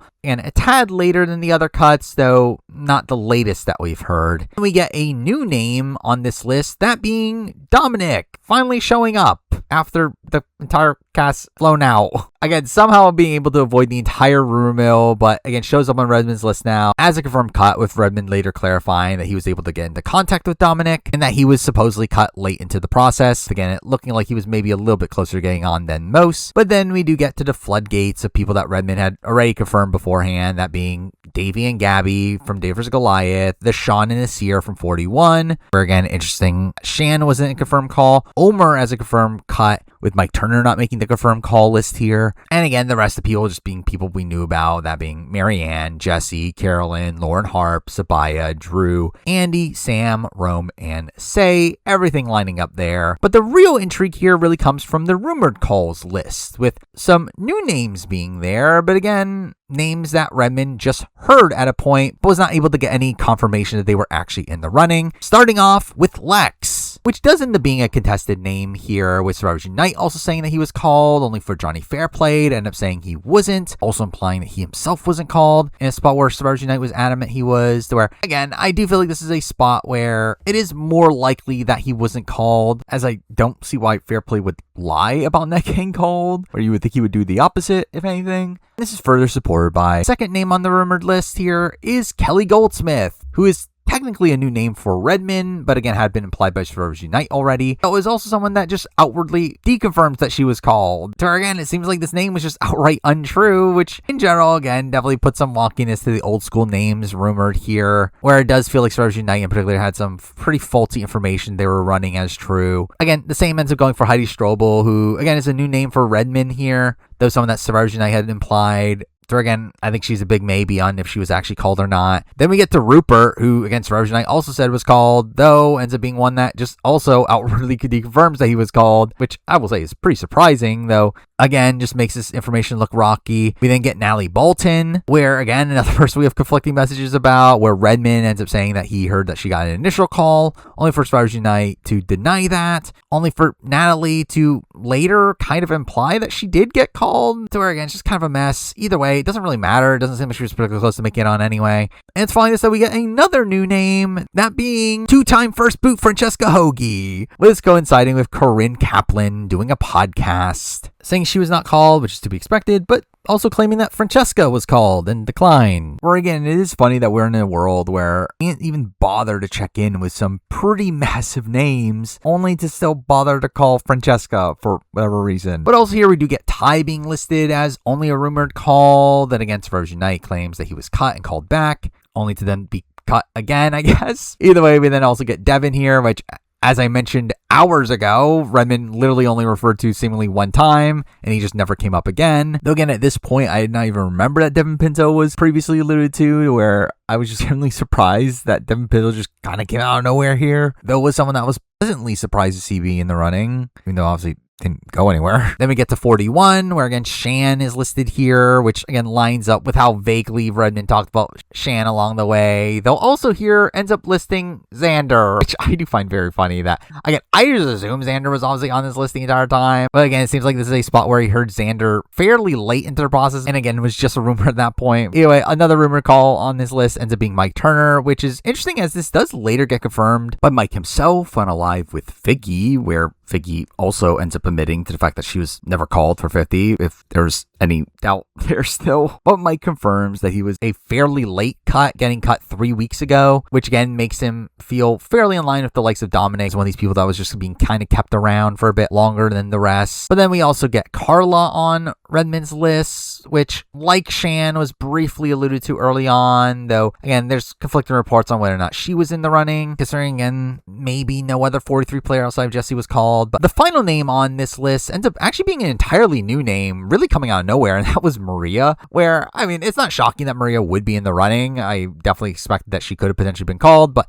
I find how this was just never mentioned at any point. I don't think Redmond posted any clues to Maria potentially being in the running. Though again, seems like it's probably true. It's more so just shocking the fact that we didn't hear about her until now. But over the next few days, we do get more drips of information, where on the 31st, through a cameo, Courtney Yates announces that she was given an availability call and said yes, even though she didn't expect to be on and eventually got cut. Once again, contradicting Survivor Unite's information, with them claiming that no one from Survivor China was called except for Amanda, with this clearly now not being true. On June 2nd, we have Redmond confirming, first through the chat of RHAP's 50 Snubs podcast, that Caleb was called and cut, likely when the others were back in March, which is surprising that, again, his name didn't really come up until now. Also during this podcast, Rob ends up making an interesting comment that really went over my head at the time, saying that he knows that old school winners were called late into the process. Not further elaborating on who exactly. Again, a weird comment that we might get more info about in a bit. Oh, we also have a person messaging Lauren Ashley Beck, asking her if she was actually in the running like BHW claimed, only for her to confirm that she wasn't. So we can throw a lot of BHW's list at this point. But along with this, she ends up actually confirming that while she wasn't in the running, she knows 2 IOI players were, which is surprising considering IOI was a cast that really just never came up. We got constant reports from SurvivorSUnite and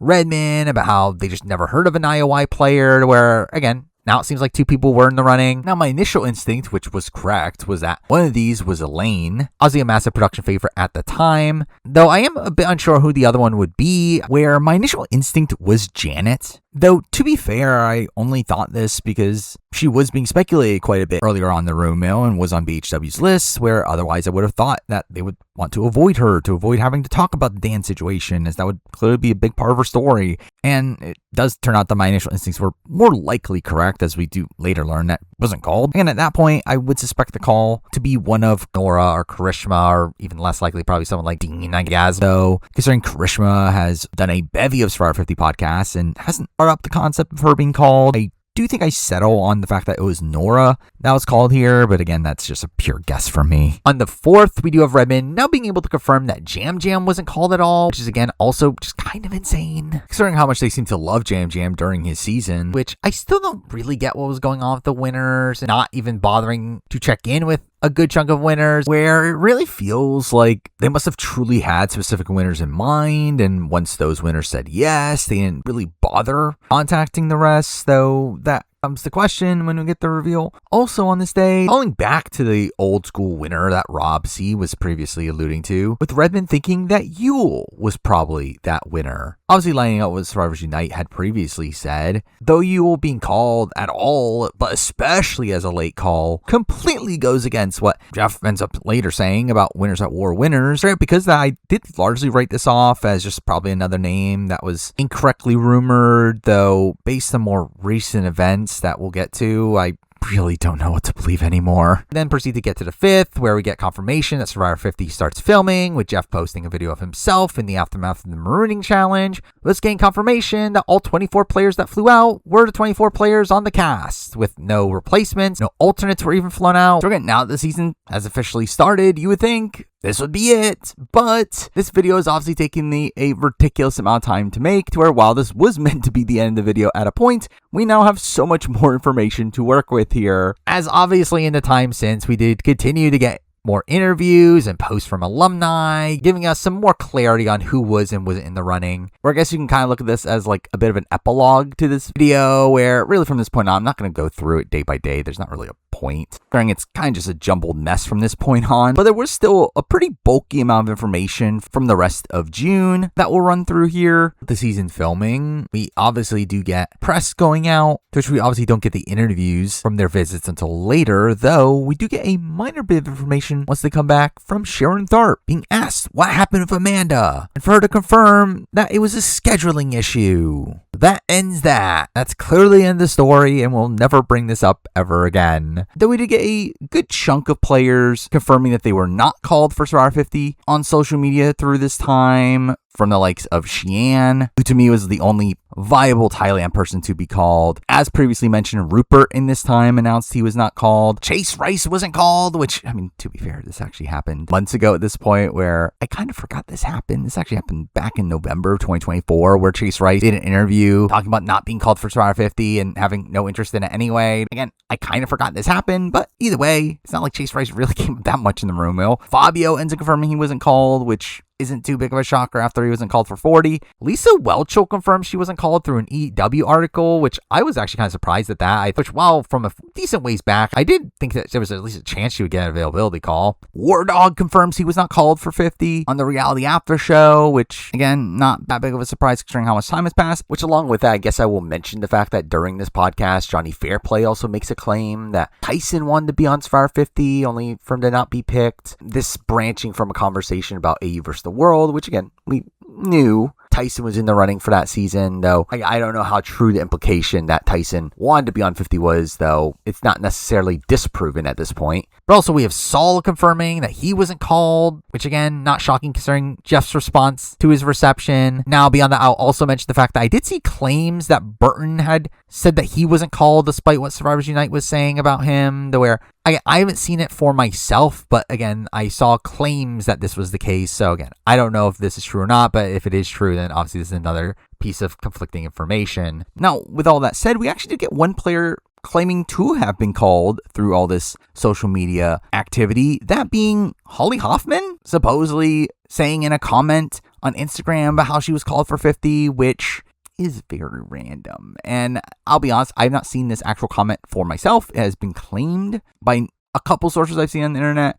I can't 100% fully fact check this because I have no clue where this comment came from. But also, maybe it's real. Maybe Holly Hoffman was in the running for 50. It's a bizarre pick in my mind. Now, also in the month of June, we did get a pretty big saga revolving around someone on Redmond's Discord that went by JM, who did claim to do some digging around for some 50 information. He claimed to have some old school sources and them unleashing their info at this point. Again, don't know how reliable this information is, but they end up making a lot of claims here. First up, claiming that Ethan and Wendell were early calls in the process, seemingly implying that they were part of this like Winners at War contingent that was called early on but not followed up on, which, I mean, we'll follow up on this. Also proceeding to claim that Ian from Palau, Nate Gonzalez, and Shambo were called for 50 as well, though proceeded to decline, which isn't unreasonable. Outside Nate Gonzalez declining, which again feels a bit weird. Other than that, again, makes sense that Ian and Shambo would decline, though we do later learn that maybe this isn't reliable either. Either way, also ends up claiming that Jay Starrett got called, which again wouldn't blow my mind, though just another one that we haven't really gotten any updates on this in the time since. Later ends up claiming to have gotten some new names, being Tina, which again, we'll follow up on this. James Clement, which again wouldn't shock me, but also don't know. Albert, which is definitely the one I side-eye the most out of all this, where I cannot imagine a world where Albert was called for Survivor 50, but who knows. Also claiming Janet, which again made sense at the time, though has been disproven. And also claiming Eva, which we'll also follow up on, though again at this point was someone I was expecting to have gotten called. And in a final batch of information, they end up revealing that they also heard that Marty got called, which I would love to see it, though again, I would not expect it, though, to be fair, considering supposedly Holly Hoffman was called. I guess you never know. Along with also being able to confirm now that Jonas was not called. I can't believe it. Though along that ends up proceeding to say that no one from seasons 24, 26, or 29 were called, which, again, we'll follow up on that as well. While we're at out, also mentioned that there was another Discord user named Atlas who was spreading some rumored names as well, which initially I didn't take seriously at all, especially considering one of the names here was Sammy, someone that I've been led to believe had not been called. And to be fair, more recently, we do get it fully confirmed he wasn't called. Though, interestingly, they end up saying here that Katura and Kelly were called, which, based on what we learned after the fact, turns out to probably be true, which I guess adds some credence to this list. Though, the other person on this list is very random, and that's Krista from Survivor Pro Islands. Now, I know that she is someone that did kind of pop up a little bit, technically before the rumor mill really started to pick up, through her appearance on RJP, and did openly say she wanted to play Survivor again. Maybe that caught production's eyes, though really, again, there's not really much to back this up outside of the fact that a couple other names that this person claimed end up also being true, or I personally still don't put that much credence into it. But what is interesting about all this information is that it was immediately before a series of podcasts end up starting on RHAP, the Survivor 50 Files, hosted by fake superfan Brandon Donlin. Again, it's a joke, Brandon. I actually thought you did a very good job with this podcast series. But either way, obviously he ends up hosting this in the midst of Rob Cesternino being out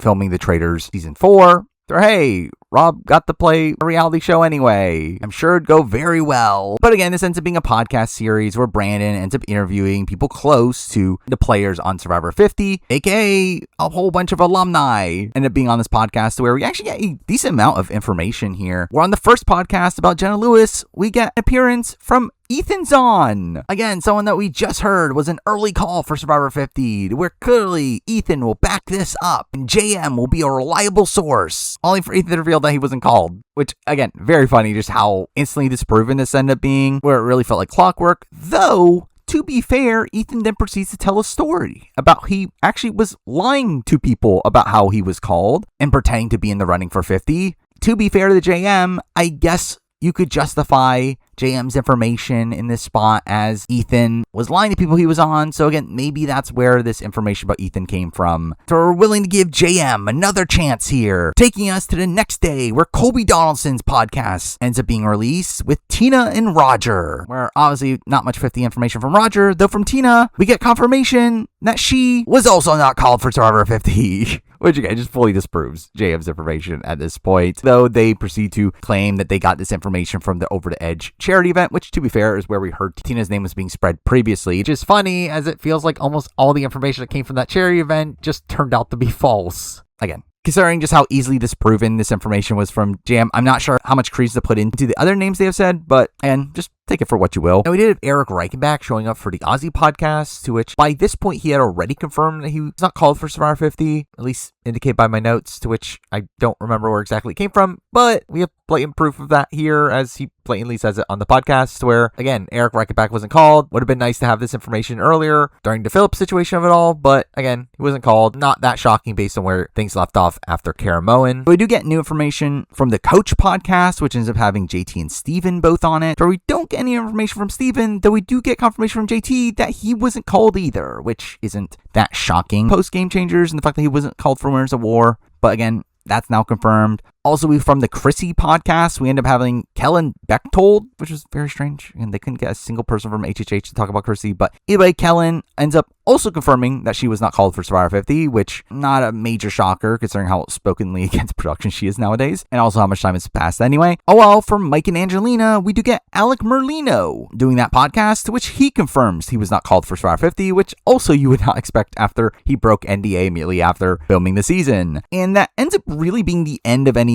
full-on information, where again we continue to get podcasts following this, where for DEVENS we got Gavin, Victoria, and David Wright, to where no real information from that, even though I was expecting David Wright to maybe say something about Survivor 50, though again, nothing there. For 42, we end up having Omer, Lindsay, Marianne, and make an appearance there, most of which we already know their stories around 50, though I was hoping to get a little bit more information from Lindsay, who was on BHW's list, though ultimately it doesn't really sound like Lindsay got called based on all the interviews I've seen of her post the 50 rumor mill. For Dee's podcast, we do get Kelly and Julie showing up on that podcast, where again, kind of similar thing for Kelly, of me kind of hoping we would get more confirmation on Kelly, though we don't really get it here, though it does very much come off as Julie was someone that did not get called, which to be fair I was not expecting by this point anyway. And for Survivor 48, we did get Star and Mitch showing up. No real new information there, though around this time on Redmond's Discord we did get someone claiming to be a mutual friend of Mitch in saying that they have heard that Mitch did not get called for Survivor 50,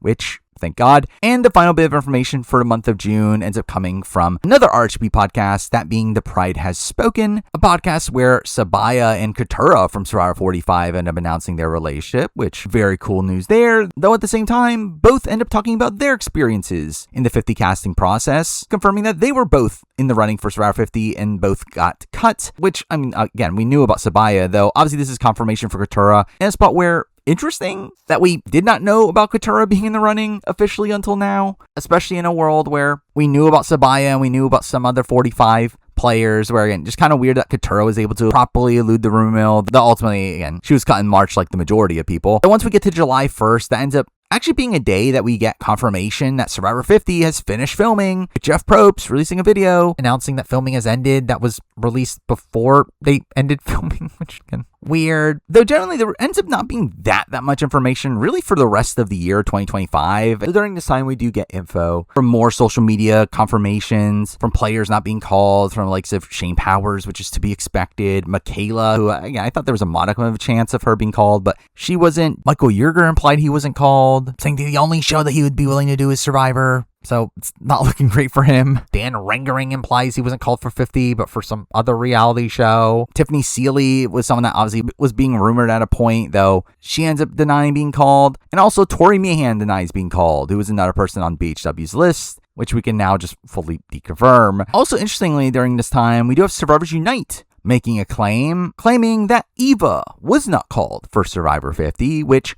is interesting information here. Now again, SurvivorSunite has been very wonky information, though this hasn't been disputed in the time since, to where generally it would not shock me at this point if Eva was not called for Survivor 50, even though it feels very weird considering how much production seemed to love her story on Survivor 48, to where, again, while I was running through the assumption that Eva was called and probably declined, and obviously JM ended up claiming that Eva was called as well, SurvivorSunite claims she wasn't called, to where, again, I kind of lean towards that probably being the case at this point. Obviously, as we get later into the year, we do start to get other shows starting to air, like Big Brother 27, Australian Survivor versus the World, Challenge 41, but more notably for this video, Survivor 49. As for the casting related information here, not much to really talk about from the season itself, outside of Jeff's claims around time of the merge that there's spots open for Survivor 50, which, I mean, he wasn't lying, though more so from podcasts and interviews outside of the show, where obviously more alumni end up showing up on podcasts talking about Survivor 50 in this time. Again, it is in this period of time where we get that Sydney interview, which is again where we do learn that Sydney was cut in April, a tad later than most of the other cuts, though not as late as some people like Mike Turner or Dominic. Though also on RHAP, we do get a couple other bits of information from some guests. First from Amy Cusick, who could have been a fun returnee, though ends up saying that she wasn't called for 50, which is a major shocker. Though we do get a major shocker from an appearance from Troyzan, who again, we've already had claims that he was not called from SurvivorSunite. JM even said that no one from season 24 was called, only for Troyzan to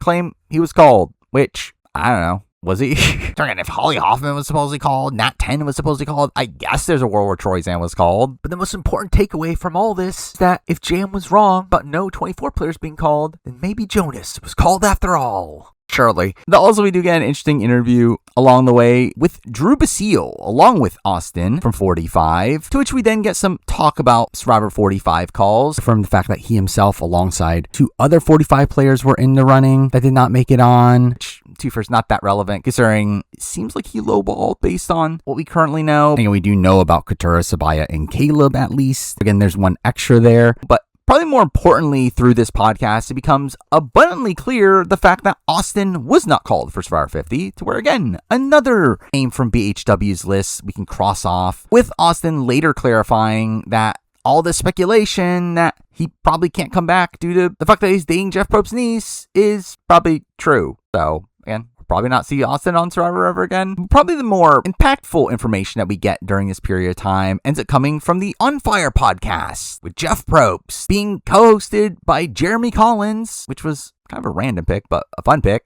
And again, Jeremy clearly won't cause any controversy here. Though obviously with this being in a world where they already filmed 50, Jeff obviously talks a lot about 50 during the 49 podcasts, making a couple big claims here that later end up being reiterated in the 50 preseason. They'll first come up here. First in the fact that he ends up confirming that the choice to not have Winners at War winners on the cast was obviously intentional, claiming that no Season 40 players were genuinely considered for Survivor 50, essentially telling the story that we kind of already thought was the case, in that they called up Boston Rob. Boston Rob said no, and at that point, they kind of just decided they were better off just leaving out Winners at War winners. So again, seems like that's what actually happened here. Jeff Probst will clearly not lie about that. So again, we'll clearly never hear about Winners at War winners being called ever again at this point. The also pretty big claim here ends up being that Jeff says that Survivor 49 is the reason we're having a 24-person cast, essentially claiming that the additions that they made for season 49 is the reason they decided to expand the cast to begin with, which, I mean, is a bit rocky on the viability of this, which, again, we will talk about more properly later. But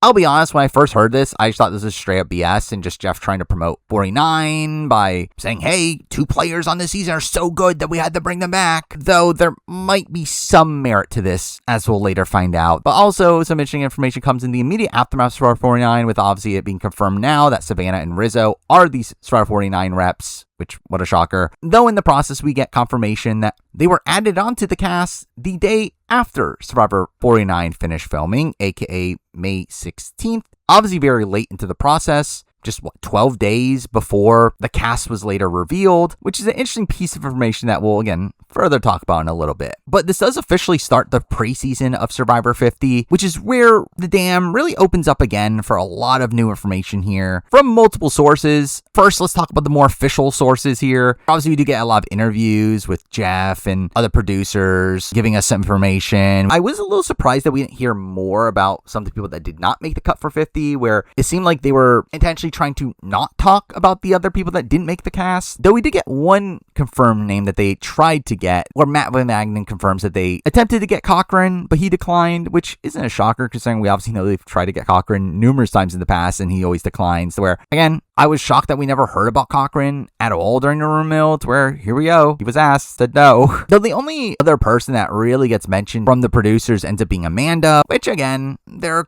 a lot of claims here on what exactly happened with Amanda. From, again, the rumors that she dropped out because of Ozzy, which I don't believe, but again, Coach kind of backing those rumors up. Oh, well, in the time since, SurvivorSUnite ends up claiming that Amanda dropped out because of the crazy fandom and them calling her job, which, I mean, wouldn't completely shock me. Saying a similar thing about Elizabeth, though Elizabeth has a bit of a different story where, I mean, let's just talk about it now. Elizabeth, in the time since, has done an interview talking about Survivor 50 as well, essentially saying that she will never play Survivor again, not a shocker at this point, but then proceeds to claim to have never really been in the running for Survivor 50 at all, claiming to have just been indirectly called, whatever that really means, which initially I passed this off as Elizabeth trying to act like she's above it all, kind of like she did in her video she did the week of the cast leak. Though, looking back on it, I actually do generally wonder how much Elizabeth was generally involved in 50 casting, where I kind of actually do think this actually has some merit to it. The fact that she was indirectly called could imply the fact that they contacted her agents, and maybe the agent didn't give them a direct answer, to where that led to production maybe thinking they had a chance of getting her, to where, and I kind of feel like maybe that is a more apt story based on everything we've heard at this point, that Elizabeth just didn't give a proper response, to where that's kind of why her name was circling around the room mill for so long, but it being a spot where she probably was never genuinely going to do it. Either way, also from Jeff interviews, we do learn more about the cast that we did get. First, learning the fact that Jenna was the first call they made, essentially making it seem like Jenna was the biggest lock on this cast, which was a big surprise for me, especially considering Jenna didn't really come up as a locked-in name on the cast until so late into the process, to where the fact that Jenna was supposedly just in the running from the very beginning, we just didn't hear much about it, is kind of insane. Also, we do get more expansion on the Mike White side of the story, with Jeff claiming that Mike White actually called them wanting to be on the cast and moved around the White Lotus schedule to be on Survivor 50, which really felt like Jeff kind of gloating about that. Still, it does lead to Mike White seeming like someone that was just on the cast the entire time, despite not learning about him fairly late, to where we do get talk from Matt Van Magnen about how he was fall on your sword player for him, to where, again, it really does feel like was on the cast the entire time. Also, we get Jeff confirming that Ozzy was a Fall on Your Sword player for numerous people, but implying not him, which makes sense based on how he was talking about Ozzy coming into Game Changers, to where, again, makes sense that Ozzy was once again not Jeff's first pick here, though he was convinced to put him on due to probably other producers and probably CBS as well. Also, we get more expansion on the Coach story, with Jeff talking about Coach instantly said, "I knew you'd call," when he got the call from Jeff, to where, based on the way Jeff talks about him, it does feel like Coach was likely just on the entire time, which does align with what Survivors Unite has claimed, that Coach was actually on the entire time and lied to others that he wasn't on, to where maybe that story has more legs to it at this point. But mixing this in with Coach himself, crediting Matt Van Wagenen for convincing to stay in the process, apparently a week before he was added to the cast itself, which he claims to be a month ago at the time of filming, it again really muddies the timeline here, lining more up with him being apprehensive at the time that he made his initial Instagram post, saying, but then later changing his mind closer to when we started to get hints towards him being on, to where, again, multiple sources say different things, and with Coach being Coach, I don't think we'll ever get a clear answer on the timeline of this all. So again, we do continue to get more interesting tidbits from these interviews about how the cast came together. First with Colby revealing that he actually called Jesse Tannenbaum himself immediately after the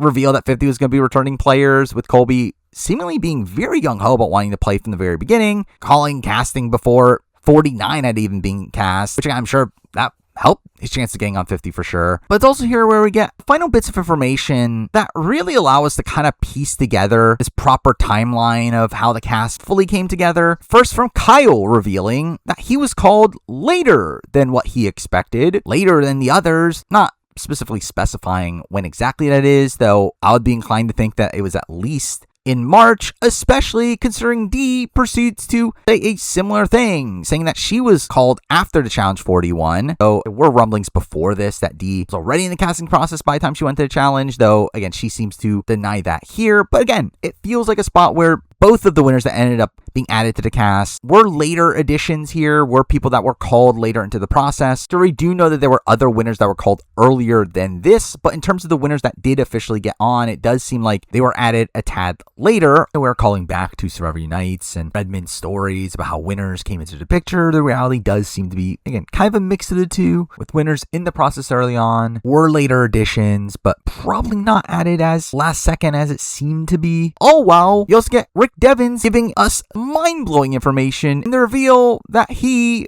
was an alternate. Mind-blowing information here to me. The fact that Rick Devens was the alternate. Rick Devens, someone that I thought was one of the biggest locks to be on the cast coming into this process, where I thought there was no way Rick Devens was not going to be on 50, outside of, again, him not being able to do it himself. Though, turns out he was willing. He wanted to be there, and they just simply didn't pick him initially, and he was just on hold as an alternate, which again is insane to me. Though does end up claiming that he was called on Mother's Day, which again, a shocking revelation to me, though one that really ends up helping us piece together the timeline of how the cast got expanded, where again, initially when I heard that Jeff said that Survivor 49 expanded the cast, it felt like bullshit to me, though it seems like maybe that was the reality, where considering Rick Devens was added to the cast again on seemingly Mother's Day, aka a few days away from the ending of Survivor 49, it very much does feel like, yeah, this decision was made fairly last second towards the end of the 49's filming to add the 249 players along with two of the alternates, which also ends up aligning with why we didn't hear about certain names until fairly late into the process. But it does feel like that was a spot where they jumped up the cast from 20 to 24. To also now, if everything laid out and us having more of a full grasp on the information, we're considering again the winners were called fairly late into the process, and the fact that we knew about so many of these names very early on, I actually do think we likely start off with a group of 18, and 18 that mostly align with the names that we heard about earlier on, that were mainstays throughout most of the rumor mill, obviously with Amanda being on this cast. I'm assuming Coach was on this iteration, which to be fair is unclear, but we haven't heard of another male that was told that they were on the cast in his stead.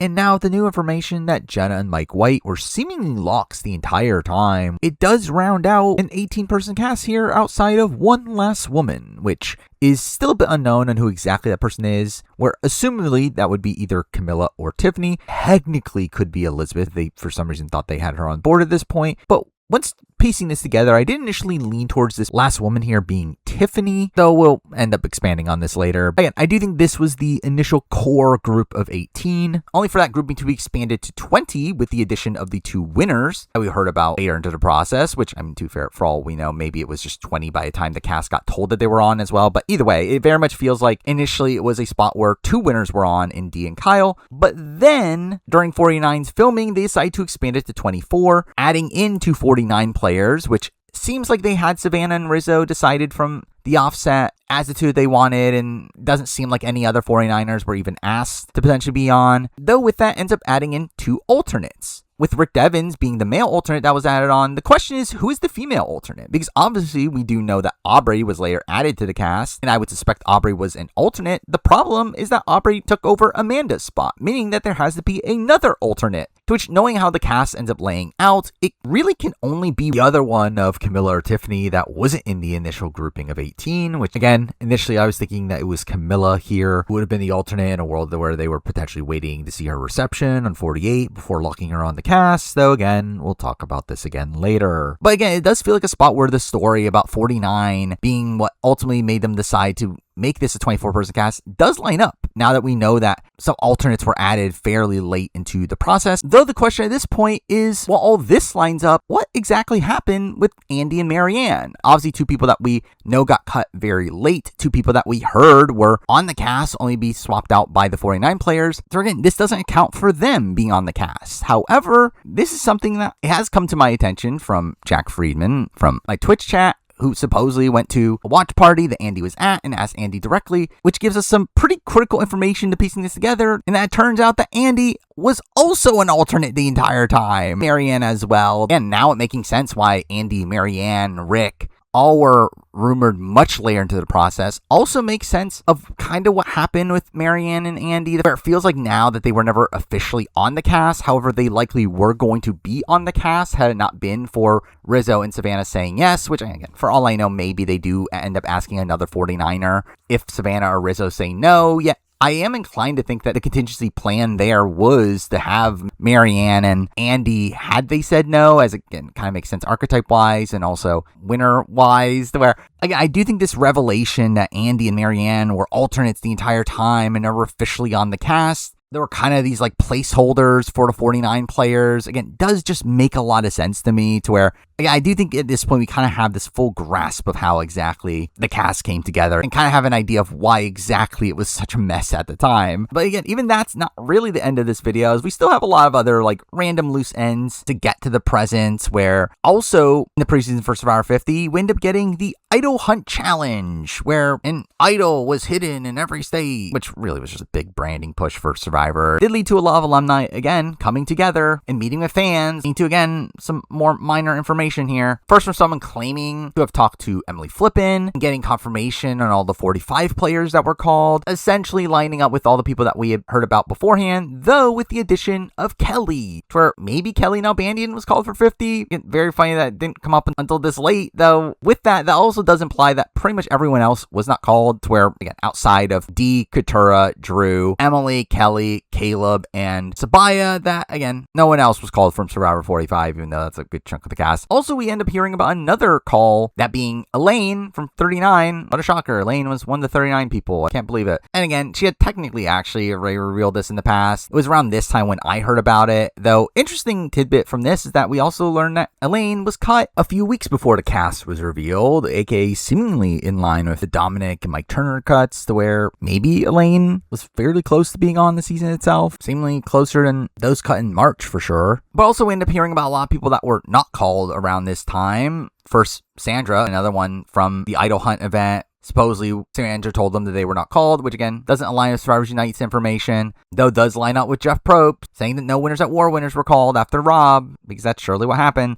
Also, we do get some AMAs in this time from Gabe from 47 and Liz Wilcox, both saying they weren't called, which isn't that shocking at this point, though very disappointed that Liz was not called. Though probably the bigger revelation here pertaining to the room mill ends up being that Stephen Fishback reveals that he was not called for Survivor 50, which is kind of funny considering he was someone that was kind of just in and out of the room mill for a decent chunk of it, was rumored to be called at a point, though now we have confirmation from Stephen himself that no, he just wasn't called at all. And again, despite us thinking that even if he was called he would say no, it turns out that actually would have said yes to promote his book, so again, that's kind of funny to me. Oh, we get other random tidbits of information from Redmond saying that He doesn't think that Carolyn Rivera got called, which again isn't too shocking at this point, though again does show that Jeff Probst is a liar, with this later getting fully confirmed on the Big Brother Spoilers YouTube channel, where they end up interviewing Carolyn and her saying herself that she didn't get called. And along with that, this channel ends up also doing a bevy of other interviews with the previous alumni, giving us some more concrete answers from Ron Clark and Janet Carbon that they were not called, with the Janet info being what shook up that previous IOI info. Gabler confirms he wasn't called, which also isn't that shocking. Tiffany Seeley confirming she wasn't called. Same thing with Sammy, which had been contested. Some still thinking that he had gotten called, though he ends up confirming that to not be the case here. We do also get new information from Jelinski, where it had previously been reported that Jelinski had been telling people that he got called for 50,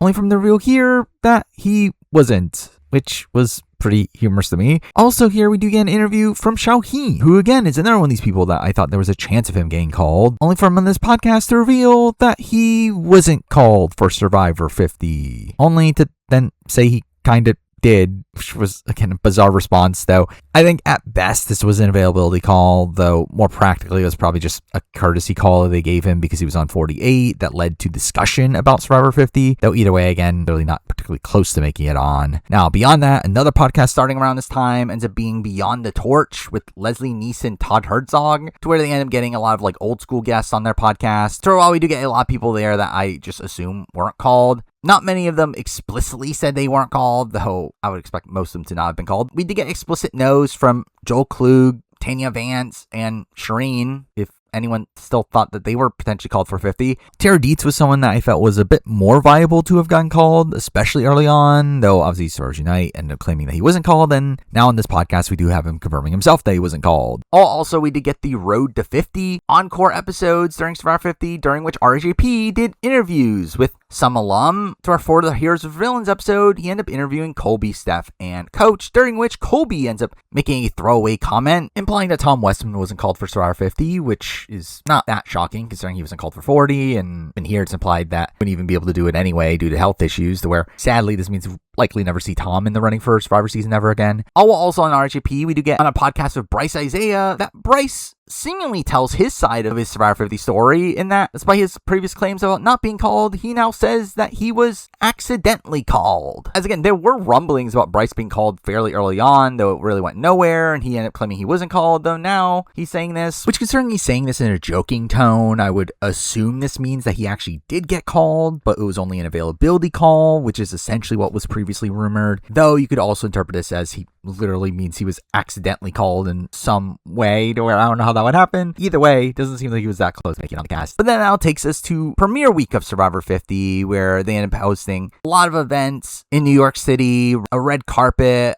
a lot of premiere screenings and talk show appearances. More importantly, we did end up getting a live stream with Jeff and the entire cast, him going around the room and essentially asking everyone questions. And we do get some information here about Tiffany that I don't know what the full takeaway is from this, to which he ends up essentially telling Tiffany about all the different permutations of all the different casts they had put together, and says that Tiffany was in the hunt for almost all of the casts. My first interpretation of hearing this was that, oh, Tiffany was a big lock. This means that Tiffany was always in the cast. And despite us hearing about her late, she was just there the entire time. So at that point, it made me lean towards Camilla probably being the alternate over Tiffany. However, reanalyzing this scene, it actually implies to me now the opposite. I actually feel like it's actually more practical that Tiffany was the alternate that got added on late, where she was probably the person that was added on alongside Rick Devens when it got expanded to 24, which again is pure speculation here. But I do think this is probably the story that lines up the most based on the information we currently have. And with that, you would think we're done,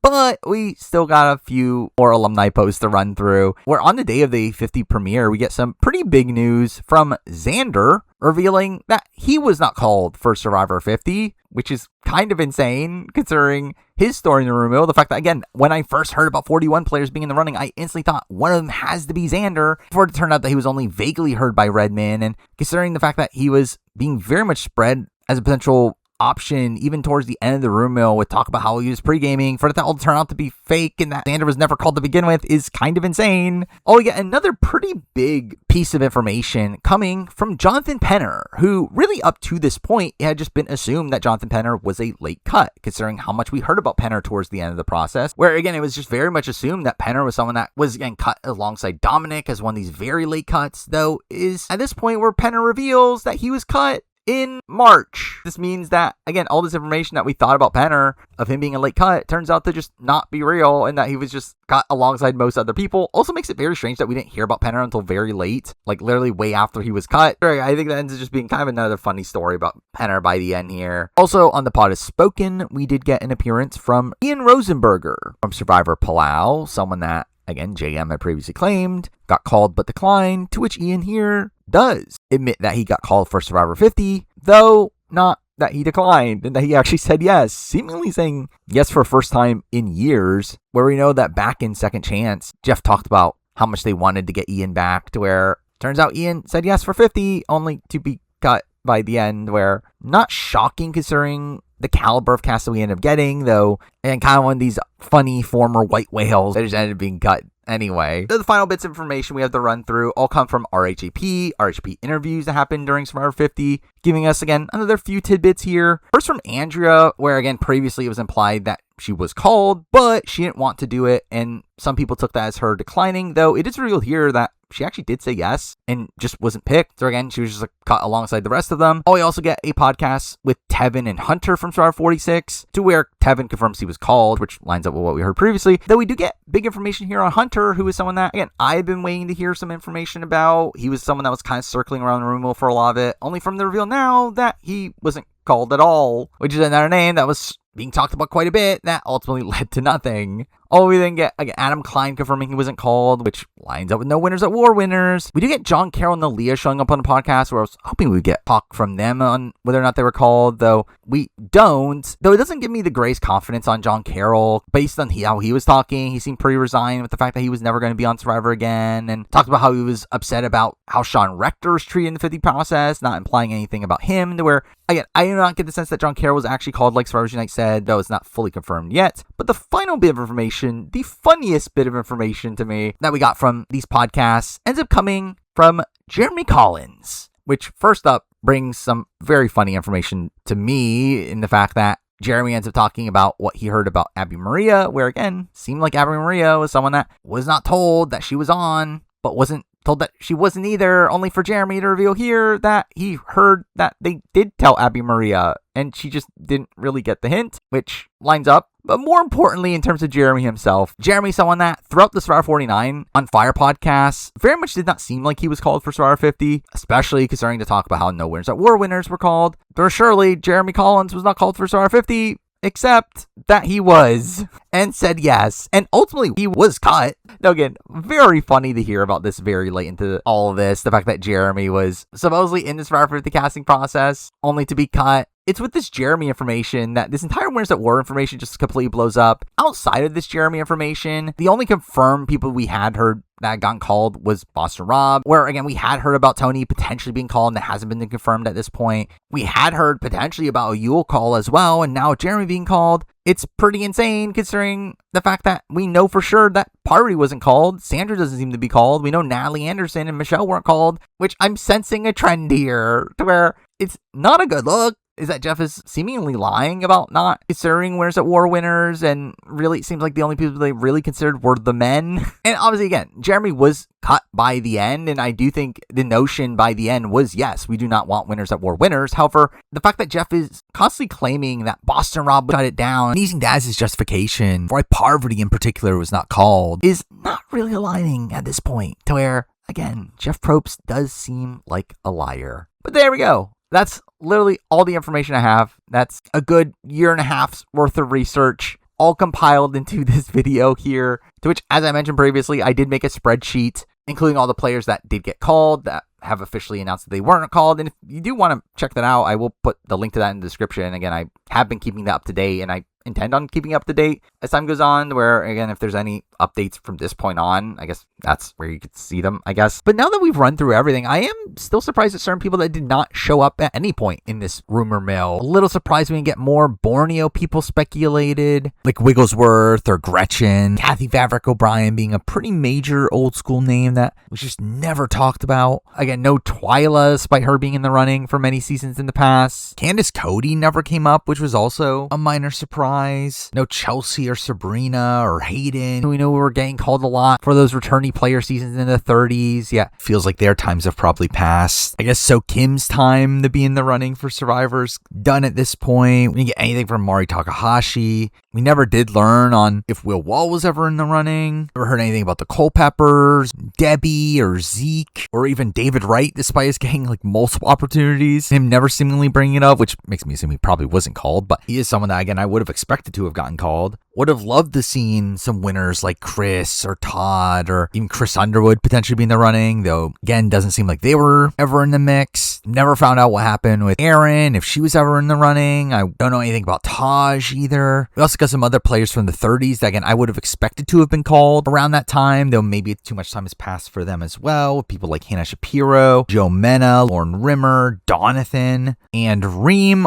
I could see them getting called for 50, though, again, none of their names end up properly coming up. Also, some new era names that I was expecting to come up at some point, though never properly did. People like Evie, Cody from 43, someone that never came up, which is still shocking to me. Same goes with like Heidi and Franny from 44, who I expected to be in the mix, and David from 48, who you would think that if they did get called for 50, you probably would have heard it by now, though I'm kind of surprised David never really came up. Also, we still don't have the full story just yet on the Winners at War winners, where while Jeff claims that they weren't called, we know that he's a liar. So again, maybe there's a world where Kim, Sophie, Sarah, or Ben were potentially called. So realistically, probably Ben's the only one that actually has a chance of getting called, considering the trend that we saw earlier. So again, I wouldn't be shocked if some of the names I just mentioned were people that were called for 50 and we just never heard about them. But again, it's kind of surprising we never did hear about them, as most of them are people that, again, I expected to show up in the mix at some point, but by the end, we just got a whole bunch of nothing. But there we go. Those are all of my notes for the Survivor 50 casting rumor mill. Pretty much everything I know about Survivor 50 casting, where really for me this video transformed from me just wanting to make usage of my time that I spent following the 50 rumors to something a bit more for me, where again this experience of being in the Survivor fandom and trying to figure out the 50 cast and analyzing it clue by clue has really just become such a nostalgic thing for me, which is weird, again, to be so nostalgic about something that happened less than a year ago. But I do miss the days of checking the Discord and finding out new clues and piecing together a cast bit by bit. And I really wanted to make a video that did that story justice, where this is by far the video I put the most time into, which, to be fair, considering how I used to make videos, I obviously didn't have much time to really sink into one specific video, but I really did as much as I can to really make this a definitive time capsule of this time in Survivor history, a time that I very much hold dear. And through that, this is by far the most deeply attached I am to a specific video I've made, but this is to me feeling like my love letter to Survivor fandom, where I generally poured every ounce of my Survivor knowledge into this video. But again, I really want to do this video right, do right by this story, and hopefully you think I did too. To where generally more than any other video I've ever made, I do hope you enjoyed it. I hope you can see how much time I put into this, and can't wait to do it all again for the History of Survivor 50 spoiler video, which I wish I was joking. Either way, that is the entire story of the Survivor 50 casting rumor mill. A long story, but again, a journey that I was so knee deep into. Like, it really pretty much consumed my life in the months during the rumor mill, but also the months it took me to actually make the video itself here. But again, at least I made the most of it. At least I made a multi-hour long video talking through my experience through it. So again, at least there is that. But again, I just felt like this is a video I needed to make. I need to get this all out of my system to really run through everything, and hopefully to give perspective to people that were not in the rumor mill of how crazy this rumor mill was. But again, that is the entire story of the Survivor 50 casting rumor mill. Thank you for watching.